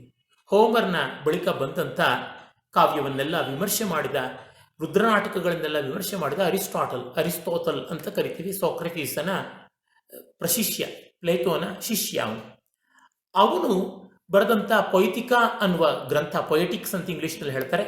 ಅಲ್ಲಿ ಈ ರಸಸಿದ್ಧಾಂತಕ್ಕೆ ಸಂವಾದಿಯಾದದ್ದನ್ನು ನೋಡ್ತೀವಿ. ಅವನು ಹೇಳ್ತಾನೆ, ನಮ್ಮ ಅಂತರಂಗದಲ್ಲಿ ಒಂದು ಇರುವ ರಾಗದ್ವೇಷಗಳನ್ನು ತೊಳೆದು ಹಾಕಬೇಕು, ಅದಕ್ಕೆ ರಂಗಸ್ಥಳದ ಕಲೆಯ ರಾಗದ್ವೇಷಗಳನ್ನು ಬಳಕೆ ಮಾಡ್ತೀವಿ ಅಂತ. ಅದನ್ನೇ ಅಲ್ಲಿ ಕೆಥಾರ್ಸಿಸ್ ಅಂತ ಕರೀತಾರೆ, ವಿರೇಚನ ಅಂತ. ನಮ್ಮ ಒಳಗಿರುವ ರಾಗದ್ವೇಷಗಳನ್ನು ನಾವು ಹೊತ್ತಿಗಾದರೂ ನಾವು ಬಸ್ತುಕೊಳ್ಳೋದಕ್ಕೆ ಹೊರಗಿಂದು ಅಂತ. ಇದೇ ಸಂವಾದಿಯಾದ ಮಾತುಗಳನ್ನು ಭರತಮುನಿಯ ನಾಟ್ಯಶಾಸ್ತ್ರವನ್ನು ಅಭಿನವಗುಪ್ತನಿಗೆ ಪಾಠ ಹೇಳಿದ ಗುರು ಭಟ್ಟತೌತ, ಕಾಶ್ಮೀರದವನು, 1000 ವರ್ಷಗಳಿಗೂ ಹಿಂದೆ ಇದ್ದವನು, ಅವನು ಹೇಳ್ತಾನೆ, ಈಗ ಪಾತ್ರೆ ಒಂದು ಕೊಳೆಯಾಗಿದ್ದರೆ ಆ ಕೊಳೆಯನ್ನು ತೆಗೆಯೋದಿಕ್ಕೆ ಮತ್ತೆ ನಾವು ಬೂದಿ, ಮಣ್ಣು ಇತ್ಯಾದಿನೇ ಹಾಕಿ ತೊಳಿತೀವಿ. ಅಂದರೆ ಕೊಳೆಯನ್ನೇ ಬಳಸಿ ಮತ್ತೆ ಎರಡನ್ನೂ ತೊಳಿತೀವಿ. ಹಾಗೆ ನಮ್ಮ ಅಂತರಂಗದ ರಾಗದ್ವೇಷಗಳನ್ನು ಪ್ರಕ್ಷಾಳನ ಮಾಡೋದಕ್ಕೆ ಕಲೆಯಲ್ಲಿಯೂ ಆ ರಾಗದ್ವೇಷದ ಪ್ರಪಂಚಗಳನ್ನು ತೋರಿಸಿ ಎರಡನ್ನು 2 ನೆಗೆಟಿವ್ಸ್ ಮೇಕ್ 1 ಪಾಸಿಟಿವ್ ಅನ್ನುವಂಥ ರೀತಿಯಲ್ಲಿ ಹೀಗೆ ಕೆಥಾರ್ಸಿಸ್ಗೆ ತುಂಬ ಸಂವಾದಿ ಕಾಣುತ್ತದೆ. ಆ ವಿವರಗಳಿಗೆ ನಾನು ಹೋಗೋದಿಲ್ಲ. ಆಮೇಲೆ ಲಾಂಗೇನಸ್ ಅಂತ ಇದ್ದ, ಅವನು ಸಬ್ಲೈಮ್, ಔನ್ನತ್ಯ ಮೀಮಾಂಸೆ ಅದನ್ನು ಮಾಡಿದ್ದಾನೆ. ಆನ್ ದಿ ಸಬ್ಲೈಮ್ ಅಂತ ಒಂದು ಪ್ರಸಿದ್ಧವಾದ ಬರವಣಿಗೆ. ಹೊರೇಸ್ ಅವನು ಲ್ಯಾಟಿನ್ ಭಾಷೆಯಲ್ಲಿ ಬರೆದಿದ್ದಾನೆ. ಅವನು ಕೂಡ ಸಾಹಿತ್ಯದ ಬಗ್ಗೆ ಬರೆದ. ಇವೆಲ್ಲ ನಮ್ಮ ಪರಂಪರೆಗೆ ತುಂಬ ಸಂವಾದಿಯಾಗಿ ಕಾಣಿಸಿಕೊಳ್ಳುತ್ತವೆ. ಈ ಥರ ಇದ್ದದ್ದು ಕ್ರಿಸ್ತ ಶಕ ಅಂದರೆ ಸಾಮಾನ್ಯ ಶಕ 3ನೇ ಶತಮಾನದ ಆದಮೇಲೆ ಸುಮಾರು ಹತ್ತತ್ರ 1200 ವರ್ಷಗಳ ಕಾಲ ಲುಪ್ತಪ್ರಾಯವಾಗಿತ್ತು. ಡಾರ್ಕ್ ಏಜಸ್ ಅಂತ ಪಾಶ್ಚಾತ್ಯರಲ್ಲಿ ಕರಿತೀವಲ್ಲ, ಅಲ್ಲಿ ನಮ್ಮಲ್ಲಿ ಅವಿಚ್ಛಿನ್ನವಾಗಿ ಬಂತು. ಆಮೇಲೆ ರೆನೆಸಾನ್ಸ್ ಕಾಲದಲ್ಲಿ ಬಂತು. ಅಂದರೆ ಏನು ನಿಮಗೆ ಗೊತ್ತಾಗ್ತಾ ಇದೆ, ಕ್ರೈಸ್ತ ಮತ್ತು ಇಸ್ಲಾಂ ಮೊದಲಾದ ಪ್ರವಾದಿಗಳ ಮತ ಯಾವುದಿದೆ, ರಿಲಿಜನ್, ಅದರ ದಬ್ಬಾಳಿಕೆಯಲ್ಲಿ ರಸ ಹೋಯಿತು. ಶುದ್ಧ ಸಾಹಿತ್ಯ, ಶುದ್ಧ ಕಲೆ ಬರಲಿಲ್ಲ. ನೀವು ಆ ಮೆಡಿವಲ್ ಆರ್ಟ್ ಅಂತ ಕರಿತೀರಲ್ಲ, ಅದನ್ನು ನೀವು ನೋಡಿದಾಗ ಯುರೋಪ್ನಲ್ಲಿ ಗೊತ್ತಾಗುತ್ತದೆ ಎಷ್ಟು ಬಡವಾಗಿದೆ ಅಲ್ಲಿ ಕಲೆ ಅಂತ. ಅದೇ ಮುನ್ನ ಗ್ರೀಕೋ ರೋಮನ್ ಆರ್ಟ್, ಹೆಲೆನಿಸ್ಟಿಕ್ ಕಲೆ, ಅದು ನೋಡಿದಾಗ ಎಷ್ಟು ದಿವ್ಯವಾಗಿತ್ತು ಅಂತ ಗೊತ್ತಾಗುತ್ತದೆ. ಯಾವಾಗಲೂ ಮತದ ಆಗ್ರಹ ಇದ್ದಾಗ ಕಲೆಯಾಗಲಿ ಸಾಹಿತ್ಯವಾಗಲಿ ಸರಿಯಾಗೋಲ್ಲ. ಅದು ನಾಸ್ತಿಕ ಮತವೂ ಆಗಲಿ ಆಸ್ತಿಕ ಮತವೂ ಆಗಲಿ. ಕಮ್ಯುನಿಸಮ್ ನಾಸ್ತಿಕ ಮತವೇ. It is Christianity without Christ and Islam without Quran ಅಂತ ಹೇಳ್ಬೋದು. ಅರೆ ಅಲ್ಲೂ ಕುರಾನ್ ಅಂತ ದಾಸ್ ಕ್ಯಾಪಿಟಲ್ಲು ಈ ಥರದ್ದೆಲ್ಲ ಇವೆ ಅಂತ ಕೂಡ ವಿದ್ವಾಂಸರು ತೋರ್ಪಡಿಸ್ತಾರೆ. ಆಮೇಲೆ 18ನೇ ಶತಮಾನದಿಂದ ಈಚೆಗೆ ವ್ಯಕ್ತಿವಾದ, ಸಾಮ್ಯವಾದ ಇವೆಲ್ಲ ತುಂಬ ಬಂದ ಮೇಲೆ ಅಲ್ಲಿ ಕೂಡ ಪಾಶ್ಚಾತ್ಯರಲ್ಲಿ ಆ ರೆನೆಸಾನ್ಸ್ನ ಆರಂಭದಲ್ಲಿದ್ದಂಥ ಸೊಗಸು, ಗ್ರೀಕರ ಮತ್ತು ರೋಮನರ ಕಾಲದ ಶುದ್ಧ ಸಾಹಿತ್ಯದ ರಸನಿಷ್ಠವಾದ ಕಲೆ ಹೋಗಿ ಇಸಮ್ಮುಗಳು, ಅಜೆಂಡಾಗಳು ಬಂದವು. ಅಂದರೆ ನೋಡಿ, ಎಲ್ಲಿಯೂ ಆಗುತ್ತೆ, ನಮ್ಮಲ್ಲಿ ಕೂಡ ಕೆಲವೊಂದು ಬಾರಿ ಈ ಥರದ್ದಾಗಿರೋದನ್ನು ಹಳೆಯದಲ್ಲಿ ನೋಡ್ಬೋದು. ಅಂದರೆ ನಮ್ಮ ಆಗ್ರಹಗಳಿಗಾಗಿ ನಾವು ನಮ್ಮ ವ್ಯಕ್ತಿಗತವಾದ ಇಷ್ಟಾನಿಷ್ಟಗಳನ್ನು ಪ್ರತಿಪಾದಿಸೋದಕ್ಕೆ ಕಲೆಯನ್ನು ಬಳಸ್ಕೊಂಡ್ರೆ ಅದು ಸರಿಯಾಗೋಲ್ಲ. ಕಲೆಯನ್ನು ಸಾಮಾನ್ಯವಾಗಿ ರಾಜಕಾರಣ, ಮತ ಇವೆಲ್ಲ ಬಳಸಿಕೊಳ್ಳುತ್ತವೆ. ರಾಜಕಾರಣದ ಪ್ರಚಾರಕ್ಕೆ, ಮತದ ಪ್ರಚಾರಕ್ಕೆ ಬಳಸ್ಕೊಳ್ತೀವಿ. ಆದರೆ ಯಾವ ಮತ ನಿಸರ್ಗಕ್ಕೆ ತುಂಬ ನಿಕಟವಾಗಿದೆ, ಮಾನವ ಸ್ವಭಾವಕ್ಕೆ ತುಂಬ ನಿಕಟವಾಗಿದೆ, ಅಲ್ಲಿ ಕಲೆ ಮಿಸ್ಯೂಸ್ ಆಗೋಲ್ಲ. ಭಾರತದಲ್ಲಿ ನಾವು ನೋಡ್ತೀವಿ ಕಲೆಯ ದುರುಪಯೋಗ ಮತದ ಮೂಲಕ ಆಗದೇ ಇರುವಂಥದ್ದನ್ನು. ನಮ್ಮಲ್ಲಿ ಮತಾವೇಶದ ಯುಗ ಒಂದಿತ್ತು, ಶೈವ ವಿಷ್ಣವ ಇತ್ಯಾದಿಯಾಗಿ, ಜೈನ ಬೌದ್ಧ ಇತ್ಯಾದಿ ಒಂದು ಕಚ್ಚಾಟದ್ದು ಒಂದಷ್ಟು ಕಾಲ ಅಲ್ಲಲ್ಲಿ ಕಾಣ್ತೀವಿ. ಅದು ಇಲ್ಲದ್ರಲ್ಲಿ ಉದಾಹರಣೆ ಕಾಳಿದಾಸನಲ್ಲಿ ನೋಡಿ, ನಿಮಗೆ ಕಾಣುವಂಥದ್ದಲ್ಲ, ಆ ರೀತಿಯಾದ ಆಗ್ರಹ ಕಾಣೋಲ್ಲ. ಪ್ರಾಕೃತ ಭಾಷೆಯ ಗಾಹ ಸಪ್ತಸಯಿ ಅದ್ಭುತವಾದ ಕಾವ್ಯ, 700 ಗಾಹೆಗಳ ಸಂಗ್ರಹ, ತುಂಬ ತುಂಬ ಅದ್ಭುತವಾದ 2000 ವರ್ಷಗಳ ಹಿಂದಿನ, ಅಲ್ಲಿ ನಾವು ಕಾಣಲ್ಲ. ಈ ಥರದ್ದು ಎಷ್ಟೋ ಉಂಟು. ಹೀಗೆ ಈ ರೀತಿಯಾಗಿ ಸನಾತನ ಧರ್ಮ ಮಾತ್ರ ತುಂಬ ತುಂಬ ನ್ಯಾಚುರಲ್ ಆದದ್ದು, ದ ಮೋಸ್ಟ್ ನ್ಯಾಚುರಲ್ ಅಂತ ಕರಿಬಹುದಾದದ್ದು ಸನಾತನ ಧರ್ಮ. ಯಾಕೆಂದರೆ ಅದು ಲೀಸ್ಟ್ ಗವರ್ನೆನ್ಸ್, ತುಂಬ ಕಠೋರವಾಗಿ ಒತ್ತು ಹಾಕೋದಿಲ್ಲ, ಆಗ್ರಹಗಳನ್ನು ಪ್ರತಿಪಾದಿಸೋದಿಲ್ಲ. ಆ ಕಾರಣದಿಂದ ಅದೊಂದು ಬಿಟ್ಟರೆ ಮಿಕ್ಕಂತೆ ಈ ಮತದ ಆಗ್ರಹಗಳು, ರಾಜಕೀಯದ ಆಗ್ರಹಗಳು ಹೀಗೆ ಮಾಡ್ತಾ ಇರುತ್ತೆ. ನಮ್ಮ ಪರಂಪರೆಯಲ್ಲಿ ನೋಡಿ, ಅದು ಮುಕ್ತತೆ ಎಷ್ಟಿತ್ತು ಅನ್ನೋದಕ್ಕೆ ಪಂಪ ಸಾಮಂತ ರಾಜನ ಆಸ್ಥಾನ ಕವಿಯಾಗಿದ್ದ. ರನ್ನ ಪೊನ್ನ ಚಕ್ರವರ್ತಿಗಳ ಆಸ್ಥಾನದ ರಾಜ ಕವಿಗಳಾಗಿದ್ದರು. ಇವನು ಸಾಮಂತರ ಆಸ್ಥಾನ ಕವಿ. ಆದರೆ ನಮ್ಮ ಪರಂಪರೆ ಪಂಪನನ್ನ ಪಸರಿಪ ಕನ್ನಡ ಕೊರ್ವನೆ ಸತ್ಕವಿ ಪಂಪನಾವಗಂ ಅಂತ ಪಂಪನ್ನು ಎತ್ತಿ ಹಿಡಿದ್ರು. ರನ್ನ ಪೊನ್ನರು ಇವನಿಗಿಂತ ಕಡಿಮೆ ಅಂತ ನೋಡಿದ್ರು. ಅಂದರೆ ರಾಜಕಾರಣ ರಾಜನ ಆಸ್ಥಾನದ ಮೇಲೂ ಕೀಳುಗಳಾಗಲಿಲ್ಲ. ಹಾಗೆ ಕುಮಾರವ್ಯಾಸ ಯಾವ ಆಸ್ಥಾನದಲ್ಲೂ ಇಲ್ಲ, ಅವನಿಗೆಲ್ಲರಿಗಿಂತ ದೊಡ್ಡ ಸ್ಥಾನ ಇದೆ. ಸರ್ವಜ್ಞ, ಅಲ್ಲಮ ಪ್ರಭು ಇಂಥವರಿಗೆ ಉಂಟು. ಎಲ್ಲವನ್ನು ಬಿಟ್ಟು ಬಂದು ಬಸವಣ್ಣನವ್ರಿಗೂ ಉಂಟು. ಇಲ್ಲಿ ನೋಡಿದಾಗ ಗೊತ್ತಾಗುತ್ತೆ, ಪ್ರಭುತ್ವ ಉತ್ತಮವಾದ ಸಾಹಿತ್ಯವನ್ನು ಪಕ್ಕಕ್ಕಿಟ್ಟು ಕಳಪೆ ಸಾಹಿತ್ಯವನ್ನು ಮೇಲೆ ತರುವಂಥ ಪ್ರಯತ್ನ ಮಾಡಿದ್ದು ಸಫಲವಾಗಲಿಲ್ಲ ಎಲ್ಲೂ. ಅದಕ್ಕೆ ಪ್ರಭುತ್ವ ಕೂಡ ಆಗ್ರಹ ಮಾಡಲಿಲ್ಲ ಅಂತ ಗೊತ್ತಾಗುತ್ತದೆ. ಇದನ್ನು ನಾವು ನೋಡ್ತೀವಿ. ಕೃಷ್ಣದೇವರಾಯನ ಕಾಲದಲ್ಲಿ ಅವನ ಆಸ್ಥಾನದ ಕವಿಯಾದಂಥ ತಿಮ್ಮಣ್ಣ ಇದ್ದ. ಅದೇ ಕಾಲದಲ್ಲಿ ಕನಕದಾಸರು, ಪುರಂದರದಾಸರು ಇದ್ದರು. ಇವರಿಬ್ಬರ ಸಾಹಿತ್ಯ ಆಸ್ಥಾನ ಕವಿ ತಿಮ್ಮಣ್ಣನ ಸಾಹಿತ್ಯಕ್ಕಿಂತ ಮೇಲ್ಮಟ್ಟದ್ದು. ಕೃಷ್ಣದೇವರಾಯ ಒಮ್ಮೆನೂ ಅವರನ್ನು ಪ್ರಲೋಭನೆಗೊಳಿಸಲಿಲ್ಲ ಅನ್ನೋದನ್ನು ನಾವು ಕಾಣಬಹುದು. ನನ್ನನ್ನು ಹೊಗಳಿ ಪದ್ಯ ಹೇಳ್ರಿ, ಹಾಡು ಹೇಳಿ, ಹೇಳದೇ ಇದ್ರೆ ನಿಮ್ಗೆ ಹೀಗೆ ಮಾಡ್ತೀನಿ, ಹಾಗೆ ಮಾಡ್ತೀನಿ. ಗಜ್ನವಿ ಮಹಮ್ಮದ್ ಮತ್ತು ಅವನ ಹಿನ್ನೆಲೆಯಲ್ಲಿ ಇದ್ದಂಥ ಈ ಪರ್ಷಿಯನ್ ಮಹಾಕವಿ ಫಿರ್ದೂಸಿ ಅವರದೆಲ್ಲ ಸಂಘರ್ಷಗಳನ್ನು ನೆನೆಸ್ಕೊಂಡ್ರೆ ನಿಮಗೆ ಗೊತ್ತಾಗುತ್ತೆ ಹೇಗೆ ಅಂತ ತಿಳಿಯುತ್ತದೆ. ಈ ತರಹ ನೋಡಿದಾಗ ನಮಗೆ ಈ ಒಂದು ದೃಷ್ಟಿ, ರಸದೃಷ್ಟಿ ಯಾವುದಿದೆ ಅದು ಭಾರತದಲ್ಲಿ ಅವಿಚ್ಛಿನ್ನವಾಗಿ ಬಂತು. ಆದರೆ ಪಾಶ್ಚಾತ್ಯರಲ್ಲಿ ಬಂದದ್ದು ಆಗ ಲುಪ್ತವಾಗಿ ಈಗ ಕಾಣಿಸಿಕೊಂಡು ಹೀಗಾಯಿತು. ಈ ಆಧುನಿಕ ಯುಗದಲ್ಲಿ ಭಾರತೀಯ ಸಾಹಿತ್ಯದಲ್ಲಿ ಪಾಶ್ಚಾತ್ಯರ ಪತನದ ಕಾಲದ ಸಾಹಿತ್ಯದ ತತ್ವಗಳು ಅಂತ ಯಾವುದು ಭ್ರಮಿಸಿಕೊಂಡಿದ್ದಾರೆ ಅದನ್ನು ತಂದು ಇಲ್ಲಿಗೆ ಕಸಿ ಮಾಡೋ ಥರ ಅದು. ಈ ಮಾತು ನಾನು ಹೇಳುವಾಗ ಅಲ್ಲಿಂದ ಬಂದ ಎಷ್ಟೋ ಒಳ್ಳೆಯದನ್ನು ನಿರಾಕರಿಸ್ತಿಲ್ಲ. ನಮ್ಮ ನವೋದಯದವರೆಲ್ಲ ಅಲ್ಲಿಂದ ಒಳ್ಳೆಯ ರೀತಿಯ ಪ್ರೇರಣೆ ಪಡೆದರು. ಆದರೆ ನವೋದಯದಿಂದ ಆಚೆಗೆ ಬಂದಾಗ ಇಸಮ್ಮುಗಳಿಗಾಗಿ ಸಾಹಿತ್ಯ ದುಡಿಯೋದಾಯಿತು. ನವೋದಯದಲ್ಲಿ ಹಾಗೆ ಮಾಡಲಿಲ್ಲ. ನೀವೊಬ್ಬ ಕುವೆಂಪು ಅವ್ರನ್ನಾಗಲಿ, ಕಾರಂತರನ್ನಾಗಲಿ, ಅಥವಾ ಪುತಿನ ಅವ್ರನ್ನಾಗಲಿ, ಬೇಂದ್ರೆ ಅವ್ರನ್ನಾಗಲಿ ಯಾರು ನೋಡಿದ್ರೂ ಗೊತ್ತಾಗುತ್ತೆ. ಇದು ಬರೀ ಒಂದು ಕನ್ನಡಕ್ಕೆ ಮಾತ್ರ ನಾನು ಅನುಲಕ್ಷಿಸಿ ಹೇಳ್ತಿಲ್ಲ. ಇಡೀ ಭಾರತದಲ್ಲಿ ನನಗೆ ಗೊತ್ತಿರುವ ಹಲವಾರು ಭಾಷೆಗಳಲ್ಲಿ, ಅದು ಬಂಗಾಳಿನಲ್ಲಾಗಿರ್ಬೋದು, ತಮಿಳಿನಲ್ಲಾಗಿರ್ಬೋದು, ತೆಲುಗು ಇರ್ಬೋದು, ಮಲಯಾಳಂ ಇರ್ಬೋದು, ಹಿಂದಿ, ಗುಜರಾತಿ, ಮರಾಠಿ ಇವುಗಳನ್ನು ಅನುಲಕ್ಷಿಸಿಕೊಂಡೇ ನಾನು ಹೇಳ್ತಾ ಇದ್ದೀನಿ. ಇದನ್ನು ಕಾಣ್ತೀವಿ. ಯಾವಾಗ ಒಂದು ಮತಾಗ್ರಹ, ಮತ ಅಂದರೆ ಒಪಿನಿಯನೇಟೆಡ್ ಅಂತ ಅನ್ನುವ ಅರ್ಥದಲ್ಲಿ ಬಳಸ್ತಾ ಇದ್ದೀನಿ, ಅದು ಹೆಚ್ಚಾಯಿತು, ಜನ ಸಾಹಿತ್ಯದಿಂದ ದೂರ ಆಗ್ತಾ ಬಂದರು. ಇದನ್ನು ನಾವು ನೋಡ್ತೀವಿ. ಹೀಗೆ ಈ ಹಿನ್ನೆಲೆಯನ್ನು ಮರೆತು ನೆಲೆಯನ್ನು ಬಿಟ್ಟಾಗ ಮುನ್ನೆಲೆಯಲ್ಲಿರೋದಕ್ಕೆ ಸಾಧ್ಯ. ಈ ಕಾರಣದಿಂದಲೇ ನಾನೀಗ ಒಂದು ಸಮಾಪ್ತಿಯನ್ನು ಮಾಡೋದಕ್ಕೆ ಬರ್ತಾ ಇದ್ದೀನಿ. ಏನಂತಂದರೆ, ರಸತತ್ವ ಔಟ್ಡೇಟೆಡ್ ಅಲ್ಲ. ನಮ್ಮ ಪ್ರಾಚೀನರ ಕಾವ್ಯ ಮೀಮಾಂಸೆಯ ಗ್ರಂಥಗಳಲ್ಲಿ ನೋಡಿದ್ರೆ ಉದಾಹರಣೆಗಳು ಹೆಂಗೆಂಗೋ ಇರಬಹುದು. ಆ ಉದಾಹರಣೆ ತಪ್ಪಲ್ಲ. ಉದಾಹರಣೆಗೆ ನೋಡಿ, ಲೇತ್ ಅನ್ನುವಂಥ ಒಂದು ಯಂತ್ರ ಇದೆ, ಯಂತ್ರೋಪಕರಣ. ಅದನ್ನು ಮದರ್ ಮೆಷಿನ್ ಅಂತಾರೆ, ಮೆಷಿನ್ ಟೂಲ್ ಅಂತಾರೆ. ಒಂದು ಲೇತಿನ ಮೂಲಕವಾಗಿ ಎಷ್ಟೆಲ್ಲ ಕೆಲಸ ಮಾಡ್ಬೋದು, 100 ಬಗೆಯ ಕೆಲಸಗಳನ್ನು ಮಾಡ್ಬೋದು. ಆ ಲೇತ್ನ ಪ್ರಿನ್ಸಿಪಲ್, ಮೂಲ ತತ್ವ ಏನಿದೆ ಅದೇ ನಮ್ಮ ಕುಂಬಾರನ ಚಕ್ರದಲ್ಲೂ ಇರತಕ್ಕಂಥದ್ದು. ಲೇತ್ನಲ್ಲಿ ಹೆಡ್ ಸ್ಟಾಕ್ ಮತ್ತು ಟೈಲ್ ಸ್ಟಾಕ್ ಅಂತ ಎರಡು.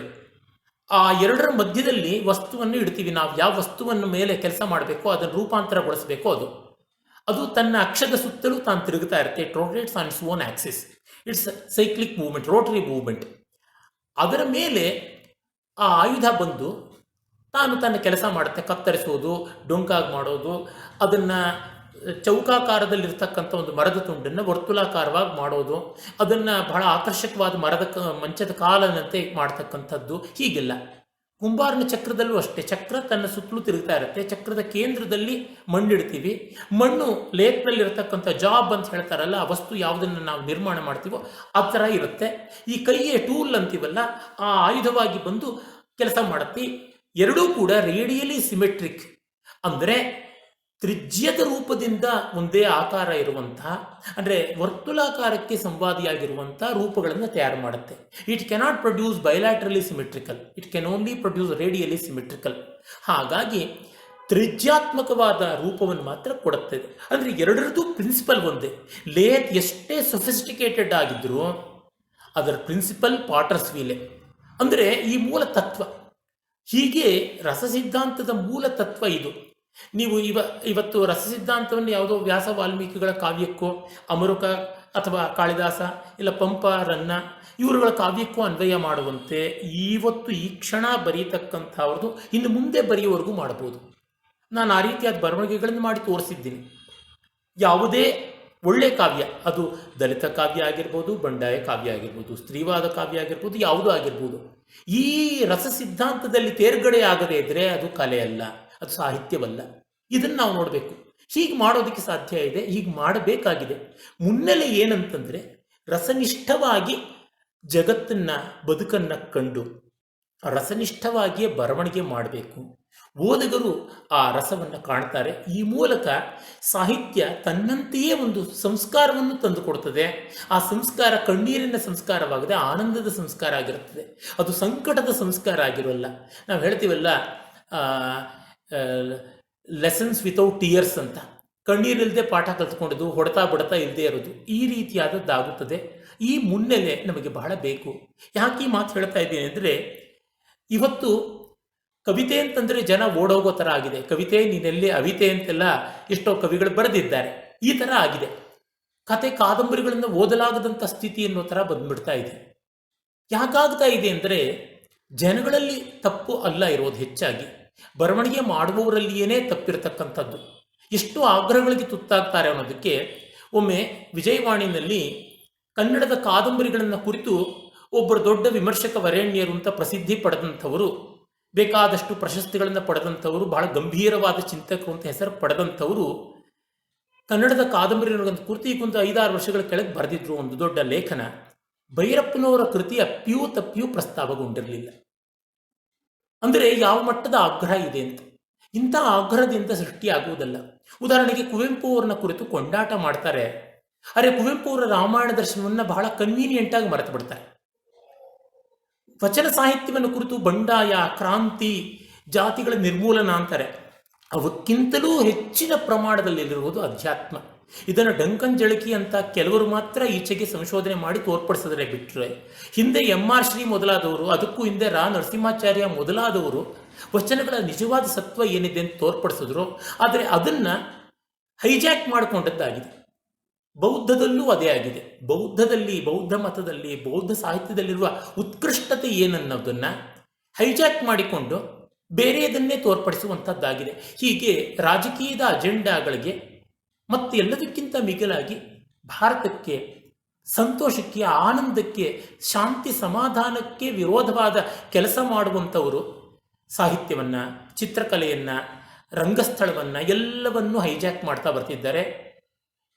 TM ಕೃಷ್ಣ ಅಂತ ಅವ್ರ ಮೂಲಕ ಕರ್ನಾಟಕ ಸಂಗೀತವನ್ನು ಹೈಜಾಕ್ ಮಾಡಿದ್ದಾರೆ. ಇನ್ನು ಆ ಥರ ಬೇಕಾದಷ್ಟು ಮಾಡ್ತಾ ಬಂದಿದ್ದಾರೆ.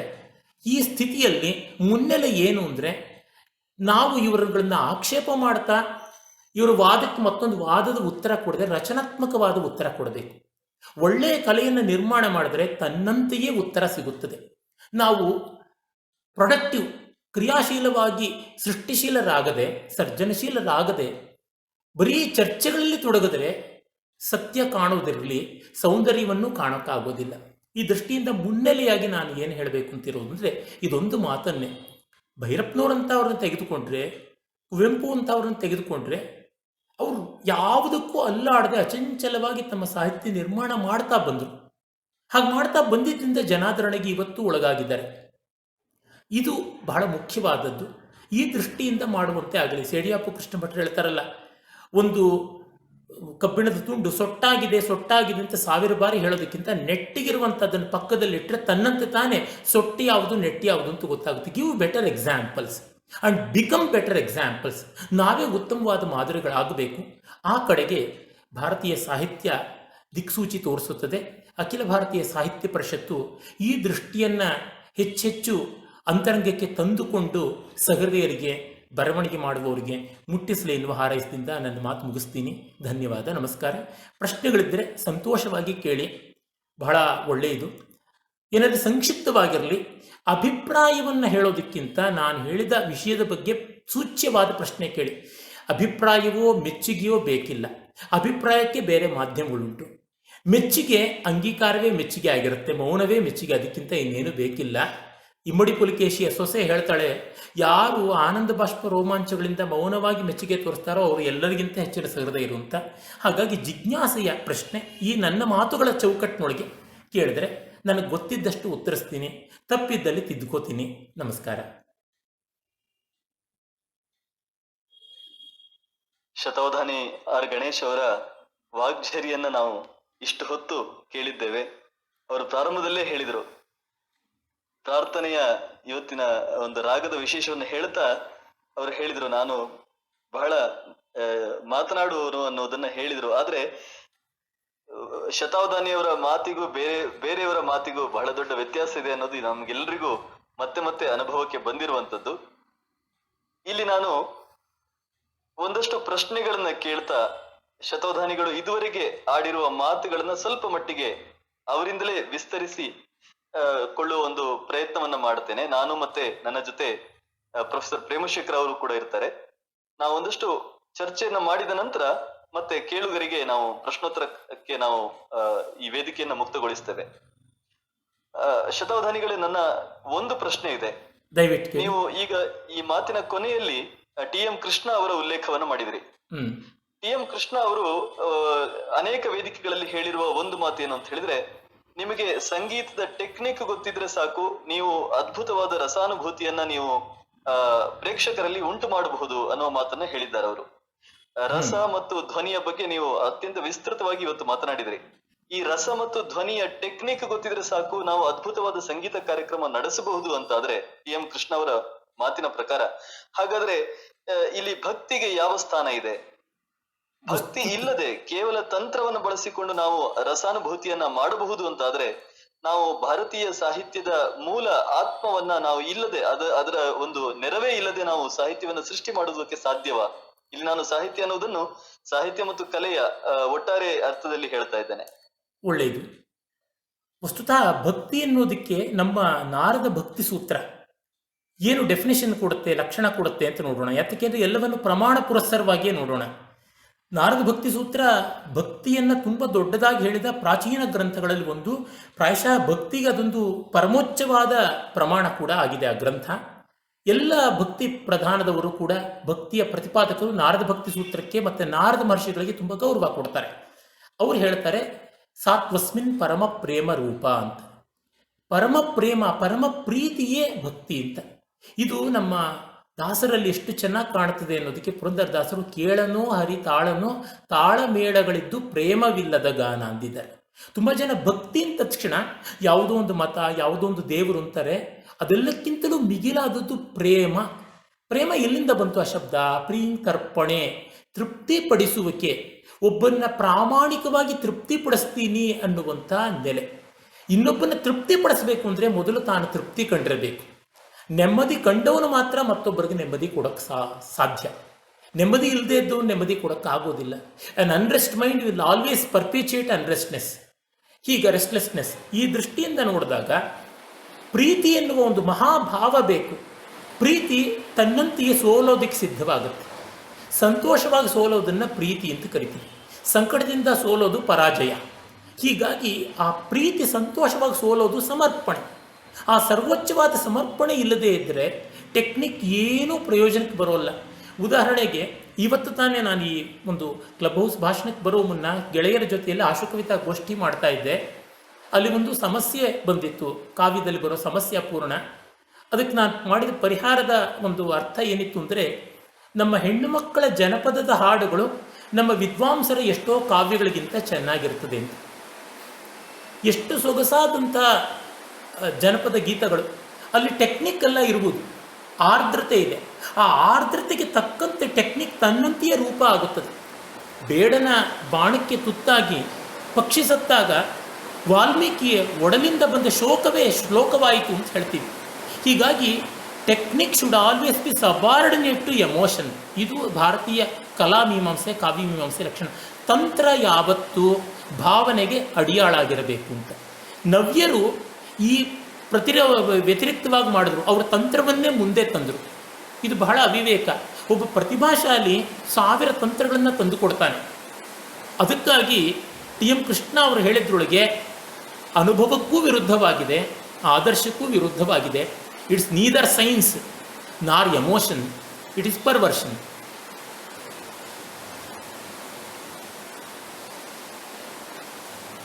ಬಹಳ ಚೆನ್ನಾಗಿ ಹೇಳಿದ್ರಿ. ಇದರ ಜೊತೆಗೆ ನನ್ನ ಇನ್ನೊಂದು ಪ್ರಶ್ನೆ ಇದೆ, ಅದು ಈ ಕಮ್ಯುನಿಸಂಗೆ ಸಂಬಂಧಪಟ್ಟಿದ್ದು. ನೀವು ಕಮ್ಯುನಿಸಂ ಬಗ್ಗೆ ಕೇವಲ ಒಂದು ಪ್ರಸ್ತಾಪವನ್ನಷ್ಟೇ ಮಾಡಿದ್ರಿ ನಿಮ್ಮ ಮಾತಿನಲ್ಲಿ. ಈ ಕಮ್ಯುನಿಸ್ಟ್ ಪಕ್ಷ ಅಥವಾ ಕಮ್ಯುನಿಸಂ ಅನ್ನೋ ಒಂದು ಚಿಂತನೆ ಎಲ್ಲೆಲ್ಲಿ ಹರಡಿದೆಯೋ ಜಗತ್ತಿನಲ್ಲಿ, ಅಲ್ಲೆಲ್ಲ ಕಡೆಗಳಲ್ಲೂ ಕೂಡ ಕವಿ, ಕಲಾವಿದರು ಇತ್ಯಾದಿ ವ್ಯಕ್ತಿಗಳು ಬಹಳ ದೊಡ್ಡ ಮಟ್ಟದಲ್ಲಿ ಸಾಹಿತ್ಯವನ್ನ, ಕಲೆಯನ್ನ ಸೃಜಿಸಿದ್ದಾರೆ. ಈ ಒಂದು ವೈರುಧ್ಯವನ್ನು ನಾವು ಹೇಗೆ ಅರ್ಥ ಮಾಡಿಕೊಳ್ಬೋದು? ಅಂದ್ರೆ ನಿಮ್ಮ ಮಾತಿನಲ್ಲಿ ನೀವು ರಸ ಮತ್ತು ಧ್ವನಿಯ ಬಗ್ಗೆ ಹೇಳ್ತಾ ಭಾರತದಲ್ಲಿ ಸಹಜವಾಗಿ ಹರಡಿರುವಂತಹ ಧರ್ಮ ಇರುವುದರಿಂದ ಈ ಎಲ್ಲವೂ ಕೂಡ ಸಾಹಿತ್ಯ, ಅರ್ಥಪೂರ್ಣವಾದ ಸಾಹಿತ್ಯ ಬಂದಿದೆ ನಾವು ಮಾತನಾಡ್ತಿದ್ರಿ. ಆದ್ರೆ ಅಧಿಕಾರವೇ ಒಂದು ಉದ್ದೇಶವಾಗಿ ಶುರುವಾಗಿರುವಂತಹ ಈ ಸಿದ್ಧಾಂತ ಕೂಡ ಅನೇಕ ಸಾಹಿತ್ಯ ಕೃತಿಗಳನ್ನ, ಸಾಹಿತ್ಯವನ್ನ ಸೃಜಿಸಿದೆಯಲ್ಲ, ಇದನ್ನ ಹೇಗೆ ಅರ್ಥ ಮಾಡಿಕೊಳ್ಬಹುದು? ಆ ಸಾಹಿತ್ಯ ಸೃಷ್ಟಿಯಾಗಿದ್ದಲ್ಲಿ ಈ ಕಮ್ಯುನಿಸಮ್ಗೆ ವಿರುದ್ಧವಾಗಿ ಬಂಡೆದ್ದವರಿಂದಲೇ. ಉದಾಹರಣೆಗೆ ಬೋರಿಸ್ ಪ್ಯಾಸ್ಟರ್ನಾಕ್, ಆತ ಡಾಕ್ಟರ್ ಜಿವಾಗೋ ಬರೆದದ್ರಿಂದ ತೆಗೆದುಕೊಳ್ಳಬಹುದು. ನಮಗೆ ಆವಾಗ ಗೊತ್ತಾಗುತ್ತದೆ ಅದು ಹೇಗೆ ಅಲ್ಲಿದ್ದ ದಬ್ಬಾಳಿಕೆಯ ವಿರುದ್ಧ ಇತ್ತು ಅಂತ.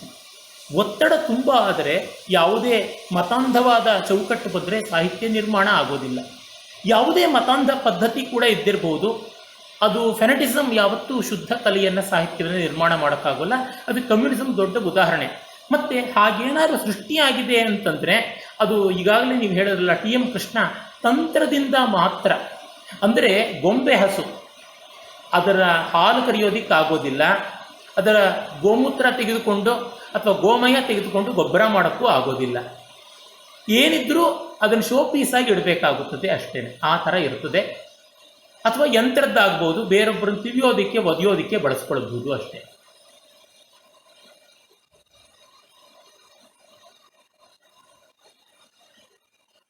ಪ್ರೇಮಶೇಖರ್ ಅವರು ತಮ್ಮ ಅಭಿಪ್ರಾಯವನ್ನಾಗಲಿ ಅಥವಾ ಪ್ರಶ್ನೆ ಇದ್ರೆ ಪ್ರಶ್ನೆಯನ್ನಾಗಲಿ ಕೇಳ್ಬೋದು.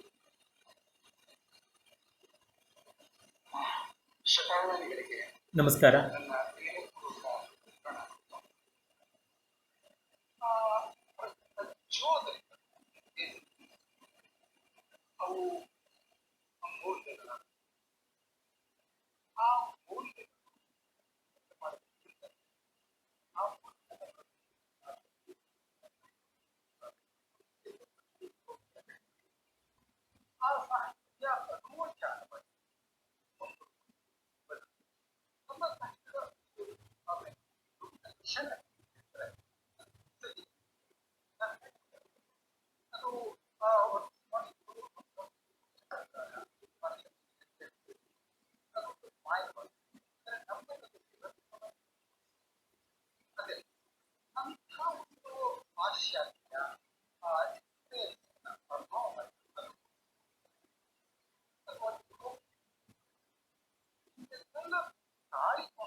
ಸ್ವಾತಂತ್ರ್ಯ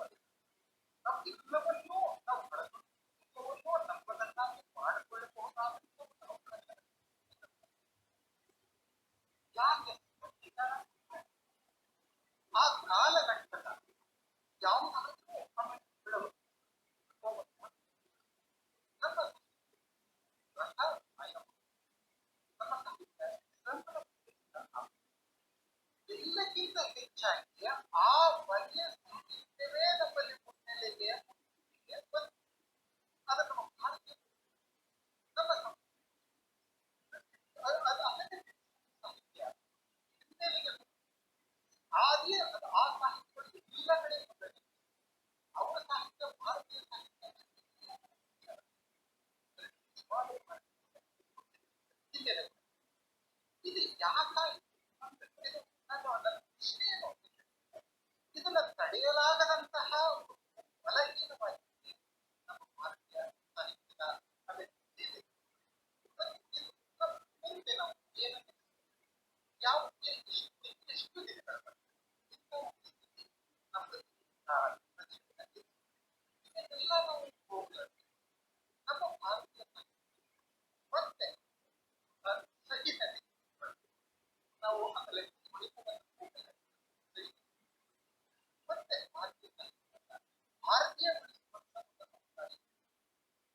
ನಮಗೆ ಇದೆಯಾ ಅಂತ ಗೊತ್ತು.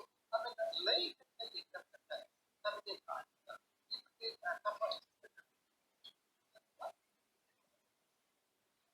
ನಮಸ್ಕಾರ ಸರ್, ತುಂಬ ಸಂತೋಷ. ಬಹಳ ಒಳ್ಳೆಯ ರೀತಿಯಲ್ಲಿ ಸಾಂದ್ರವಾಗಿ ಪ್ರಶ್ನೆಗೆ ಬೇಕಾದ ನೇಪಥ್ಯವನ್ನು ಒದಗಿಸಿ ಪ್ರಶ್ನೆ ಕೊಟ್ಟಿದ್ದೀರಾ. ತುಂಬ ಒಳ್ಳೆಯದಾಯಿತು. ಮತ್ತು ಇನ್ನು ಏನು ಮಾಡಬೇಕು, ಕಾರ್ಯಸೂಚಿ ಅಂತ ಏನಿದೆ ಅದನ್ನೂ ನೀವು ಕೇಳ್ತಾ ಇದ್ದೀರಾ. ನನಗೆ ತಿಳಿದಷ್ಟು ನಾನು ಹೇಳ್ತೀನಿ. ಏನಂದರೆ, ಸ್ವಾತಂತ್ರ್ಯ ಬರೋಕ್ಕೆ ಮುನ್ನ ಸ್ವಾತಂತ್ರ್ಯದ ಹೋರಾಟ ಅನ್ನುವಂಥ ಒಂದು ದೊಡ್ಡ ಆದರ್ಶದಲ್ಲಿ, ದೊಡ್ಡ ಧ್ಯೇಯದಲ್ಲಿ ನಿಂತು, ಮತ್ತು ನಮ್ಮ ಪರಂಪರೆಯ ಬೇರುಗಳಿಗೆ ಜನ ಇನ್ನೂ ನೆಲಕ್ಕೆ ಮಣ್ಣಿಗೆ ಅಂಟಿಕೊಂಡಿದ್ರಿಂದ ಸಮುದಾಯದ ಮಟ್ಟದಲ್ಲಿ ಎಲ್ಲ ಕಡೆಯಲ್ಲೂ ಅದು ಬಂತು, ಪ್ರತಿಯೊಂದು ಪ್ರಾಂತದಿಂದಲೂ ಬಂತು. ಇದನ್ನು ನಾನು ಸಾಕಷ್ಟು ನೋಡಿ ಪರಿಶೀಲನೆ ಮಾಡಿ ಬೇರೆ ಬೇರೆ ವಿದ್ಯಾಕ್ಷೇತ್ರಗಳಲ್ಲಿ, ಕಲಾಕ್ಷೇತ್ರಗಳಲ್ಲಿ ಆಗಿರುವುದನ್ನು ಗಮನಿಸಿಕೊಂಡು ನೋಡಿ ಹೇಳ್ತಾ ಇದ್ದೀನಿ. ಸಾಮಾನ್ಯ 1850-60ರಿಂದ 1950-60 ಒಳಗೆ, ಆ 100 ವರ್ಷಗಳ ಒಳಗೆ ಯಾರೆಲ್ಲ ಹುಟ್ಟಿ ಕೆಲಸ ಮಾಡಿ ಅಳಿದರೋ ಅವರಲ್ಲೆಲ್ಲ ಹೆಚ್ಚೆಚ್ಚು ಕಾಣ್ತೀವಿ. ಇದನ್ನು ಭಾರತದ ಪುನರುತ್ಥಾನ ಯುಗ, ರೆನೆಸಾನ್ಸ್ ಅಂತ ಕರೀಬೋದು, ಅಷ್ಟು ಉಜ್ವಲವಾಗಿ ಕಾಣಿಸುತ್ತದೆ ನಮಗೆ.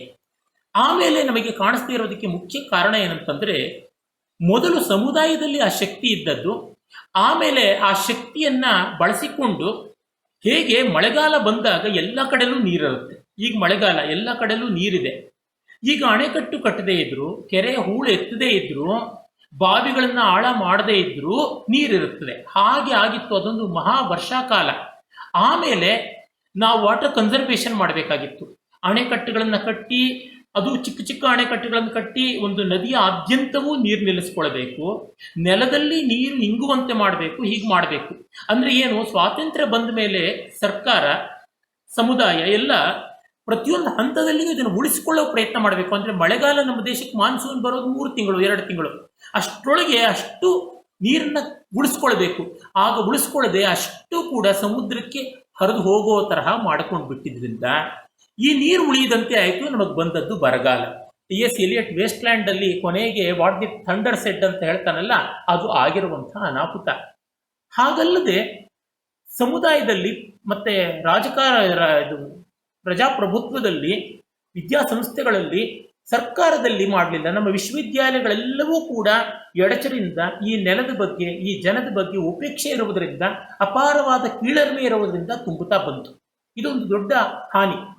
ಮೊದಲು ಸಮುದಾಯದಿಂದಲೇ ಸಿಗ್ತಾ ಇದ್ದದ್ದು ಸೆಂಟ್ರಲೈಸ್ಡ್ ಇನ್ಸ್ಟಿಟ್ಯೂಷನ್ಸ್ ಅಂತೀವಲ್ಲ, ಆ ವಿದ್ಯಾಕೇಂದ್ರಗಳಿಂದ ಸಿಗಬೇಕಾಯಿತು.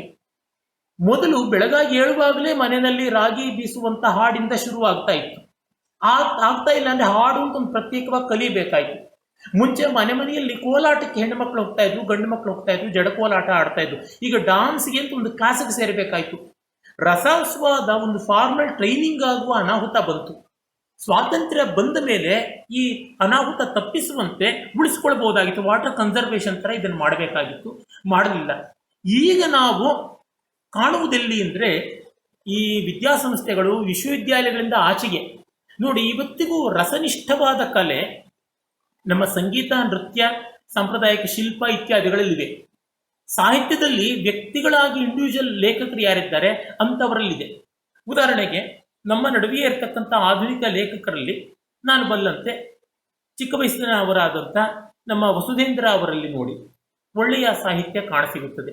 ಹಿರಿಯರಾದಂಥ ಭೈರಪ್ಪನವರು, ಇವರಿಬ್ಬರು ನಾನು ಜೀವಂತ ಉದಾಹರಣೆಯಾಗಿ ನೋಡ್ತೀನಿ. ಇವರಿಬ್ಬರು ಸಾಂಸ್ಥಿಕವಾಗಿಲ್ಲ, ಹೊರಗಡೆ ಇದ್ದಾರೆ. They are not university bits.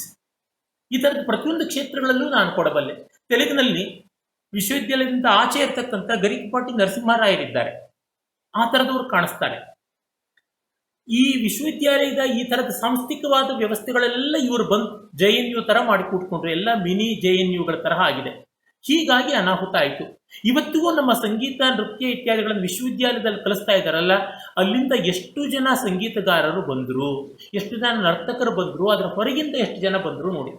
ನನ್ನ ಸಂಗೀತ ವಿದ್ಯಾಗುರುಗಳು ನಾಗವಲ್ಲಿ ನಾಗರಾಜ್ ಅವರು ವಿಶ್ವವಿದ್ಯಾಲಯದಲ್ಲಿ MA ತಗೊಂಡ್ರೂ ಕೂಡ ಅವರಿಗೆ ಅವರ ತಂದೆ ಮನೆಯಲ್ಲಿ ಕಲಿಸ್ಕೊಟ್ಟಂಥದ್ದೇ ದೊಡ್ಡ ಸಂಗೀತ ಆಗಿದ್ದು.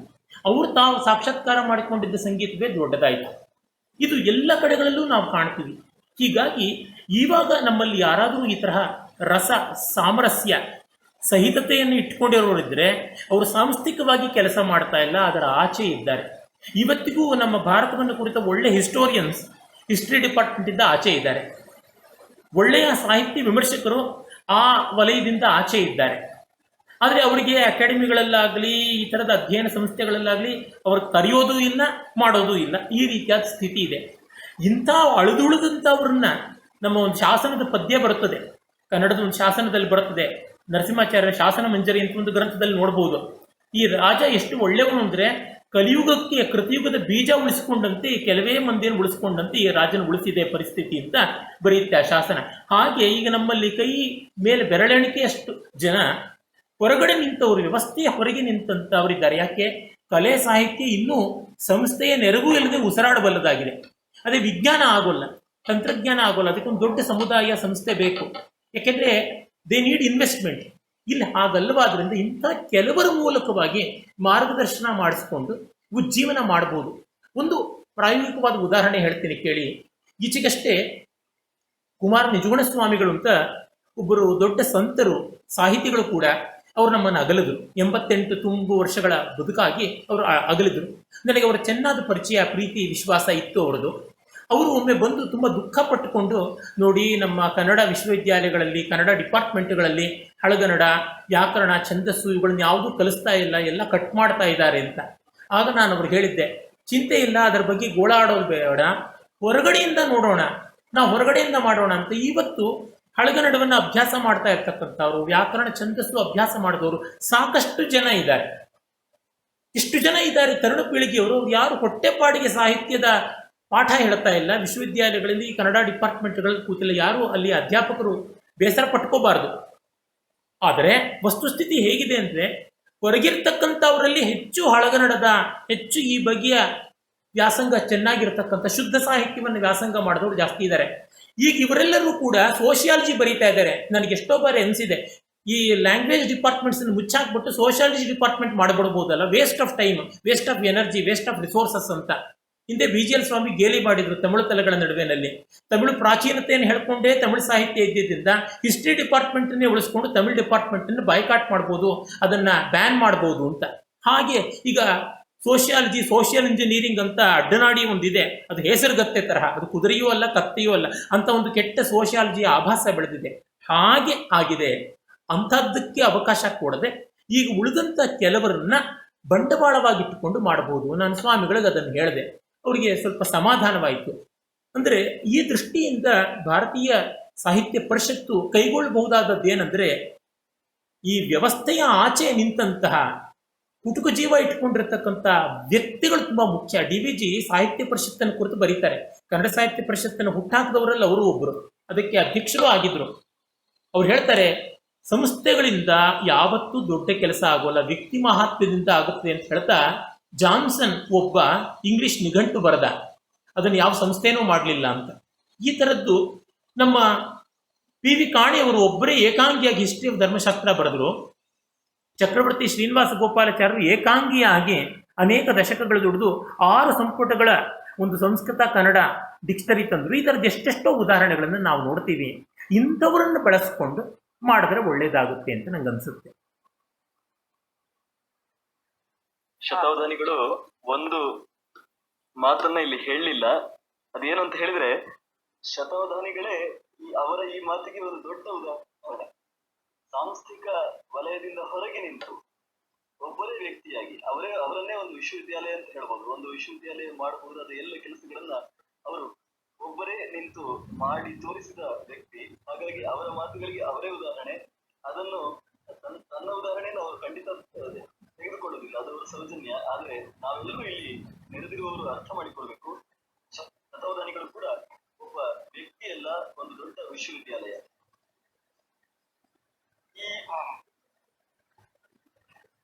ಈ ಮಾತುಗಳನ್ನ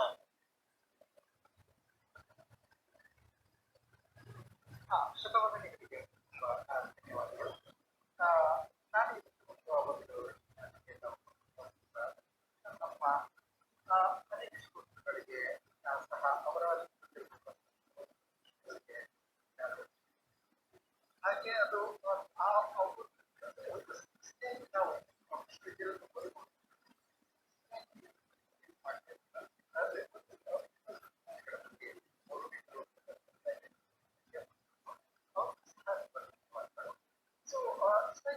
ನಮ್ಮ ಈ ನಾವು ಅವರ ಪುಸ್ತಕಗಳಿಗೆ ನಾವು ನಾನು ಈಗ ಪ್ರಶ್ನೆಗಳಿಗೆ ಕೇಳುಗರಿಗೆ ಅವಕಾಶ ಮಾಡಿಕೊಡೋಣ. ಶ್ರೋತೃಗಳಲ್ಲಿ ಒಂದು ವಿನಂತಿ ಏನಂತ ಹೇಳಿದ್ರೆ, ನಿಮ್ಮ ಪ್ರಶ್ನೆ ನೇರವಾಗಿರ್ಲಿ, ಸಂಕ್ಷಿಪ್ತವಾಗಿರ್ಲಿ, ನಿಖರವಾಗಿರ್ಲಿ, ಒಂದು ವಿಷಯಕ್ಕೆ ನೇರವಾಗಿ ಸಂಬಂಧಪಟ್ಟದ್ದಾಗಿರ್ಲಿ, ಮತ್ತೆ ಇವತ್ತಿನ ಉಪನ್ಯಾಸದ ವಿಷಯಕ್ಕೆ ಹೊರತಾಗಿರುವಂತ ಪ್ರಶ್ನೆಗಳನ್ನು ದಯವಿಟ್ಟು ಕೇಳಬೇಡಿ. ಆಮೇಲೆ ಹೊಗಳಿಕೆ ಅಥವಾ ಸ್ತುತಿಯ ಒಂದು ಇದು ಬೇಡ, ಅದನ್ನ ಸೂಚ್ಯವಾಗಿ ಶತಾವಧಾನಿಗಳೇ ಹೇಳಿದ್ದಾರೆ ಪ್ರಾರಂಭದಲ್ಲಿ. ಹಾಗಾಗಿ ಸ್ತುತಿ ಅಥವಾ ಹೊಗಳಿಕೆಯ ವಿಚಾರಗಳನ್ನು ಬಿಟ್ಟು ಕೇವಲ ಪ್ರಶ್ನೆಯನ್ನು ಮಾತ್ರ ನೇರವಾಗಿ ಕೇಳಿ. ನಾನು ಮೊದಲಿಗೆ ಡಾಕ್ಟರ್ ವಿಜಯಲಕ್ಷ್ಮಿ ಅವರಿಗೆ ಅವಕಾಶ ಮಾಡಿಕೊಡ್ತೇನೆ. ವಿಜಯಲಕ್ಷ್ಮಿ ಅವರ ನಿಮ್ಮ ಪ್ರಶ್ನೆ.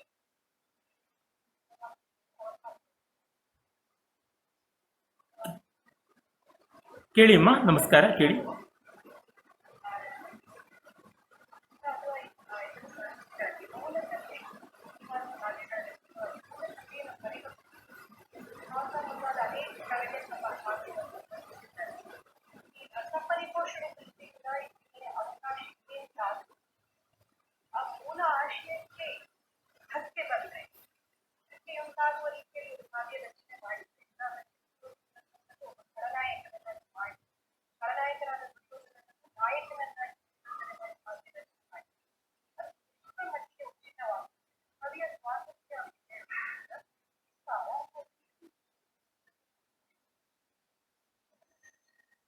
ಬಹಳ ಒಳ್ಳೆ ಪ್ರಶ್ನೆ, ತುಂಬ ಗಂಭೀರವಾದ ಪ್ರಶ್ನೆ.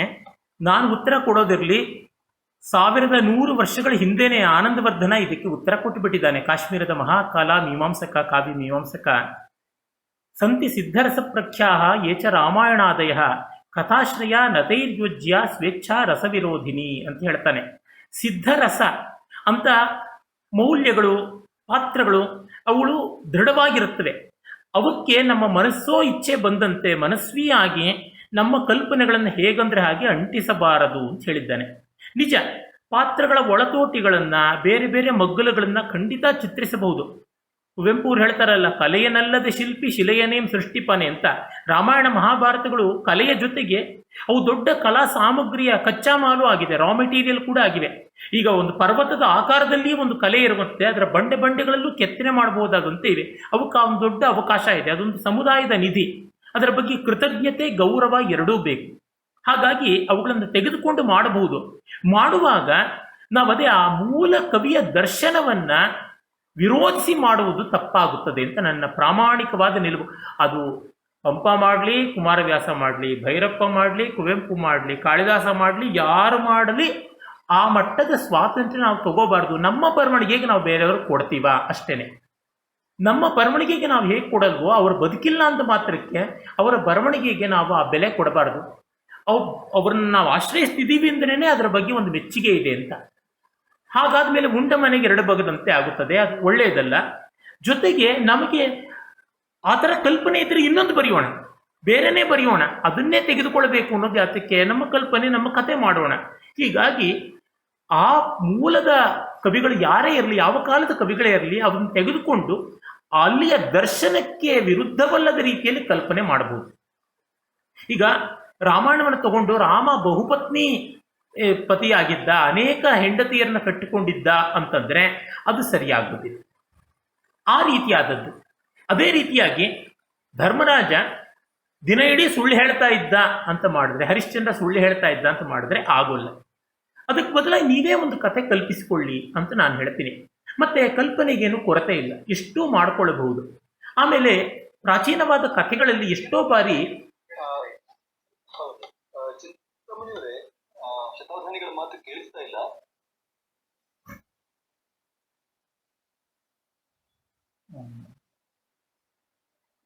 ಚಿಂತಾಮಣಿಯವರೇ, ಶತಾವಧಾನಿಗಳ ಮಾತು ಕೇಳಿಸ್ತಾ ಇಲ್ಲ. ಒಂದು ಸಲ ಎಕ್ಸಿಟ್ ಆಗಿ ಬರ್ಬೋದೇನೋ.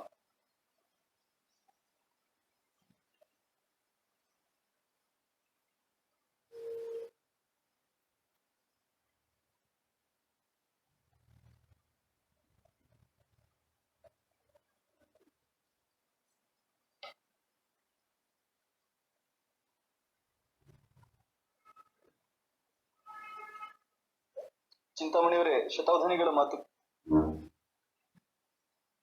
ಈಗ ಕೇಳಿಸ್ತಾ ಇದೆಯಾ ರೋಹಿತ್? ಈಗ ಕೇಳಿಸ್ತಿದೆ. ಶತಾವಧಾನಿಗಳು ಮುಂದುವರಿಸ್ತಾರೆ ಇವಾಗ.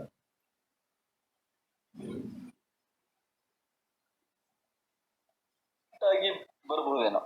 ನಮಸ್ಕಾರ ರೋಹಿತ್ ಅವರೇ. ಯಾವಾಗ ಕಟ್ಟಾಯಿತು, ಯಾವುದನ್ನು ನಾನು ಹೇಳ್ತಾ ಇದ್ದ ಕಟ್ಟಾಯಿತು ಅಂತ ಏನಾದ್ರು ಜ್ಞಾಪಕ ಇದ್ರೆ ದಯವಿಟ್ಟು ತಿಳಿಸಿ, ಅಲ್ಲಿಂದ ಮುಂದುವರಿಸ್ತೀನಿ. ಈಗ ಜಸ್ಟ್ ಈಗ ಒಂದು ನಿಮಿಷದಿಂದ. ಹೌದೇ? ಅಂದರೆ ನಾವು ಈಗ ರಾಮನನ್ನ ಅನೇಕ ಹೆಂಡಿರ ಸಂಪರ್ಕ ಇದ್ದವನು ಅಂತಲಾಗಲಿ, ಸತ್ಯ ಹರಿಶ್ಚಂದ್ರನನ್ನ ತುಂಬ ಸುಳ್ಳುಗಾರ ಆಗಿದ್ದ ಅಂತಲೋ, ನಿಜ ಒಮ್ಮೆ ಅವನು ಸುಳ್ಳು ಹೇಳಿದ್ದ, ಆ ಕಥೆಯೂ ಇದೆ. ಆ ಸುಳ್ಳು ಹೇಳಿದ ಕಾರಣದಿಂದಲೇ ಅವನು ಸತ್ಯವಂತ ಆದ ಅಂತಲೂ ಗೊತ್ತಿದೆ.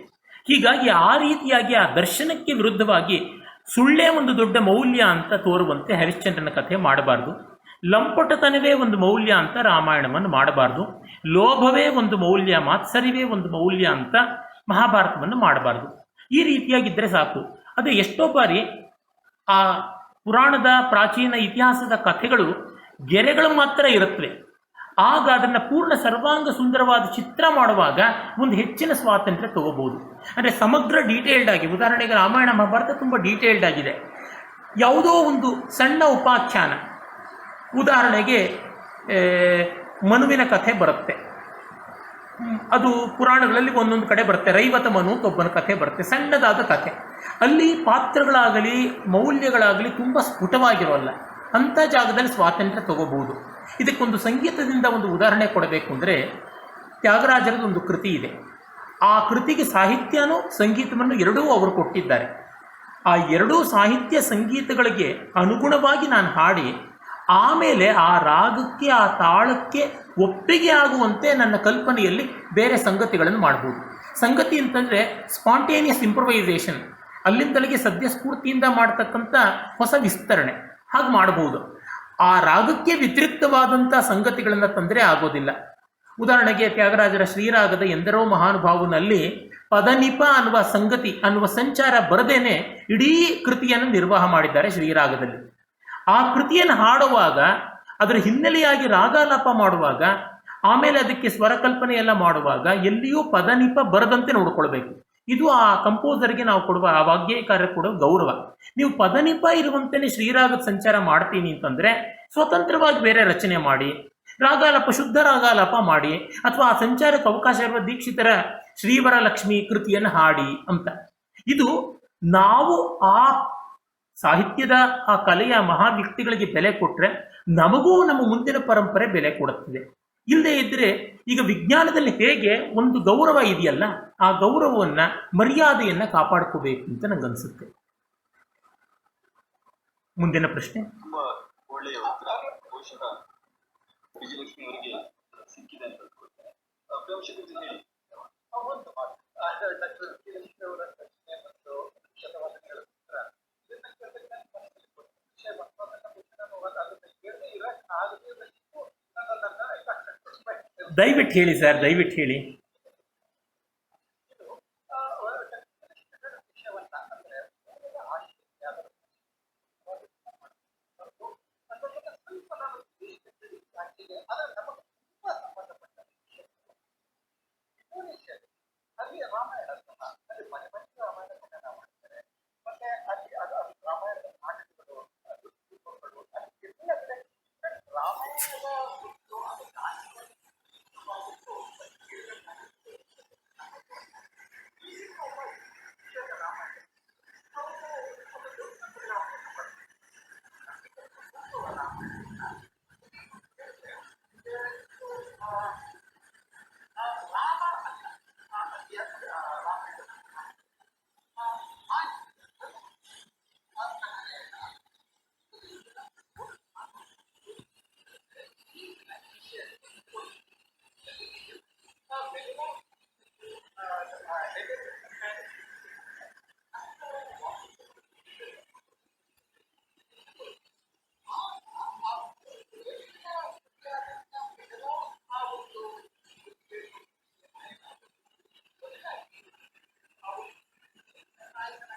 ಬಹಳ ಒಳ್ಳೆಯ ಪ್ರಶ್ನೆ ಸರ್.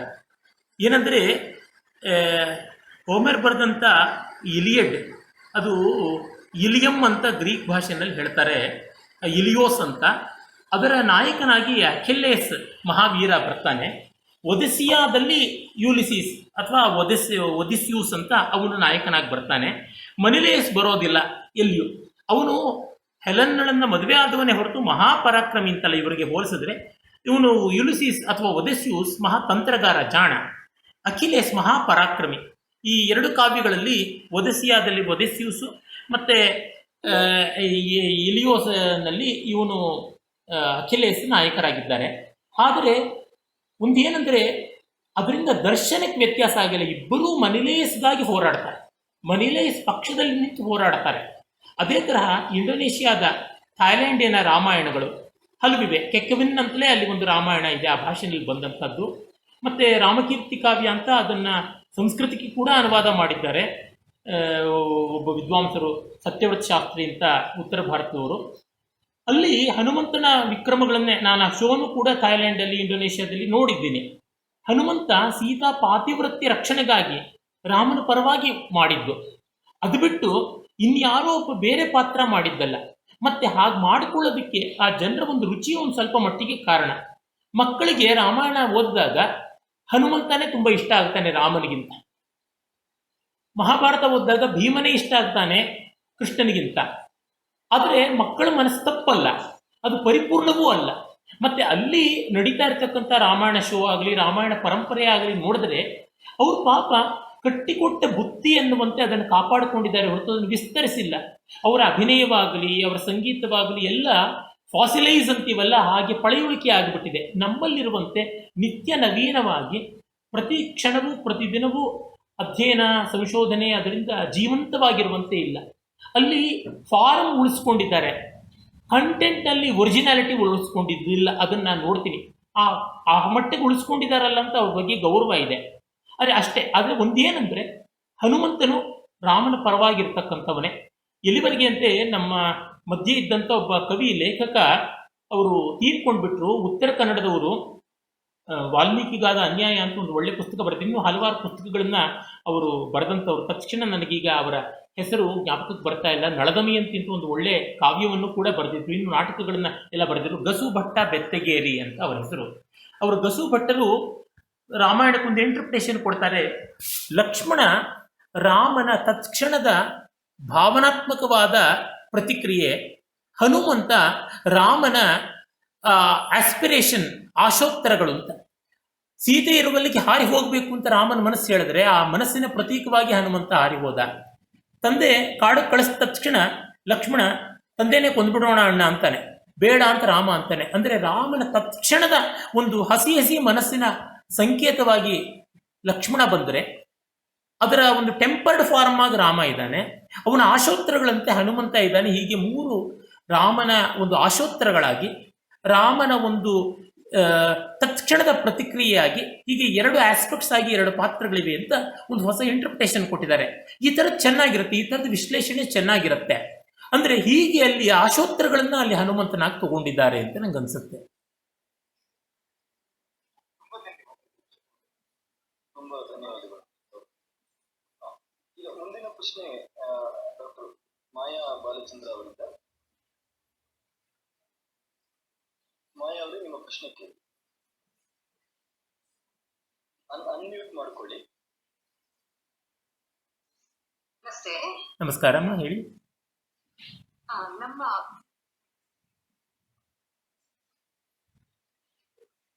ನಿಮ್ಮ ಮಾತುಗಳು ಕೇಳ್ತಿಲ್ಲ.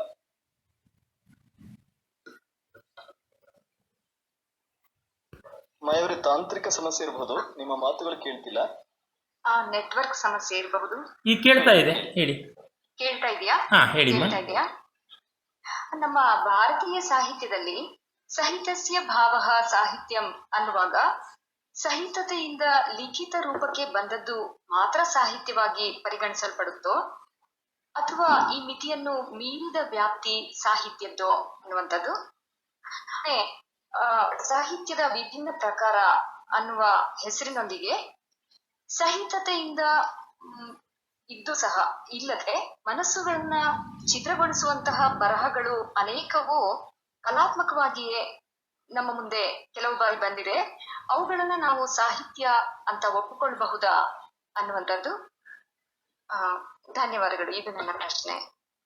ನಮಸ್ಕಾರ. ನಮ್ಮಲ್ಲಿ ಯಾವತ್ತೂ ಲಿಖಿತವಾದದ್ದೇ ಸಾಹಿತ್ಯ, ಮೌಖಿಕವಾಗಿ ಬಂದದ್ದು ಓರಲ್ ಟ್ರೆಡಿಷನ್ ಸಾಹಿತ್ಯ ಅಲ್ಲ ಅಂತ ಇಲ್ಲವೇ ಇಲ್ಲ. ವೇದಗಳಿಂದ ಮೊದಲುಗೊಂಡು ಇದೆ. ವೇದಗಳು ಕಾವ್ಯಾತ್ಮಕ, ಅವು ಕಾವ್ಯ ಅಲ್ಲ, ಕಲಾತ್ಮಕ, ಆದರೆ ಅವೇ ಕಲೆ ಅಲ್ಲ. ಆ ಅರ್ಥದಲ್ಲಿ ವಾಲ್ಮೀಕಿ ಆದಿಕವಿ ಅಂತ ನಾವು ಹೇಳೋದು ಹೀಗೆ. ಶುದ್ಧ ಕಲೆ ಕಾವ್ಯ ಅದು ಬಹಳ ಮುಖ್ಯ. ವಾಲ್ಮೀಕಿಯ ಕಾವ್ಯವನ್ನ ಕಾವ್ಯಮೇತದ ಗಾಯತಾಂ, ಹಾಡಿ ಅಂತಲೇ ಹೇಳಿದ್ದು. ನಮ್ಮ ಜನಪದ ಗಾಯಕರು ಹೇಗೋ ಹಾಗೆ ಲವಕುಶರು ಹೋದದ್ದು. ಕುಶೀಲವ ಅಂತ ಒಂದು ಶಬ್ದ ಇದೆ, ಅಂದರೆ ಅವರು ಗಾನ ನರ್ತನ ಮಾಡುವವರು. ಕುಶಲವ ಶಬ್ದಕ್ಕೆ ಕುಶೀಲವ ಶಬ್ದಕ್ಕೆ ವಿದ್ವಾಂಸರ ಸಂಬಂಧ ಕಲ್ಪಿಸ್ತಾರೆ. ಮಹಾಭಾರತವನ್ನು ಸೂತ ಪುರಾಣಿಕರು ಹೇಳಿದ್ದು. ಸೂತ ಅಂದರೆ ಒಂದು ವರ್ಣಾಂತರ ವಿವಾಹದಿಂದ ಹುಟ್ಟಿದಂಥ ವ್ಯಕ್ತಿ. ಕ್ಷತ್ರಿಯ ಬ್ರಾಹ್ಮಣ ವಿವಾಹಗಳಿಂದ, ಕ್ಷತ್ರಿಯ ತಂದೆ ಬ್ರಾಹ್ಮಣ ತಾಯಿ, ಅವರ ಸಂತಾನ ಸೂತ ಅಂತ ಕರೀತಾರೆ. ನಮ್ಮಲ್ಲಿ ಈ ಜಾತಿ ಆ ಜಾತಿ ಅಂತಿಲ್ಲ, ಎಲ್ಲ ಜಾತಿಯಿಂದ ಬಂದ, ಎಲ್ಲ ವರ್ಣ ಎಲ್ಲ ಪಂಗಡಗಳಿಂದ ಬಂದವರು ಎಲ್ಲಕ್ಕೂ ಗೌರವ ಕೊಟ್ಟಂಥ ಪರಂಪರೆ. ಹೀಗಾಗಿ ಅಲ್ಲಿ ರಸ ಒಂದೇ ಮುಖ್ಯ ಅಂತ ಹೇಳಿದ್ದು, ಮಹಾಭಾರತವನ್ನು ಹೇಳಿದ್ದು ಅಂತಲೇ ಬರ್ತದೆ. ಹೀಗೆ ಇದ್ದದ್ದೇನೆ ನಮ್ಮ ಜನಪದ ಸಾಹಿತ್ಯವೂ ಹಾಗೆ. ನಾನು ಗಾಥಾ ಸಪ್ತಶತಿ ಎನ್ನುವ ಮಾತನ್ನು ಹೇಳಿದೆ. ಪ್ರಾಕೃತ ಕಾವ್ಯ 2000 ವರ್ಷಗಳ ಹಿಂದಿಂದು ಅದು ಮೌಖಿಕವಾದದ್ದೇನೆ. ಹೀಗೆ ವಚನ ಸಾಹಿತ್ಯವೆಲ್ಲ ಅದು ಸಾಹಿತ್ಯಾತ್ಮಕ ಕಾವ್ಯಾತ್ಮಕವಾದ ಸಾಲುಗಳು, ಅಧ್ಯಾತ್ಮ ಮೂಲ. ಅರೆ ಕಾವ್ಯಾತ್ಮಕತೆ ತುಂಬ ಉಂಟು. ಅದನ್ನು ನಿವೇದನೆ ಮಾಡಿದ್ದು ವಚ ಅನ್ನೋದಕ್ಕೆ ಹೇಳು ಅನ್ನುವ ಅರ್ಥವೇ ಮೂಲದಲ್ಲಿರೋದು. ಅಷ್ಟ್ಯಾಕೆ ಗದ್ಯ ಅನ್ನೋದು ಗದ ಧಾತುವಿಂದ ಬಂದಿದ್ದು ಹೇಳುವುದು ಅಂತಲೇ. ಪದ್ಯ ಅಂದರೆ ಸಾಲು ಸಾಲಾಗಿ ಹೇಳ್ತಕ್ಕಂಥದ್ದು, ಪದ್ಯತೆ ಅಂತನ್ನುವಂಥದ್ದು. ಅಂದರೆ ಪ್ರಾಚೀನ ಸಾಹಿತ್ಯವೆಲ್ಲ ಮೌಖಿಕವೇ ಆಗಿದ್ದು ಅಂತ ಗೊತ್ತಾಗುತ್ತದೆ. ಮತ್ತೆ ಯಾವುದೇ ಸಾಹಿತ್ಯದ ರೂಪ ರಸಕ್ಕೆ ಮುಟ್ಟಿಸುವಂತಾಗಿದ್ದರೆ ಅದೇ ಸರಿಯಾದದ್ದು. ಅಂದರೆ ಈ ರೂಪ ಆ ರೂಪ ಅಂತಿಲ್ಲ, ಯಾವ ರೂಪ ನಮ್ಮನ್ನು ರಸದ ಕಡೆಗೆ ಕೊಂಡೊಯ್ಯುತ್ತದೋ ಅದಷ್ಟು ಸರಿಯಾಗಿದೆ. ನೀವು ಯಾವುದೆಲ್ಲ ಪದಾರ್ಥ ಹಾಕಿ ರುಚಿಯಾಗಿ ಅಡಿಗೆ ಮಾಡಿದ್ರೆ ಆ ಅಡಿಗೆ ಚೆನ್ನ ಅಂತ. ಮತ್ತೆ ಒಳ್ಳೆಯ ರುಚಿ ಆರೋಗ್ಯವೂ ಆಗಿರುತ್ತದೆ, ಒಳ್ಳೆಯ ಆರೋಗ್ಯ ರುಚಿಯೂ ಆಗಿರುತ್ತದೆ. ಅಂದರೆ ಒಳ್ಳೆಯ ಸಾಹಿತ್ಯ ಆಸ್ವಾದ್ಯವೂ ಆಗಿರುತ್ತದೆ, ಆದರ್ಶವೂ ಆಗಿರುತ್ತದೆ. ಈಗ ಆರೋಗ್ಯವಂತನಾದ ಮನುಷ್ಯ ಅಂದವೂ ಆಗಿರ್ತಾನೆ. ನಿಜವಾದ ಅಂದವಾದ ಮನುಷ್ಯ ಆರೋಗ್ಯವಂತನೂ ಆಗಿರ್ತಾನೆ. ನಿಜವಾದ ಅಂದ ಅಂದರೆ ಫಿಸಿಕಲ್ ಫಿಟ್ನೆಸ್ಸು, ದೈಹಿಕವಾದ ಆರೋಗ್ಯ, ಮಾನಸಿಕವಾದ ಆರೋಗ್ಯ ತನ್ನಂತೆಯೇ ಒಂದು ಅಂದವನ್ನು ಕೊಡುತ್ತದೆ. ಈ ರೀತಿಯಾಗಿ ಸಾಹಿತ್ಯ ಇರುವಂಥದ್ದು ಅಂತ ಗೊತ್ತಾಗುತ್ತೆ. ಮತ್ತೆ ಪ್ರಶ್ನೆ. ಧನ್ಯವಾದಗಳು. ಮಹಾವೀರ್ ಅವರು ಪ್ರಶ್ನೆಯನ್ನು ಕೇಳಿ. ನಮಸ್ಕಾರ. ನಮಸ್ಕಾರ. ಸಾಹಿತ್ಯವು ಸಮಾಜದ ಕನ್ನಡಿಯಾಗಿದೆ. ಆದರೆ ಇಂದು ಭಾರತೀಯ ಸಂಸ್ಕೃತಿ, ಜೀವನ ಶೈಲಿ, ನಡೆಯ ನುಡಿ ಹಾಗೂ ಆಚರಣೆಗಳ ಮೇಲೆ ಪಾಶ್ಚಿಮಾತ್ಯ ಸಾಹಿತ್ಯದ ಪ್ರಭಾವ ಹೆಚ್ಚುತ್ತಿರುವ ಸಂದರ್ಭದಲ್ಲಿ ನಮ್ಮದೇ ಆದಂತಹ ಮೂಲ ಸಾಹಿತ್ಯ ಅಂದರೆ ಸಾಮಾಜಿಕ ಮೌಲ್ಯಗಳುಳ್ಳ ಸಾಹಿತ್ಯದ ರಚನೆ ಸಾಧ್ಯವೇ? ಹಾಗೂ ಈ ರೀತಿಯಾದ ಸಾಹಿತ್ಯದ ರಚನೆ ಆದರೆ ಅದನ್ನು ಓದುಗರು ಸ್ವೀಕರಿಸುತ್ತಾರೆಯೇ? ಇದು ನನ್ನ ಪ್ರಶ್ನೆ. ಒಂದು ಏನಂದರೆ, ನಾವು ಯಾವುದೇ ಪ್ರಭಾವಕ್ಕೆ ಅಂಜಬೇಕಾಗಿಲ್ಲ. ಪಾಶ್ಚಾತ್ಯ ಪ್ರಭಾವ ಆದರೆ ಅಂಜಬೇಕಾಗಿಲ್ಲ. ಈಗ ಉದಾಹರಣೆಗೆ ನಮ್ಮ ಮನೆಗಳ ಮತ್ತು ಅಡಿಗೆ ಮನೆಯ ಅಲ್ಲಿ ಬಳಸ್ತಕ್ಕಂಥ ಯಂತ್ರೋಪಕರಣಗಳ, ನಮ್ಮ ಆಹಾರದಲ್ಲಿ ಕೆಲವೊಂದು ತರಕಾರಿಗಳು, ಕೆಲವೊಂದು ಬೇಳೆಕಾಳುಗಳು, ಹಣ್ಣು ಹಂಪಲು, ಇವೆಲ್ಲ ಬೇರೆ ಬೇರೆ ದೇಶಗಳಿಂದ ಬಂದಿವೆ. ನಾವೇನು ಅಂಜಬೇಕಾಗಿಲ್ಲ, ಅದನ್ನು ನಿರಾಕರಿಸಲು ಬೇಕಾಗಿಲ್ಲ. ಇವುಗಳು ಹೇಗೂ ಹಾಗೆ ಬೇರೆ ಬೇರೆ ಸಾಹಿತ್ಯ ರೂಪಗಳನ್ನು, ಉದಾಹರಣೆಗೆ ನೋಡಿ, ಕಾದಂಬರಿ ಎನ್ನುವಂಥದ್ದು ನಮ್ಮಲ್ಲಿ ಒಂದು ರೀತಿ ಮೊದಲಿಂದ ಇತ್ತು. ಪಾಶ್ಚಾತ್ಯರು ಯಾವ ಸರ್ವ್ಯಾಂಟಿಸ್ ಬರೆದಂಥ ಡಾನ್ ಕಿಹೋತೆ ಅಂತ ಸ್ಪ್ಯಾನಿಷಲ್ಲಿ ಹೇಳ್ತಾರೆ, ಡಾನ್ ಕ್ವಿಕ್ಸೋಟ್ ಅಂತ ಇಂಗ್ಲೀಷ್ನಲ್ಲಿ ಅದನ್ನು ಓದ್ತೀವಿ ನಾವು. ಆ ಒಂದು ಡಾನ್ ಕ್ವಿಕ್ಸೋಟ್ ಅಥವಾ ಡಾನ್ ಕಿಹೋತೆ ಎನ್ನುವ ಆ ಕಾದಂಬರಿ ನಿಜವಾದ ಅರ್ಥದಲ್ಲಿ ನೋಡಿದ್ರೆ ಕಾದಂಬರಿ ಥರ ಕಾಣೋದಿಲ್ಲ. ಈಗ ಬಾಣಭಟ್ಟನ ಕಾದಂಬರಿ ನಿಜಕ್ಕೂ ಕಾದಂಬರಿ ಅನ್ನೋ ಥರ ಕಾಣಿಸುತ್ತೆ. ಅಂದರೆ ಅಲ್ಲಿ ಫ್ಲ್ಯಾಶ್ ಬ್ಯಾಕ್ ಟೆಕ್ನಿಕ್ಕಿಂದ ಬಳಸ್ಕೊಂಡಿರೋದು ಈ ಥರದ್ದೆಲ್ಲ ಕಾಣಿಸುತ್ತೆ. ಅಂದರೆ ಕಾದಂಬರಿ ಅನ್ನೋದು ದೀರ್ಘವಾದ ಕಥೆ, ಪಾತ್ರಗಳಿರುತ್ತವೆ, ಘಟನೆಗಳು ಇರುತ್ತವೆ, ರೋಚಕವಾದ ಕಥನ ಶೈಲಿ ಇರುತ್ತದೆ, ಪಾತ್ರ ಸ್ವಭಾವಗಳಿಂದ ನಮಗೆ ರಸಸ್ವಾದ ಉಂಟಾಗುತ್ತದೆ ಅನ್ನೋ ಸಾಮಾನ್ಯವಾದ ಚೌಕಟ್ಟಿನ ಪ್ರಕಾರ ಮಹಾಭಾರತವೂ ಒಂದು ರೀತಿ ಕಾದಂಬರಿ, ರಾಮಾಯಣವೂ ಒಂದು ರೀತಿ ಕಾದಂಬರಿ. ಅದು ಪದ್ಯಮಯವಾದ ಕಾದಂಬರಿ. ಈ ಮಾತಿನಲ್ಲಿ ಹೇಳುವಾಗ ಒಂದು ಸ್ಪಷ್ಟೀಕರಣ ಕೊಡಬೇಕು. ನಮ್ಮಲ್ಲಿ ಯಾವತ್ತೂ ಪದ್ಯ ಗದ್ಯಗಳ ತಕರಾರನ್ನು ಮಾಡಿಕೊಂಡಿದ್ದೇ ಇಲ್ಲ. ಅದು ಪಾಶ್ಚಾತ್ಯರಲ್ಲಿದ್ದ ಸಮಸ್ಯೆ. ಅವರು ಪದ್ಯದಲ್ಲಿ ಬರೆದ್ರೇನೆ ಕಾವ್ಯ ಅಂತ ಅಂದ್ಕೊಂಡ್ರು. ನಾವು ಕಾವ್ಯ ಪದ್ಯವೂ ಆಗಿರ್ಬೋದು, ಗದ್ಯವೂ ಆಗಿರ್ಬೋದು, ಗೀತವೂ ಆಗಿರ್ಬೋದು, ಮಿಶ್ರವೂ ಆಗಿರಬಹುದು ಅಂತ ಅಂದ್ಕೊಂಡ್ವಿ. ರಸ ಇರಬೇಕು. ಪದ್ಯರೂಪದಲ್ಲಿ ಬರೆದ ಮನುಸ್ಮೃತಿ ಕಾವ್ಯ ಅಲ್ಲ, ಪದ್ಯರೂಪದಲ್ಲಿ ಬರೆದ ಬೃಹಜ್ಜಾತಕ ಜ್ಯೋತಿಷ ಗ್ರಂಥ ಕಾವ್ಯವಲ್ಲ. ಆದರೆ ಗದ್ಯವಾಗಿ ಬರೆದಂಥ ಬಾಣಭಟ್ಟನ ಕಾದಂಬರಿ ಕಾವ್ಯ, ಗದ್ಯವಾಗಿ ಬರೆದಂಥ ಇನ್ನು ಎಷ್ಟೋ ಗ್ರಂಥಗಳಿವೆ. ಕನ್ನಡದಲ್ಲೇ ನಾವು ನೋಡಿದ್ರೆ, ಕನ್ನಡದಲ್ಲಿ ಗದ್ಯದಲ್ಲಿ ಬರೆದಂಥ ಮುದ್ರಾಮಂಜೂಷ ಒಳ್ಳೆಯ ಕಾವ್ಯ. ವಚನಗಳಲ್ಲಿ ಎಷ್ಟೋ ಕಾವ್ಯತ್ವ ಇದೆ, ಅವು ಛಂದೋಬದ್ಧವಲ್ಲ. ಹೀಗಾಗಿ ಛಂದೋಬದ್ಧವಾಗಿ ಬರೆದದ್ದೇ ಕಾವ್ಯ ಅಂತಿಲ್ಲ, ರಸ ಇರುವಂಥದ್ದು ಕಾವ್ಯ ಅಂತ. ಛಂದಸ್ಸಿಗಾಗಿ ಜೀವ ತೆತ್ತುಕೊಂಡ ನಾನು ಯಾವುದೇ ಅಭಿಮಾನ ಇಲ್ಲದೆ ಈ ಮಾತನ್ನು ಹೇಳ್ತಾ ಇದ್ದೇನೆ. ಹೀಗೆ ಇದ್ದಿದ್ದರಿಂದ ಕಾದಂಬರಿ ಅದರ ಪ್ರಕಾರ ಪಾಶ್ಚಾತ್ಯರಿಂದ ಆಮೇಲೆ ನಾವು ಪಡ್ಕೊಂಡ್ವಿ ಅಂತ ಯಾರಾದ್ರೂ ಹೇಳಿದ್ರೆ ಇರಲಿ, ತುಷ್ಯತು ದುರ್ಜನ ನ್ಯಾಯೇನ ಒಪ್ಕೊಳ್ಳೋಣ. ಈಗ ಪ್ರವಾಸ ಕಥನ ಕೂಡ ನಮ್ಮಲ್ಲಿ ಹೆಚ್ಚಾಗಿರಲಿಲ್ಲ, ಒಂದು ಎರಡು ಇದ್ದರೂ ಇಷ್ಟು ವಿಸ್ತಾರವಾಗಿರಲಿಲ್ಲ, ಒಪ್ಕೊಂಡಿದ್ದೀವಿ. ಸಣ್ಣ ಕಥೆ ನಮ್ಮಲ್ಲಿ ಇದ್ದದ್ದೇ ಆದರೂ ಆದರೆ ಬೇರೆ ರೂಪ ಬಂತು, ಪಾಶ್ಚಾತ್ಯರಿಂದ ಬೇರೆ ರೂಪ ಬಂತು. ಈ ಥರದ್ದು ಎಷ್ಟೋ ಬಂದರೆ ನಾವು ಏನು ಸಂಕೋಚ ಪಡಬೇಕಾಗಿಲ್ಲ. ಆದರೆ ರೂಪ ಏನಾಗಿದ್ರು ಸ್ವರೂಪ ಏನಾಗಿದೆ ಅದನ್ನು ನೋಡಬೇಕು. ಕುವೆಂಪು ಹೇಳಿದ್ರಲ್ಲ, ಎಲ್ಲಾದರೂ ಇರು ಎಂತಾದರೂ ಇರು ಎಂದೆಂದಿಗೂ ನೀ ಕನ್ನಡವಾಗಿರು. ಅದು ನಾವು ಬಹಳ ಗಮನದಲ್ಲಿ ಇಡಬೇಕಾದದ್ದು. ಎಂದೆಂದಿಗೂ ನೀ ಭಾರತೀಯವಾಗಿರು ಅನ್ನುವಂಥ. ಭಾರತೀಯವಾದದ್ದು ಯಾವುದು? ಇಲ್ಲಿ ಒಂದು ಮಾತು ಹೇಳ್ತೀನಿ. ಯಾವುದು ಯೂನಿವರ್ಸಲ್ ಅಂತಿದೆಯೋ ವಸ್ತುತಃ ನಿಜವಾಗಿ ಆ ಯೂನಿವರ್ಸಾಲಿಟಿ ಭಾರತೀಯತೆಯಲ್ಲೇ ಇದೆ. ಯೂನಿವರ್ಸಲ್ ಆಗದೆ ಇರೋದು ಯಾವುದೂ ಭಾರತೀಯವಲ್ಲದ್ದಿಲ್ಲ. ಭಾರತೀಯವಾದದ್ದೆಲ್ಲ ಯೂನಿವರ್ಸಲ್ ಆಗಿದೆ, ಯೂನಿವರ್ಸಲ್ ಆದದ್ದೆಲ್ಲ ಭಾರತೀಯವಾಗಿದೆ. ನಮಗೆ ಯಾರು ಯೂನಿವರ್ಸಾಲಿಟಿ ಬಗ್ಗೆ ಪಾಠ ಹೇಳ್ಕೊಡ್ಬೇಕಾಗಿಲ್ಲ. ಇದನ್ನು ನಾನು ಸ್ಪಷ್ಟವಾಗಿ ಹೇಳ್ತೀನಿ. ಯೂನಿವರ್ಸಾಲಿಟಿ ನಮ್ಮಷ್ಟು ಚೆನ್ನಾಗಿ ತೋರ್ಪಡಿಸಿದವರು ಯಾರೂ ಇಲ್ಲ, ಇಷ್ಟು ಅಖಂಡವಾಗಿ. ಹೀಗಾಗಿ ನಾವು ಏನು ಅಂಜಬೇಕಾಗಿಲ್ಲ, ಅಳಕಬೇಕಾಗಿಲ್ಲ. ಇನ್ನು ಮೌಲ್ಯಗಳ ವ್ಯತ್ಯಾಸ ಆಗ್ತಾ ಇದೆ. ಆ ಮೌಲ್ಯಗಳು ಮೂಲಭೂತವಾದದ್ದೇ, ಮೇಲ್ಮೇಲಿಂದೆ ಅಂತ ನೋಡಬೇಕು. ಉದಾಹರಣೆಗೆ ಇವತ್ತು ಹಿಂದೆ ಈಗ ಒಂದು 100 ವರ್ಷಗಳಿಂದ ನೋಡಿದ್ರೆ, ಮುಂಚೆ ವಿಧವೆಯರಿಗೆ ಮದುವೆ ಇರಲಿಲ್ಲ, ಯಾವುದೋ ಕಾಲದಲ್ಲಿತ್ತು. ಆಮೇಲೆ ವಿಧವಾ ವಿವಾಹ ಇರಲಿಲ್ಲ. ಈಗ ವಿಧವಾ ವಿವಾಹ ಹಳೆಯದಾಗಿದೆ. ಮತ್ತು ವಿವಾಹ ವಿಚ್ಛೇದಿತ ಮಹಿಳೆಯ ವಿವಾಹ ಮೊದಲಿರಲಿಲ್ಲ, ಬಂತು. ಮುಂಚೆ ನಮ್ಮ ಪರಂಪರೆಯಲ್ಲಿ ವಿಚ್ಛೇದನವೂ ಇತ್ತು. ತುಂಬ ಜನಕ್ಕೆ ಅದು ಗೊತ್ತಿಲ್ಲ ಅನ್ಸುತ್ತೆ. ಕೌಟಿಲ್ಯ ಅದಕ್ಕೆ ಮೋಕ್ಷ ಅನ್ನುವ ಹೆಸರು ಕೊಟ್ಟಿದ್ದಾನೆ. ಬಿಡುಗಡೆ ಪಡೆಯೋದು ಅಂತಂದರೆ ವಿನೋದವಾದ ಅರ್ಥದಲ್ಲಿ ನೋಡಿದ್ರೆ ಕೆಟ್ಟ ದಾಂಪತ್ಯದಿಂದ ಬಿಡುಗಡೆ ಪಡೆಯೋದು ನಿಜಕ್ಕೂ ಮೋಕ್ಷಕ್ಕಿಂತ ದೊಡ್ಡದೇ ಅನಿಸ್ಬಿಡುತ್ತೆ. ಅದು ಹಾಗಿರಲಿ. ಏನಂದರೆ ಇವುಗಳನ್ನು ನಮ್ಮ ಸಾಹಿತ್ಯದಲ್ಲಿಯೂ ಅದನ್ನು ತೋರಿಸಿದ್ರೆ ಯಾವುದೇ ತಪ್ಪಿಲ್ಲ. ಅಂದರೆ ಇದೆಲ್ಲ ಬದುಕಿನಲ್ಲಿ ಬಂದಿದೆ.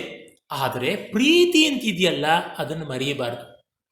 ನೀವು ವಿಧವಾ ವಿವಾಹ ಇರ್ಬೋದು, ವಿಚ್ಛೇದಿತ ವಿವಾಹ ಇರ್ಬೋದು, ಯಾವುದೇ ಥರ ಇರ್ಬೋದು, ಯಾವ ಲಿಂಗಾಂತರ ವಿವಾಹವೂ ಇರ್ಬೋದು, ಅದರ ಮಧ್ಯದಲ್ಲಿ ನಿರ್ಮಲವಾದ ಪ್ರೀತಿ ಇದೆಯೇ? ಒಳ್ಳೆಯ ಬಾಳು ಇದೆಯಾ? ಮತ್ತೊಬ್ಬರಿಗಾಗಿ ಮರುಗುವ, ಒಂದು ದೊಡ್ಡ ಮೌಲ್ಯಕ್ಕಾಗಿ ಹೆಣಗುವ, ಮೂಲಭೂತವಾದ ಸಾಮಾನ್ಯ ಮೌಲ್ಯಗಳು ಅಂತ ಏನು ಕರಿತೀವಿ, ಸತ್ಯ, ಹಿಂಸೆ ಇತ್ಯಾದಿಗಳು, ಇದಕ್ಕೆ ಎರವಾಗದಂತೆ ಇದೆಯಾ ಅಂತ ನೋಡಬೇಕು. ಹೀಗೆ ಆ ಫಂಡಮೆಂಟಲ್ ವ್ಯಾಲ್ಯೂಸ್ ಅಂತೀವಲ್ಲ, ಅದರ ಆಳವನ್ನು ಕಂಡಾಗ ಅದಕ್ಕೆ ಬದ್ಧವಾಗಿದ್ದರೆ ರೂಪ ಯಾವುದು ತಗೊಂಡ್ರೂ ಪರವಾಗಿಲ್ಲ, ಸಾಮಾಜಿಕವಾದ ಯಾವ ಸ್ಥಿತಿ ತೆಗೆದುಕೊಂಡ್ರೂ ಪರವಾಗಿಲ್ಲ. ಮಾತ್ರವಲ್ಲ, ಹಾಗೆಲ್ಲ ತೆಗೆದುಕೊಂಡಾಗಲೇ ವೈವಿಧ್ಯವೂ ಹೆಚ್ಚಾಗುತ್ತದೆ. ಅರೆ, ವೈವಿಧ್ಯಕ್ಕಾಗಿ ವೈವಿಧ್ಯ ಅನ್ನುವ ಚಟ ಮಾತ್ರ ಇರಬಾರದು, ಅಷ್ಟೇನೆ. ಮತ್ತೆ ಪ್ರಶ್ನೆ ಮುಂದೆ ನಾವು ಸುಜಾತ ಹೆಗಡೆ ಅವರಲ್ಲಿ ಕೇಳಿಕೊಳ್ಬಹುದು. ಸುಜಾತ ಹೆಗಡೆ ಅವರೇ, ಅನ್ಮ್ಯೂಟ್ ಮಾಡಿ ನಿಮ್ಮ ಪ್ರಶ್ನೆಯನ್ನ ಕೇಳಿ.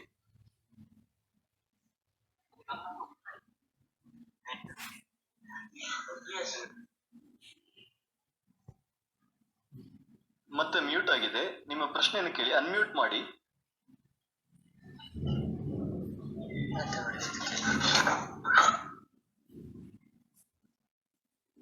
ಬಹುಶಃ ಅವರಿಗೆ ಸ್ವಲ್ಪ ಟೆಕ್ನಿಕಲ್ ಗ್ಲಿಚ್ ಇದೆ.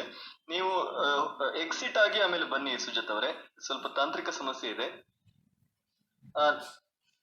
ವಿಜಯ್ ಕುಮಾರ್ ಅವರೇ, ನಿಮ್ಮ ಪ್ರಶ್ನೆಯನ್ನು ಕೇಳಬಹುದಾ? ಈಗ ಅನ್ಮ್ಯೂಟ್ ಮಾಡ್ಲಿಕ್ಕೆ ಆಗುತ್ತಾ? ಹಾ, ಕೇಳಿ. ನಮಸ್ಕಾರ, ಹೇಳಿ.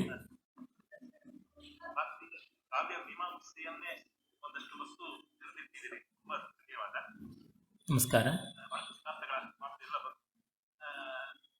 ಅಂದ್ರೆ ಒಂದು ಕಾಲಘಟ್ಟದಲ್ಲಿ ಸುಮಾರು 200 ವರ್ಷಗಳ ಹಿಂದೆ ಅವರಿಗಿದ್ದಂತಹ ಒಂದು ಅಧ್ಯಯನಶೀಲತೆ, ಬರಹಗಾರರಿಗೆ ಕೃತಿ ರಚನೆಕಾರರಿಗಿದ್ದಂತಹ ಅಧ್ಯಯನಶೀಲತೆ ಒಂದು ಸೀಮಿತ ಮಟ್ಟದಲ್ಲಿತ್ತು. ಇವತ್ತಿನ ಜಾಗತಿಕ ಈ ಗ್ಲೋಬಲ್ ವಿಲೇಜ್ ಕಾನ್ಸೆಪ್ಟ್ ನ ಈ ಒಂದು ಮಟ್ಟದಲ್ಲಿ ಬರಹಗಾರನಿಗೆ ಇರುವಂತಹ ಪ್ರಭಾವ ಅನೇಕ, ಏನೆಲ್ಲ ಓದ್ಕೊಳ್ಬಹುದು ಅನ್ನೋ ರೀತಿಯಲ್ಲಿ ಆಗಿದೆ.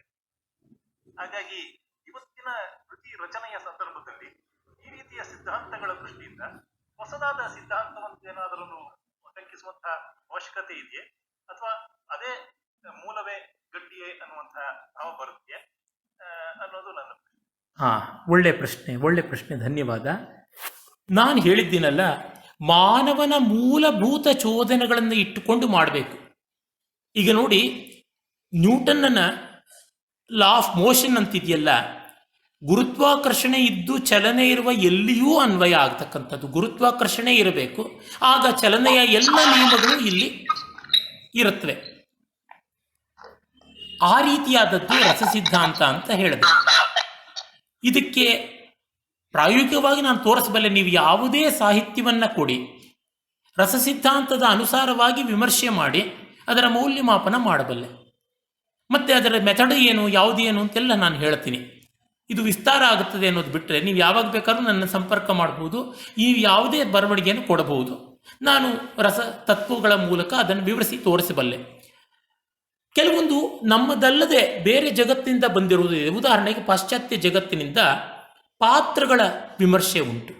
ನಮ್ಮಲ್ಲಿ ಅದು ಅಷ್ಟು ವಿಸ್ತಾರವಾಗಿ ಬೆಳೆದಿಲ್ಲ, ಸಣ್ಣ ಪುಟ್ಟದಾಗಿದೆ. ಅದನ್ನು ತುಂಬ ಚೆನ್ನಾಗಿ ಅಲ್ಲಿ ವಿಸ್ತರಿಸಿದ್ದಾರೆ. ಅದು ಒಳ್ಳೆ ಮೌಲ್ಯ, ಅದನ್ನು ನಾವು ತಗೋಬಹುದು. ಹಾಗೆಯೇ ಲೇಖಕನ ಇತಿಹಾಸ, ಹಿನ್ನೆಲೆ ಇವುಗಳನ್ನು ನೋಡಿಕೊಂಡು ಕೃತಿಯ ಮೇಲೆ ಆ ಕಾಲ ಮಾಡಿರಬಹುದಾದ ಪರಿಣಾಮ, ಈ ರೀತಿಯಾದ ಒಂದು ಐತಿಹಾಸಿಕ ವಿಮರ್ಶೆಯ ಹಿನ್ನೆಲೆ ಕೂಡ ಅಲ್ಲಿ ತಂದಿದ್ದಾರೆ. ಅದು ಚೆನ್ನಾಗಿದೆ, ಅದನ್ನು ತೆಗೆದುಕೊಳ್ಳಬಹುದು. ಇವು ಯಾವುದೂ ರಸತತ್ವಕ್ಕೆ ವಿರುದ್ಧವಾಗಿಲ್ಲ. ಮತ್ತು ಇನ್ನೊಂದು ಹೇಳ್ತೀನಿ, ನಾವು ಹೆಚ್ಚೆಚ್ಚು ಓದಿಕೊಂಡು ಅಭ್ಯಾಸ ಮಾಡಿದ್ರೆ ಒಳ್ಳೆಯ ಸಾಹಿತ್ಯ ನಿರ್ಮಾಣ ಮಾಡೋಕ್ಕೆ ಆಗ್ಬೋದು, ಇಲ್ಲ ಅಂತ ನಾನು ಹೇಳೋಲ್ಲ. ಆದರೆ ಪ್ರತಿಭಾವಂತನಿಗೆ ಇದು ಇಲ್ಲದೆಯೂ ಆಗುತ್ತದೆ. ಆ ಎಕ್ಸೆಪ್ಷನಲ್ ವಲಯ ಕೂಡ ಇದೆ ಅನ್ನೋದನ್ನು ನಾವು ಮರಿಬಾರ್ದು. ಯಾಕೆಂದರೆ ನಮ್ಮ ಜಾನಪದ ಗೀತಗಳನ್ನು ಬರೆದಲ್ಲ ಹಾಡದಂಥ ಹೆಣ್ಣು ಮಕ್ಕಳು ದೊಡ್ಡ ಜಗತ್ತು, ಆಧುನಿಕ ವಿದ್ಯಾಭ್ಯಾಸ ಇತ್ಯಾದಿ ಏನೂ ಕಂಡಿಲ್ಲ. ಆದರೆ ನೋಡಿ, ಒಂದು ಜಾನಪದ ಗೀತವನ್ನು ನಾನು ಹೇಳ್ತೀನಿ. ಗೋನಳ್ಳಿ ದೇವರೇ ಗೊಂಬಿಯ ತೇರೋಳೆ, ದಂಡಿಗೋದ್ ನನ್ನ ಮಿಂಡ ಸುಖವಾಗಿ, ದಂಡಿಗೋದ್ ನನ್ನ ಮಿಂಡ ಸುಖವಾಗಿ ಬಂದರೆ ಗಂಡನ ಆಹುತಿ ಕೊಡುವೇನು. ಭಯಾನಕವಾಗಿದೆ. ಅವಳು ಗೊರವನಹಳ್ಳಿ ದೇವರಿಗೆ ಪ್ರಾರ್ಥನೆ ಮಾಡ್ತಾ ಇದ್ದಾಳೆ, ಅಮ್ಮ ದೇವಿ, ಗೊಂಬೆ ತೇರ್ನವಳೆ ನೀನು, ಯುದ್ಧಕ್ಕೆ ನನ್ನ ಪ್ರಣಯಿ ಲವ್ವರ್ ಮಿಂಡ ಹೋಗಿದ್ದಾನೆ, ಅಚ್ಚಗನ್ನಡದಲ್ಲಿ ಮಿಂಡ, ಅವನು ಹೋಗಿದ್ದಾನೆ, ಅವನು ಕ್ಷೇಮವಾಗಿ ಬಂದರೆ ನನ್ನ ಗಂಡನ್ನೇ ಬಲಿ ಕೊಡ್ತೀನಿ ಅಂತ. ಘೋರವಾಗಿದೆ. ಎಷ್ಟು ದಿಟ್ಟವಾಗಿ ಹೇಳಿದ್ದಾಳೆ ಇವಳು. ಇದರ ನೈತಿಕವಾದ ಪರ ವಿರೋಧಗಳು ನಮಗೆ ಹಿನ್ನೆಲೆಯಲ್ಲಿ ಏನೂ ತಿಳಿಯೋಲ್ಲ. ಆದರೆ ಒಂದು ಹೇಳಬಹುದು, ಗಂಡನಿಗಿಂತ ಮಿಂಡಾನೆ ಯಾವ್ಯಾವ ಸಂದರ್ಭದಲ್ಲಿ ಇಷ್ಟ ಆಗಿರ್ಬೋದು. ಅವಳೇ ನೀಚಳಾಗಿರ್ಬೋದು, ಅಥವಾ ಅವಳ ಗಂಡನೂ ನೀಚನಾಗಿರ್ಬೋದು, ಏನೇನೋ ಉಂಟು. ಇದನ್ನು ವಿಶ್ಲೇಷಣೆ ಮಾಡ್ಬೋದು.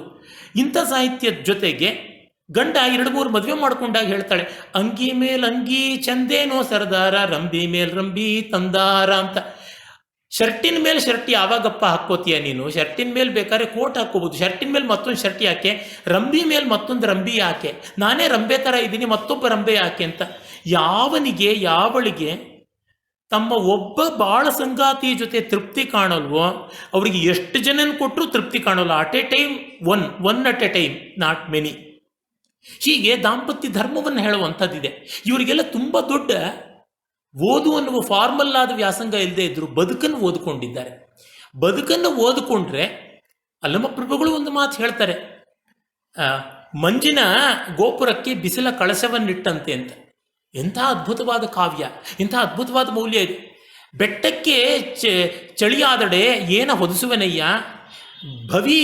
ಭಕ್ತನು ಭವಿಯಾದೊಡೆ ನಾನು ಉಪಮಿಸುವನಯ್ಯ ಅಂತಾರೆ.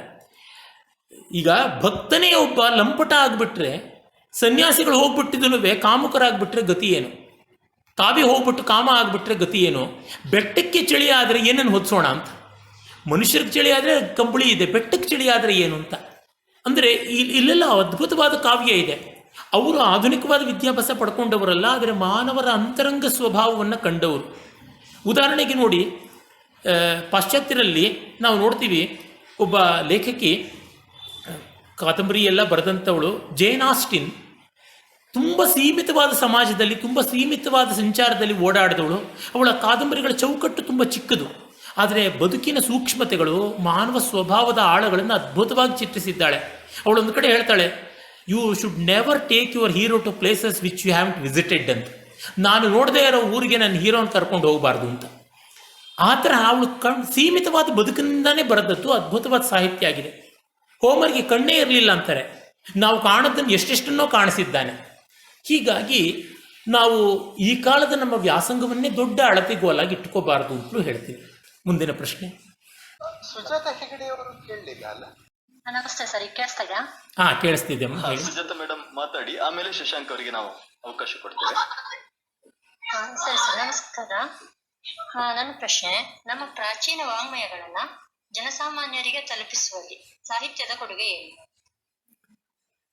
ಸಾಹಿತ್ಯ 2-3 ರೀತಿಯಾದ ಕೆಲಸ ಮಾಡುತ್ತೆ. ಒಂದು, ಹೊಸತಾದದ್ದನ್ನು ಸೃಷ್ಟಿ ಮಾಡೋದು, ಜೊತೆಗೆ ಹಳೆಯದನ್ನೆಷ್ಟನ್ನೋ ಮರುಕಳಿಸಿ ಕೊಡ್ತಕ್ಕಂಥದ್ದು. ಹಾಮನಾಯಕರು ಒಂದು ಕಡೆ ಪಾವಿಮ ಆಚಾರ್ಯರ ಪದಾರ್ಥ ಚಿಂತಾಮಣಿ ಪುಸ್ತಕಕ್ಕೆ ಅದ್ಭುತವಾದ ಪುಸ್ತಕ ಮುನ್ನುಡಿ ಬರಿತಾ ಹೇಳ್ತಾರೆ, ಹೊಸ ಶಬ್ದಗಳನ್ನೊಬ್ಬ ಲೇಖಕ ಸೃಷ್ಟಿ ಮಾಡೋದೆಷ್ಟು ವಿಶೇಷವೋ, ಮರೆಯಾಗ್ತಾ ಇರುವ ಹಳೆಯ ಶಬ್ದಗಳನ್ನು ಮರುಕಳಿಸಿಕೊಡುವುದು ಅಷ್ಟೇ ಮುಖ್ಯ ಅಂತ ಹೇಳ್ತಾರೆ. ಇದು ಬಹಳ ಮುಖ್ಯ. ಹಾಗೆ ಪ್ರಾಚೀನ ಸಾಹಿತ್ಯವನ್ನು ಭಾಷಣಗಳ ರೂಪದಲ್ಲಿ, ಪುನಃ ಕಥನದ ರೂಪದಲ್ಲಿ, ಅನುವಾದದ ರೂಪದಲ್ಲಿ, ರಂಗಪ್ರಯೋಗದ ರೂಪದಲ್ಲಿ ಮಾಡುವುದು ನಡೀತಾ ಇದೆ. ಅದು ಮೊದಲಿಂದಲೂ ನಡೀತಾ ಬರ್ತಾ ಇದೆ. ನಮ್ಮ ಪ್ರಾಚೀನ ಭಾರತೀಯರಷ್ಟು ಚೆನ್ನಾಗಿ ಪ್ರಾಚೀನವನ್ನು ಮರುಕಳಿಸಿಕೊಡುವಂಥ ಕೆಲಸ ಇನ್ಯಾರೂ ಮಾಡಿಲ್ಲ. ನಾನು ಪಾಶ್ಚಾತ್ಯರಲ್ಲೆಲ್ಲ ಕಣ್ಣಲ್ಲಿ ಕಣ್ಣಿಟ್ಕೊಂಡು ನೋಡಿದ್ದೀನಿ.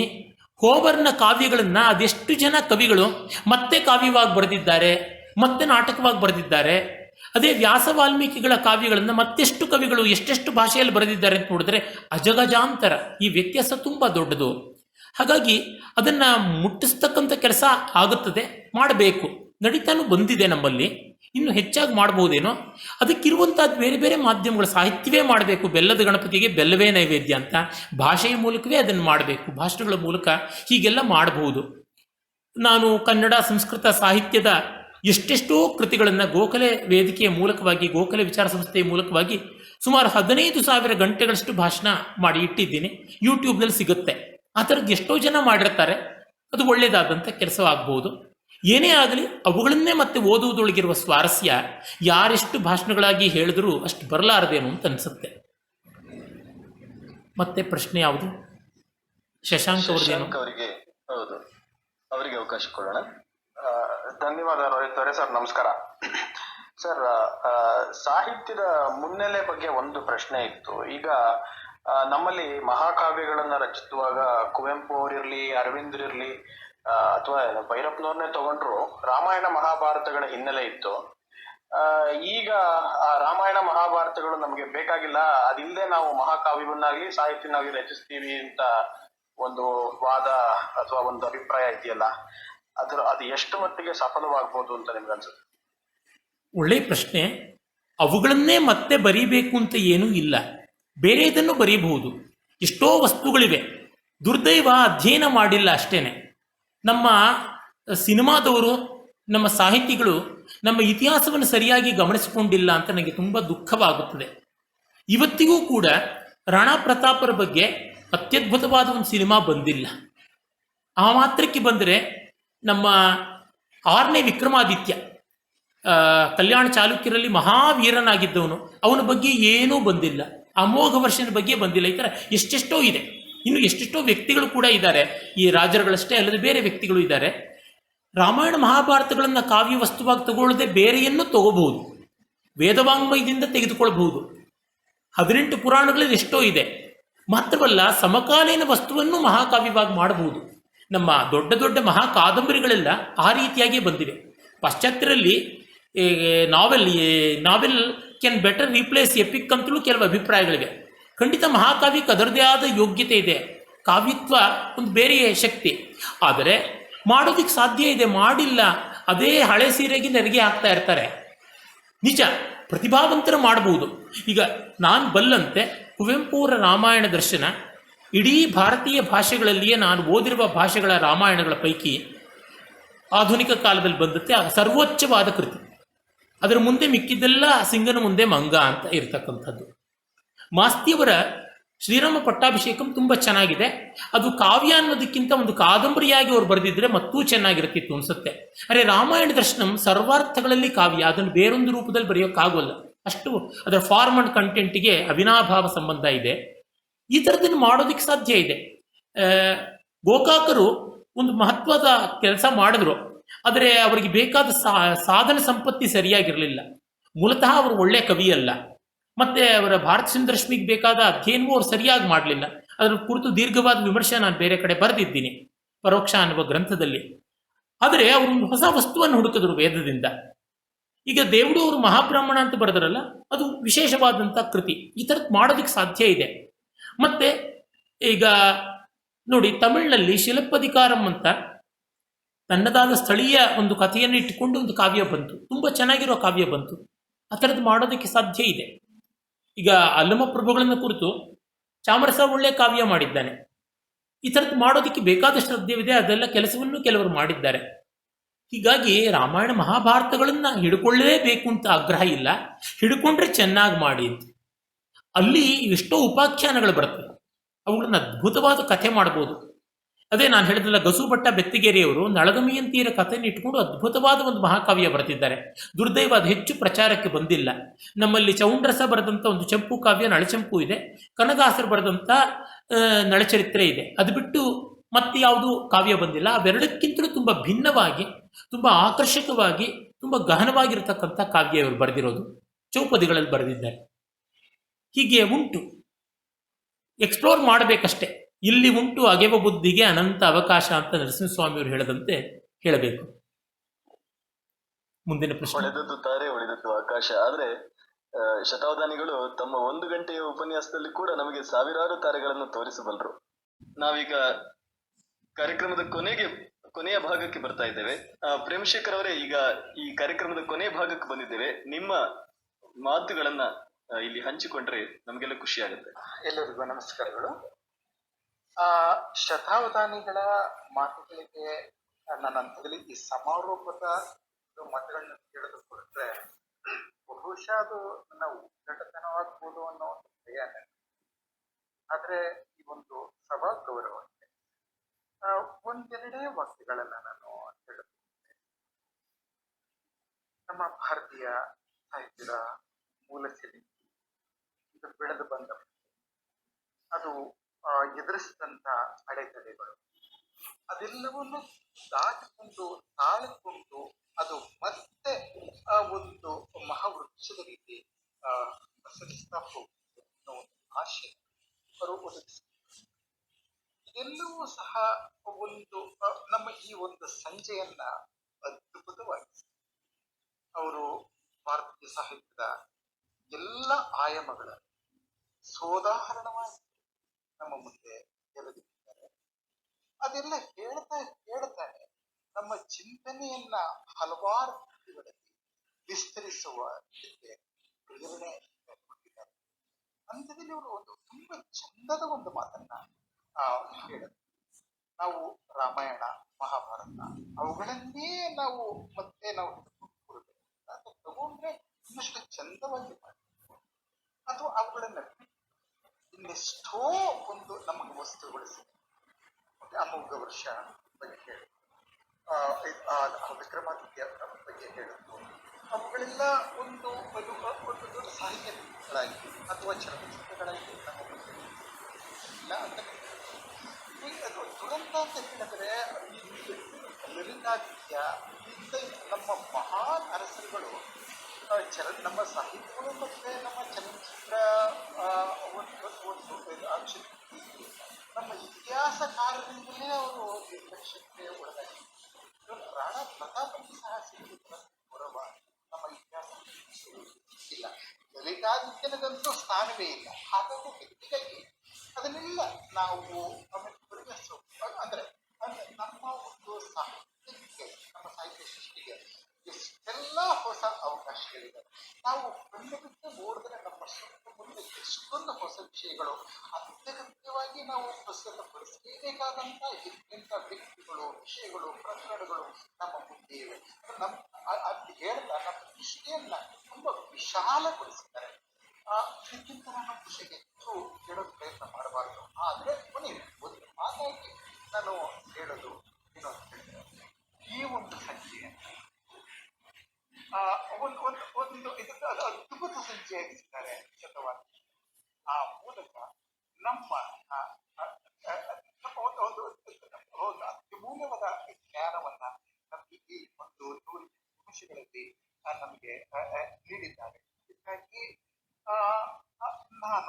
ನಮ್ಮ ಸಾಹಿತ್ಯ ಪರಿಷತ್ತಿನ ಪರವಾಗಿ ಮತ್ತೆ ನನ್ನ ಎಲ್ಲ ಪದಾಧಿಕಾರಿಗಳ ಪರವಾಗಿ ಮತ್ತು ಇಲ್ಲಿ ನೆರೆದಿರುವ ಎಲ್ಲ ಸಾಹಿತ್ಯ ಅಭಿಮಾನಿಗಳ ಪರವಾಗಿ ಅವರಿಗೆ ಪೂರ್ವವಾದಂತ ಒಂದು ಕೃತಜ್ಞತೆಗಳನ್ನ ಅಭಿನಂದನೆಗಳನ್ನ ನಮನಗಳನ್ನ ಸಲ್ಲಿಸ್ತೇನೆ. ಇಷ್ಟು ಸಾಕು ಅನ್ಸುತ್ತೆ. ಜಾಸ್ತಿ ಮಾತಾಡಿದಷ್ಟು carrying gold to Newcastle ಆ ರೀತಿ ಆಗಿರ್ತದೆ. ಸೊ ರೋಹಿತ್ ಮುಂದುವರಿಸಬಹುದು. ಖಂಡಿತ ಅದೇ ಇವತ್ತು ಬೆಂಗಳೂರಿನಲ್ಲಿ ಇರುವವರಿಗೆಲ್ರಿಗೂ ಹೊರಗೆ ಧೋ ಅಂತ ಮುಂಗಾರು ಮಳೆ ಸುರಿತಾ ಇದೆ. ಆದ್ರೆ ಇಲ್ಲಿ ನಮಗೆ 2 ಗಂಟೆ ನಿರಂತರವಾಗಿ ಜ್ಞಾನ ಸುಧೆಯನ್ನ ಶತಾವಧಾನಿಗಳು ಹರಿಸಿದ್ದಾರೆ. ಅವರ ಮಾತಿನಲ್ಲಿ ಅರಿಸ್ಟಾಟಲ್ ಬಂದು ಹೋಗ್ತಾನೆ, ಆಮೇಲೆ ಇಂಡೋನೇಷ್ಯಾದ ಕವಿಗಳು ಬಂದು ಹೋಗ್ತಾರೆ. ಅಂದ್ರೆ ಉತ್ತರ ದಕ್ಷಿಣ ಎಲ್ಲ ಪೂರ್ವ ಪಶ್ಚಿಮದ ಎಲ್ಲ ಸಾಹಿತ್ಯದ ತಂತುಗಳನ್ನು ಕೂಡ ಅವರು ತಮ್ಮ ಉಪನ್ಯಾಸದಲ್ಲಿ ಮೀಟಿದ್ದಾರೆ. ಅದರ ಮೂಲಕ ನಮಗೆ ಆ ಒಂದು ಸಾಹಿತ್ಯ ಸಂಗೀತವನ್ನ ಉಣಬಡಿಸಿದ್ದಾರೆ ಅಂತ ಹೇಳ್ಬೋದು. ರಸ, ಧ್ವನಿ, ಭಾವ ಇತ್ಯಾದಿ ಭಾರತೀಯ ಒಂದು ಹಿನ್ನೆಲೆ ಇರುವಂತಹ ವಿಚಾರಗಳನ್ನ ಬಹುಶಃ ಅವರು ಬಿಟ್ರೆ ಬೇರೆ ಯಾರು ಕೂಡ ಈ ವಿಚಾರಗಳನ್ನ ಇಷ್ಟು ಅದ್ಭುತವಾಗಿ ಇಷ್ಟು ವಿಸ್ತಾರವಾಗಿ ಹೇಳಲಿಕ್ಕೆ ಸಾಧ್ಯ ಇಲ್ಲ ಅನ್ನೋ ರೀತಿಯಲ್ಲಿ ಅವರು ಇವತ್ತು ಮಾತನಾಡಿದ್ದಾರೆ. ನಮ್ಮ ಈ ಕಾರ್ಯಕ್ರಮಕ್ಕೆ ಕೇಳುಗರಾಗಿ ಬಂದ ಹಲವರು, ನಾನು ಕೆಲವು ಹೆಸರುಗಳನ್ನ ಹೇಳುವುದಾದ್ರೆ ದಿವಾಕರ್ ಹೆಗಡೆಯವರು, Sandeep Balakrishna, Jagadish Sharma, Chaitanya Majalkodi, Hamsanandi Ramaprasad, Pradeep Mysuru, doctor AP Bhat, doctor Ningaraj Gowda, Srivatsa Joshi, Ganesh Kappal Thota, ಆಮೇಲೆ ವಿಂಕಮಾಂಡ್ರ ಸುದರ್ಶನ್, ಉದಯ ಧರ್ಮಸ್ಥಳ, ಹೀಗೆ ಅನೇಕ ವಿದ್ವಾಂಸರು ಪಂಡಿತರು ಬಂದಿದ್ದಾರೆ. ಅವರ ಜೊತೆಗೆ ನಾನಿಲ್ಲಿ ಹೆಸರು ಹೇಳದೇ ಇರುವಂತ ಅನೇಕ ನೂರಾರು ಕೇಳುಗರು ಇಲ್ಲಿ 2 ಗಂಟೆಯ ಕಾಲ ಇದ್ದು ಶತಾವಧಾನಿಗಳ ಮಾತುಗಳನ್ನ ಕೇಳಿ ಪುನೀತರಾಗಿದ್ದಾರೆ. ಎಲ್ಲರಿಗೂ ಕೂಡ ನಾನು ಅತ್ಯಂತ ಹೃತ್ಪೂರ್ವಕವಾದ ಧನ್ಯವಾದಗಳನ್ನ ಅರ್ಪಿಸ್ತೇನೆ. ಅದೇ ರೀತಿಯಲ್ಲಿ ಪ್ರೇಮಶೇಖರ್ ಅವರು ಹೇಳಿದಾಗೆ ಶತಾವಧಾನಿ R ಗಣೇಶ್ ಅವರ ಮಾತುಗಳಿಗೂ ಕೂಡ ನಾವು ಕೃತಜ್ಞರಾಗಿದ್ದೇವೆ. ಅಖಿಲ ಭಾರತೀಯ ಸಾಹಿತ್ಯ ಪರಿಷತ್ ವತಿಯಿಂದ ಅವರಿಗೆ ತುಂಬು ಹೃದಯದ ಧನ್ಯವಾದಗಳು. ಕಾರ್ಯಕ್ರಮದ ಕೊನೆ ಶಾಂತಿ ಮಂತ್ರದೊಂದಿಗೆ ಇದನ್ನ ನಡೆಸಿಕೊಡ್ಬೇಕು ಅಂತ ನಾನು ಮಾಯಾ ಅವರಲ್ಲಿ ಕೇಳಿಕೊಳ್ತೇನೆ. ಸರ್ವೇ ಭವಂತು ಸುಖಿನಃ, ಸರ್ವೇ ಸಂತು ನಿರಾಮಯ, ಸರ್ವೇ ಭದ್ರಾಣಿ ಪಶ್ಯಂತು, ಮಾ ಕಶ್ಚಿತ್ ದುಃಖ ಭಾಗ್ ಭವೇತ್. ಓಂ ಶಾಂತಿ ಶಾಂತಿ ಶಾಂತಿ. ಹರಿ ಓಂ.